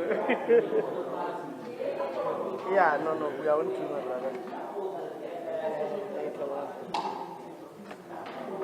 Plus, pull it. As a puller, when I talk to you and you know me, I don't know what to say. When I talk to you and you know me, I really don't know what to say. I don't know.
Lona le bashadi 1,005.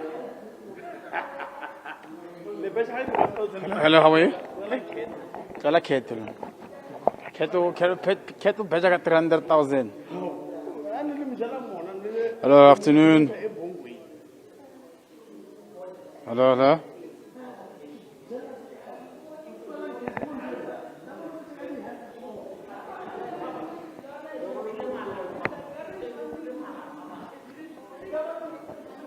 Kumalo.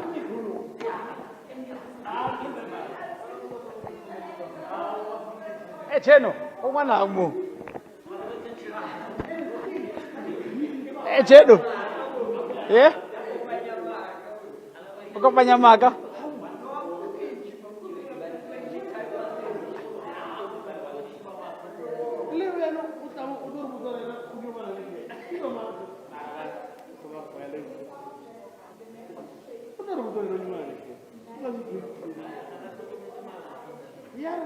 And why do you know?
Okay, cool.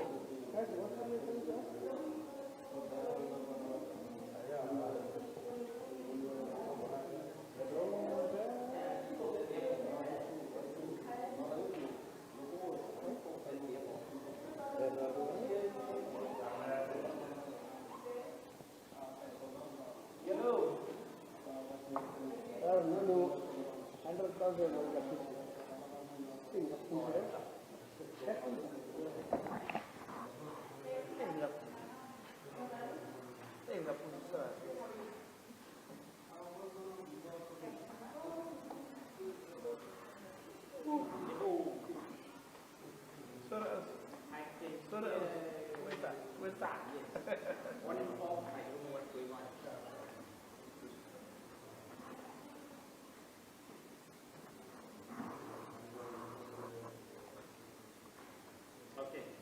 All right. Now I can hear everything. Hey, Junior. What's up? Very. The secret is to push the mic up. It helps. Your unprofessional gallery is making too much noise. They are only.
What was Mbenze's name again? Was it Michael Mbenze? Emmanuel Mbenze. How old was he? 53, no? How old was he? 53. 53-year-old Emmanuel Mbenze.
Good yourself, how are you doing?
Yeah, definitely. I mean, we heard from the commissioners who were not convinced, saying that perhaps this was a cover-up, masquerading as a romantic relationship taking place between Brigadier Rachel Majeng and, of course, Vusi Musikat Matlala.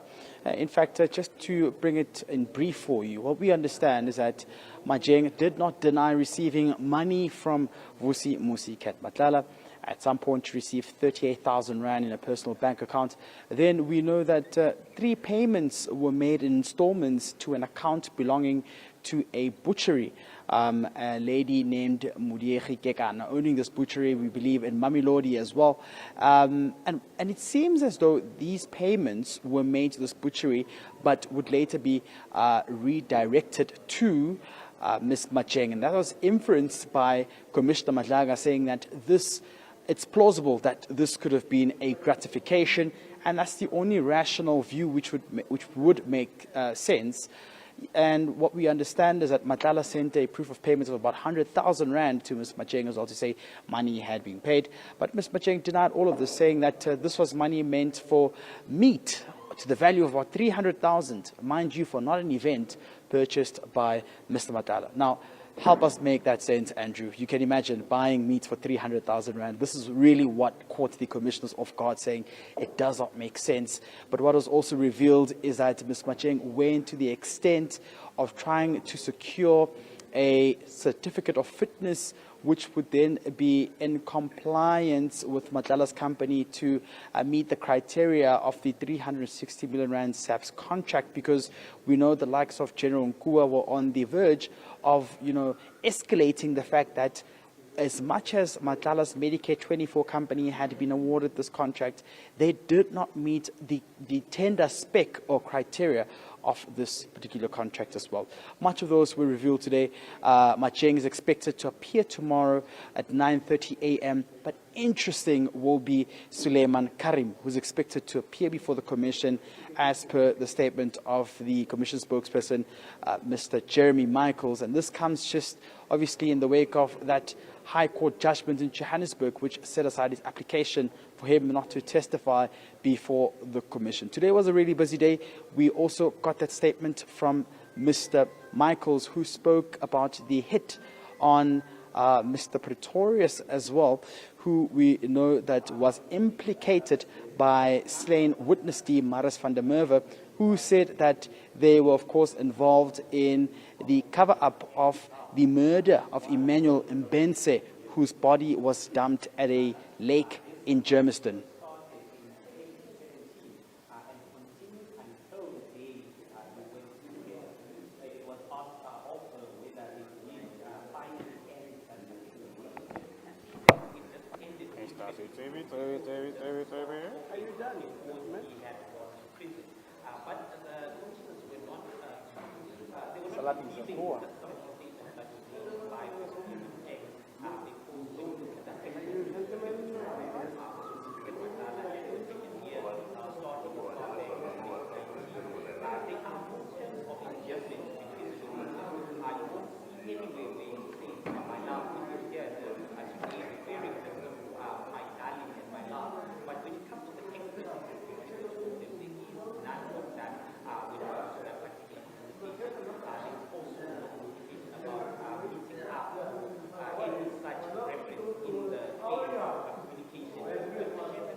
every 3 or 4 months